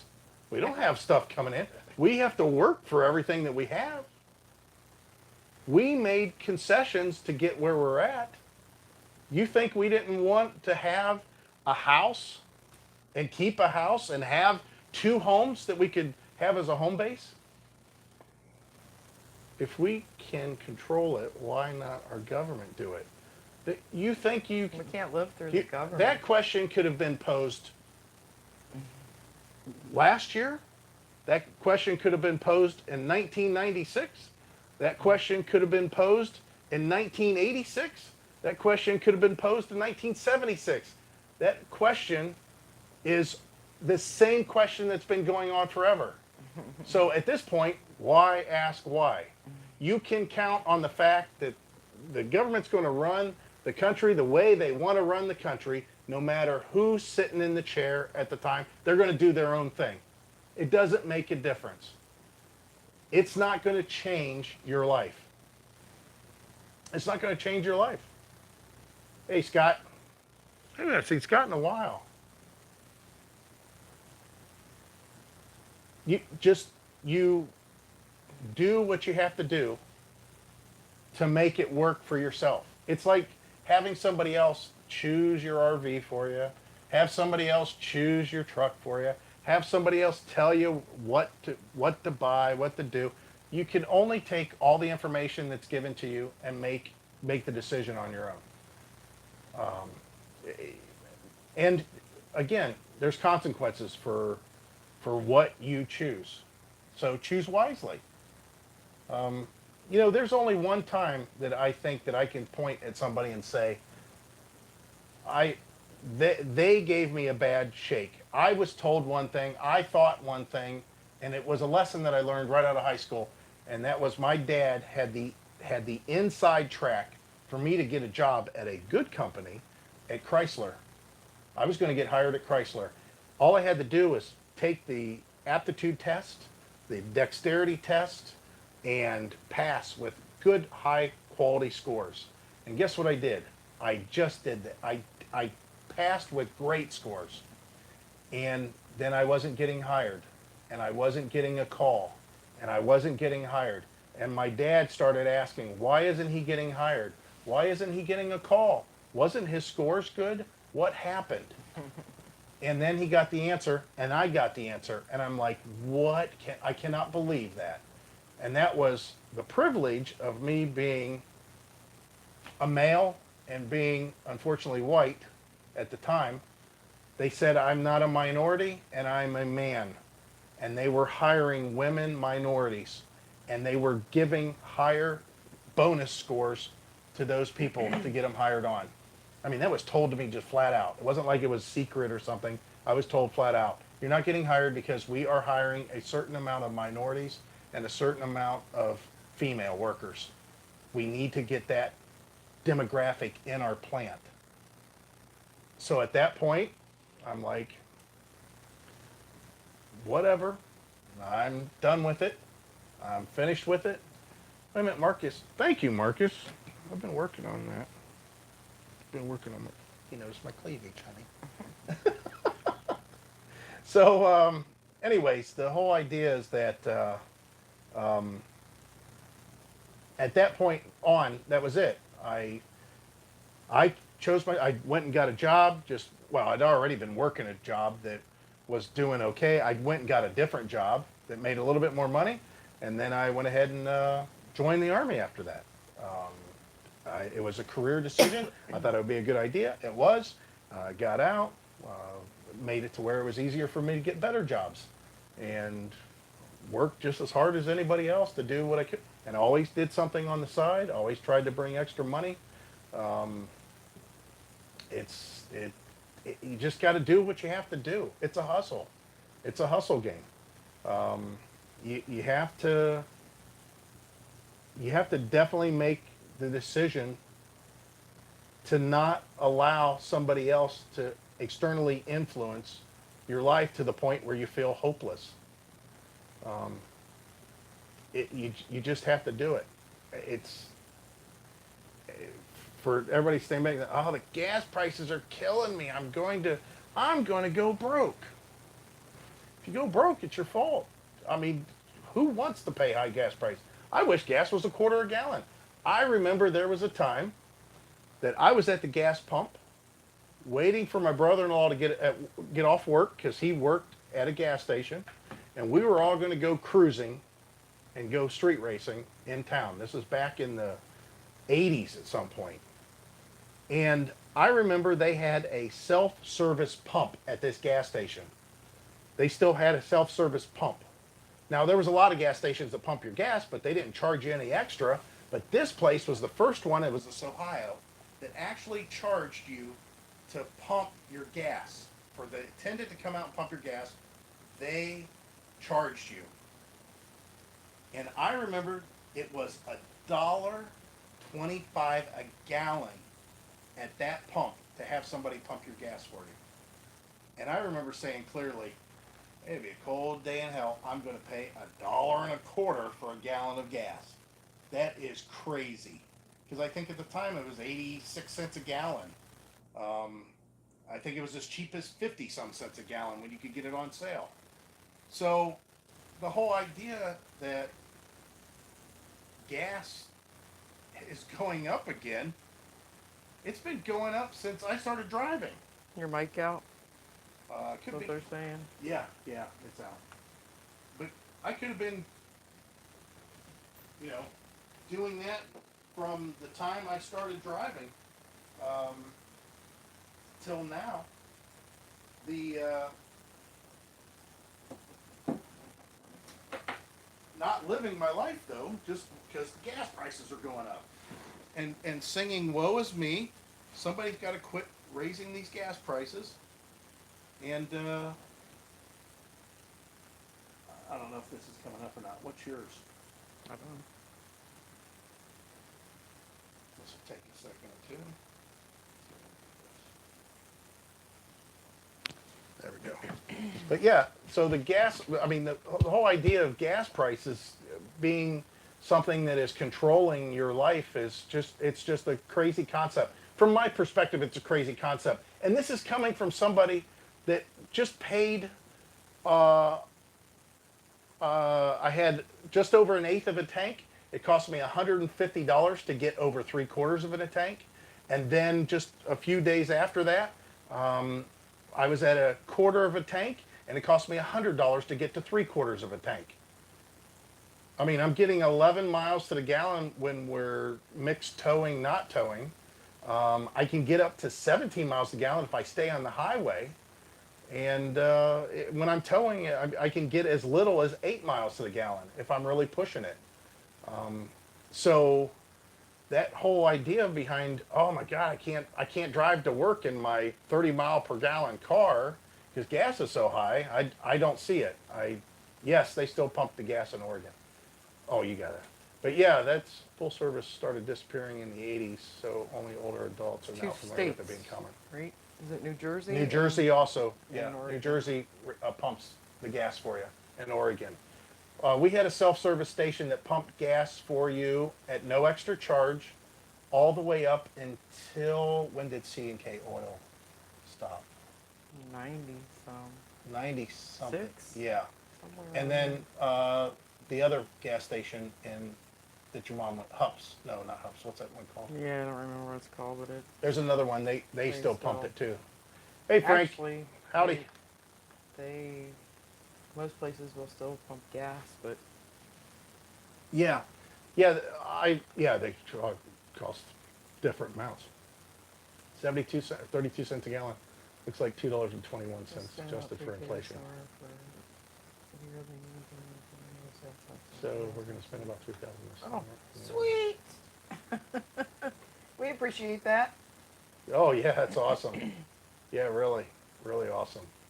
Can we use your link to help your channel? We don't have to ask that. We appreciate that. Yeah, again, the whole idea behind anything that's going on, I mean, it's just a perspective. And if you, I kind of feel like Tony Robbins all of a sudden. I know. Get off all that. Well, I mean, I It's hate, a- you it's know what? like a People, buzzkill. listen, you know what it is, a buzzkill?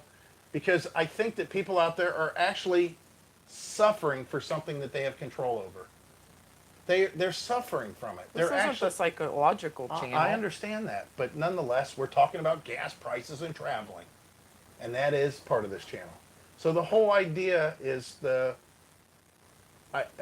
you can control it. It's just like whatever job you have now, you can't sit there and complain about, I hate this job, I can't stand it, it's horrible, over and over and over again. Just, it's that whole definition of insanity, repeating the same thing over and over again, expecting a different outcome. There you go. You said it. What's that? No, I mean that's Yeah. I mean, it's if you can make those changes, I'll tell you why nobody is. They're afraid. They either feel as if they don't have the tools, the ability, the capability, something, they're afraid. Or they have a specific situation that just they can't get out of. They can't get out of. I don't know what that may be. Usually that has to do with family and obligations. That's usually, those are situations that I see that people are really locked into that. Other than that, you just you got to open your mind. You got to just think out of the box and realize there's stuff you can do. And you know what? A lot of it could be fun. There was times when Heidi and I were broke and we wanted some extra money and we'd have a yard sale. And it was awesome. We'd set it up, we'd get rid of stuff and whatever. How many times did I pay for vacations that we knew we wanted to go on vacation, we didn't have the money, so I would go to auction and I would pick up equipment. I would go to auction and I'd go buy a whole bunch of equipment because I knew if I could hurry up and get it all fixed up and turned around and sold, that I would make some money. There's another saying. Sometimes you have to cut bait or fish. Yep. Yep. And you should listen to Dave Ramsey. We never did Dave Ramsey, No. but I mean, I've read a lot about him, and it's a good thing to do. Yeah, and it's because he tells you to be self-sufficient. Yep. I like window shopping too. Oh God, we really like window shopping. Get on with it. Heidi, have you been on any good bike rides lately? I don't even have a bike, Frank. Yeah, we don't have any bikes right now. We have, just let you know in the future, we have 2 bikes that they're dragging their feet on. One, I don't think it's going to be until June sometime that's supposed to come here. That looks kind of interesting. It's a folding bike, but it has full suspension, front and rear. So that's going to be interesting to see that. I hope that works out okay. And I have another one that I'm very excited about, but they are very slow to react and respond. So I'll look into that a little bit more. But yeah, we'll probably have a couple we have more our bikes. scooters, so that Yeah. we can go on some rides, hopefully around here once it stops raining. Yeah, this storm Just just got a little downpour out there a few started minutes a ago. little bit more. I looked at the map. Yeah, so whenever you guys think about the fuel prices, just remember fuel prices have been going up forever. Don't let it dictate your life. Just make changes to it. I mean, buy cheaper. I used to love to buy nice tennis shoes all the time, and when tennis shoes got to be $100 a pair, I'm like, I guess I'm not going to necessarily be wearing nice tennis shoes. I'm going to have to wear something that's just kind of nice. And it's worked out. I mean, it's... Oh, no bikes.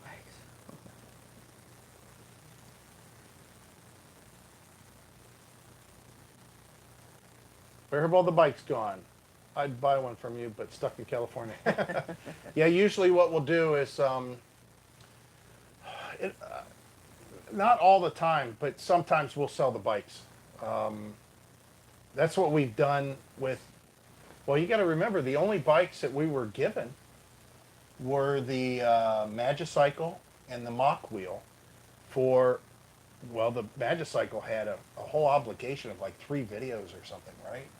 What was that we had to do with that? It was a pretty drawn out contract that we had with them. And then the Mach Wheel, that one was pretty easy. I actually like that Mach Wheel bike a lot. Although I think the Magicycle might have been a little bit faster and nicer. Then again, I'm always comparing it with Heidi riding it versus me. So it's kind of, that doesn't make a sense. Yeah, pandemic plus war equals high. It'll be okay. You're right. It'll be okay. Yeah, It'll be okay. it always is. Yeah. Homer used to have good shoe department, but not so much anymore.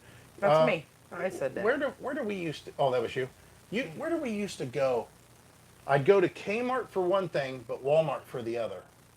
I think I'd go to Kmart for the clothes, but Walmart for shoes. Yeah, but then they changed their shoe department. Yeah, and- their shoe department's not as good as it used to Yeah. be. I mean, It's just not as nice as it used to be. Doesn't it get dirty fast being light colored? The No, RV? not really. No, actually, believe it or not, you actually see the dirt more. So it's easier to clean. Um, I kind of like I have to that. sweep every day because we're You know what? I like see either lines. Look at. Do in you see dirt lines in and the floor? You see no. lines?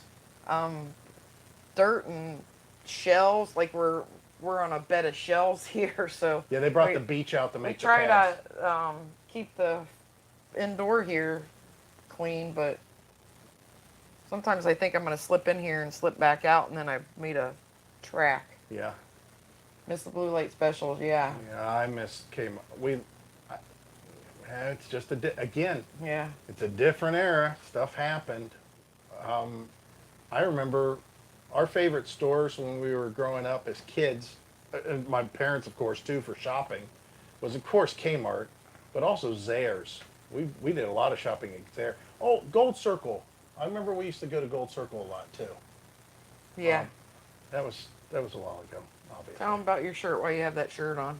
Why do I have this shirt on? Yeah, 'cause you always have another shirt on. I was wearing the other shirt. Yeah, they missed out. Where do you see that at? Somebody's here. Yeah, my shirt. We were Says, talking about it. "Where's that Heidi great hates shirt them. tonight. I look forward to Montgomery Wards. Yeah, I remember Montgomery Wards. Sears. Yeah, we Yeah. love Sears for tools. I still have toolkits that Heidi bought when we first started dating. I She, was making fun of his shirts. yeah, Heidi didn't like. I don't mind them. Heidi don't care for those shirts, and I understand why. I am fat, but that shirt is a moo-moo. It makes me look bigger than I really am. And she brought up the point earlier in this live chat that she said there's times that she has seen me out away from the RV, and she's like, I wonder who that fat guy is over there. And it's like me. She's like, he's really not that fat. So I went and I changed into a different shirt and said, yeah, I am fat, but I do wear shirts that are blousy and big. So I do look a lot bigger, I think, than I really am. We But- were getting the dent fixed in the truck, and he was standing. I had to go up front and pay, and I was coming back, and he was not facing me, and I'm like, who is that guy? He's got like the same shirt on as Michael has, Big fat and guy. I'm like, oh gosh, that shirt's terrible. So now I don't like him. Elon Musk and others are predicting a big economy downturn coming. You know what? I say Bill Gates and Warren Buffett's predicting a big upturn. See how that works? It's just whoever's feeling whatever. Let's change the subject because I'm gonna turn it off. She hates talking economics and stuff. Here's the thing: the news, the media, It wears you down. I did a video I don't know how long ago about how monkey hordes, how so many people. If you ever look, this was especially true years ago, probably about 6 years ago. You could read the news stories and it would say $1 million is not enough to retire on. See why. $100,000 a month or $100,000 every 6 months is the minimum you need to live once you retire. I can't handle, or why the majority of the people that are retiring by time they're 63 will not have enough to live on. And it was just tons and tons of articles that stated the same thing. And it's all because the worker bees are needed to support the people that have got the money. And it only works if you continue to work your butt off and pay into whatever deal they feel like you paying. The housing market has slowed down lately with interest rates and rising. People who decided where to live. Yes, the housing market has last month grew only 10%. Still growing, but it's half of what it did the month before and the month before, which was 20%. So they're now seeing that as a downturn in this expansion of growth. Everybody knows this is going to, listen, we're going to have a crash. It's going to crash. We all know. Oh, that's Frank. That's awesome. Skip Yeah, the last day of school. That is awesome. That is cool. I used to set myself up that way where I had all my credits and everything done, to where my last week of school, I always, especially in high school, I could just You go always in let the gym. kids burn a day. Oh yeah. Not necessarily the last day, but Yeah. I let them burn close to the last day. Don't know what beach they went to. To where you live in St. John's. Don't know what. They don't know what beach they went to. Where you live in St. John's, Florida. I don't know what that last part was. Where you live in St. John's, Florida. Oh, we're in. We're not. We're not. Yeah, we moved. We're in Brevard County. Yeah. We're at Wickham Park in Brevard County. And we paid for the park, even though gas prices are outrageous. It's real expensive or inexpensive. I think it's $20 a night, $21 a night. Yeah. It's real inexpensive Yeah. here. It's nice, and we're only going to stay for a few days. We just wanted to leave that other park from Orlando, get out of that whole thing. It just, I don't know. And there's part of this is actually a little. I'll tell you the truth, a little Put bit. the extra words in. It's a little depressing, believe it or not. I mean, on one hand, it's nice, and on the other hand, it's not. It depends on how you feel. If you go into a shopping mall and there's nobody in the mall, and you get to walk through and go to the stores at your leisure and whatever. If you think that's great and you love it, and there's no people, there's nothing around, it's quiet, you get to shop and do what you want at your speed, everybody's not on their toes in the store, you can go in and just casually look without being bothered, all that crap. Well, then you will like Florida in the summer in some of these busier areas because the parks are more empty, there's less going on, it's quieter, it's slower. But to me, it's a little depressing because it's kind of like, you could have all this action and all this interaction and see all these people that are moving around and hustling and bustling and stuff going on. And it feels like you're a part of something. So, I don't know. So, have we had any problems with our new Rockwood? They have a Rockwood mini light because of our reviews. Nice. Really nice. It's awesome. We haven't really had any. No. The issues we had were real small, minor stuff. Nothing. I mean, we didn't send it in for service. Yeah. So yeah, nothing Yeah. like that. How's the truck doing? We need some updates. The truck's doing great. We talked about it a little bit earlier in this live chat, but the truck's it's like I mentioned earlier. It's like they took and made a great 460 engine that was already great by itself, and they just updated it and made it better and smoother and nicer all the way around. And the support caught. What did she call broke ankle? Ew. Ooh, God, ankle break. That's not good. Oh yeah, Heidi is hungry. Well, it's only 10:15. As soon as we get off here, Yeah. he'll be hungry. Yeah, He's I'll be hungry hungry. now, but I'm he hungry. just won't talk Yeah, about I'm it. hungry. Guess you could say it's mostly those able to tolerate the humidity that choose to visit Florida in the summer. That's true. Yeah, it is. Yeah. But you know what? It's just like up north. Actually- I can't handle the cold in the north. And people are like, I don't understand it. It's not actually tolerating the humidity. Most people don't even come outside. No, that's what I was just getting ready to say. People up north, even in Ohio, the cold don't bother me at all. You're not out in the cold. I had a cousin that used to say, oh, winter's here. It's the greatest time of the year. And I'm like, bullshit, that's not the greatest time of the year. It's I worked horrible. outside. I work outside a And- lot, but I was outside a lot in the winter. She worked inside. She was at house. She was inside. All that stuff. Inside. I hated it. She hated whenever I would call out and say, I hate winter. I hate it. It's stupid. I don't want to deal with it. It's not that, oh, no, it's beautiful and that.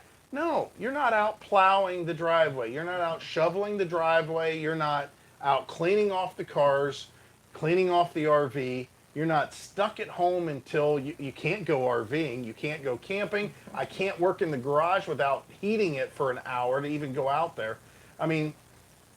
That happens up north, and people love it. There's people that just go outside. They bundle up. They go outdoors. They camp outdoors. They ski. They love all that stuff. Okay? there's other people that are on the other end of the spectrum. Just like in that movie Unbreakable. You know, if Mr. Glass had that condition that his bones would break real easy and he would fall apart and he had all these problems, he figured there was somebody on the other end of the spectrum that their bones would never break, that they would never get sick, there would be no issues ever. Well, that's kind of with us. You know, you got that people that love the winter and they love experiencing the winter and all that crap. Well, then there's people like us that love the summer and the heat and we love to experience it. But that doesn't mean that you guys up north, or when we were up north even, but the people that are up north that love up north, it means they're outside every day in their shorts and a t-shirt. They go out, they bundle up. They're like, ooh, it's kind of cold today, you know, and they spend limited time out there, and they do their thing, and then they get back inside and get warm, or they travel to where they need to be and they do their indoor stuff. And it's the same down here. Everybody goes from their air-conditioned RV to their air-conditioned vehicle to the air-conditioned store, and maybe they're outside. Maybe they stop at a yard sale or they go to a flea market or something that's out in this, and they immediately go back. They're all sweaty. Their clothes are soaked, and they get in their car and they flip on their AC on high, and they get cooled off. I mean, it's the same thing. So, my stepdad had a lawn business in Central Florida with one employee. Him, tough guy, mowed winter and summers there. Mm-hmm. Yeah, yeah. What do you say? What's working out? How's the lighted garage working out? Perfect. Absolutely perfect. I need to finish. We haven't finished that project. I have all the lights. I have to do that big, I don't even still know what to call that, side storage unit. Skinny storage. Skinny storage. Okay, I guess we can close this out. So, to recap the whole thing, I had a rant. No, That would be recap 4 hours. It's a recap. It's still going to be long. Yeah, You I'll- got 5 minutes. No, I can't do it in 5 minutes. I don't 10 think. then. Okay, maybe. Nope. So I'm to shutting it recap, off in 10 minutes. we had the rant about all these people. There's rules, and you're supposed to follow the rules. That's all there is to it. Those rules are there. If I call somebody out, it's because they're not following the rules. It's not that I made the rules. It's not that I'm making up the rules. It's just I'm calling out people that don't follow the rules. If they don't like being called out, then they should follow the rules. That's all there is to it. If they don't believe in the rules, change the rules. But don't break them and then say, whatever, I don't feel like following the rules. Well, you're going to get called out on. Also, towing. Whenever you're setting up your vehicle, set it up correctly. You have to set it up correctly. The reason you set it up correctly is so you're safe on the road, but more importantly, you don't hit me coming from the opposite direction because you lost your trailer or your axle or something stupid. So that's another part of the rant. Number 3, some of these campgrounds that you're going to get into, they're not going to be nice. And some of the stuff that you see, people might get embarrassed by it whenever you point it out. And the reason they're getting embarrassed by it is because they know it's not right. They have control over that, but they know it's not right. And they're embarrassed because I'm showing that it's not right just by even displaying it without me saying anything. Then 4, we don't know what our travel plans are. We know that once we're freed up down here, we're going to find out probably by Tuesday a little bit more about our travel plans. But we're going to be in Elkhart, Indiana in August. That's all we know. Number 5, the truck's running great. The truck is a beast. It's great. It's super. Excuse me. We love it. It's been one of the best decisions that we made. Although I think that 6.2 would have been fine too. I don't think it would have been as good as this truck is with this towing this RV. Recap. The RV's been great. We love the Rockwood. We not disappointed by our decision at all. If anything, we love the whole idea about this being more stable, more sturdy, more livable than the travel trailer that we had. And if we were planning on traveling like we did last year, this year, we probably would have still stayed with a travel trailer, but we know we're slowing down. And it has nothing to do with the gas prices. And the gas prices are what they are, just like everything else. So to recap that, just do whatever you can to make it work for you. And know that there's other ways to do things than what you're being told. And legal ways and legitimate ways. And just be happy. I mean, these are first world problems. I mean, you're seriously, got problems with paying for gas that at a price that is what some European countries have been paying since the 90s. So, again, definitely, one of those things that is definitely under your control. Don't be a victim. Just don't be a victim. So that's it. It's good to see you guys. Haven't seen you in a while. Haven't posted much. Been safe. Yeah, our videos. We're going to try to get back more on the traveling and stuff, but we do have obligations on certain things. So we'll Yes, the keep rain. you up to date. I think the rain stopped for. It looks like it's cleared out, so that's a good thing. But it looked like that earlier, and then all of a sudden Yeah, that but burst there's comes. way less out there now. I look. Every time we see a road with fifth wheel, we're hoping to chip. One day we'll be rolling in. Yeah. Hopefully. Well, if it's doing faster than it should and it's being pulled by a big black truck, then Thanks, Cheryl. it's probably us. Well, as always, we hope to see you out here. Bye. Bye, guys.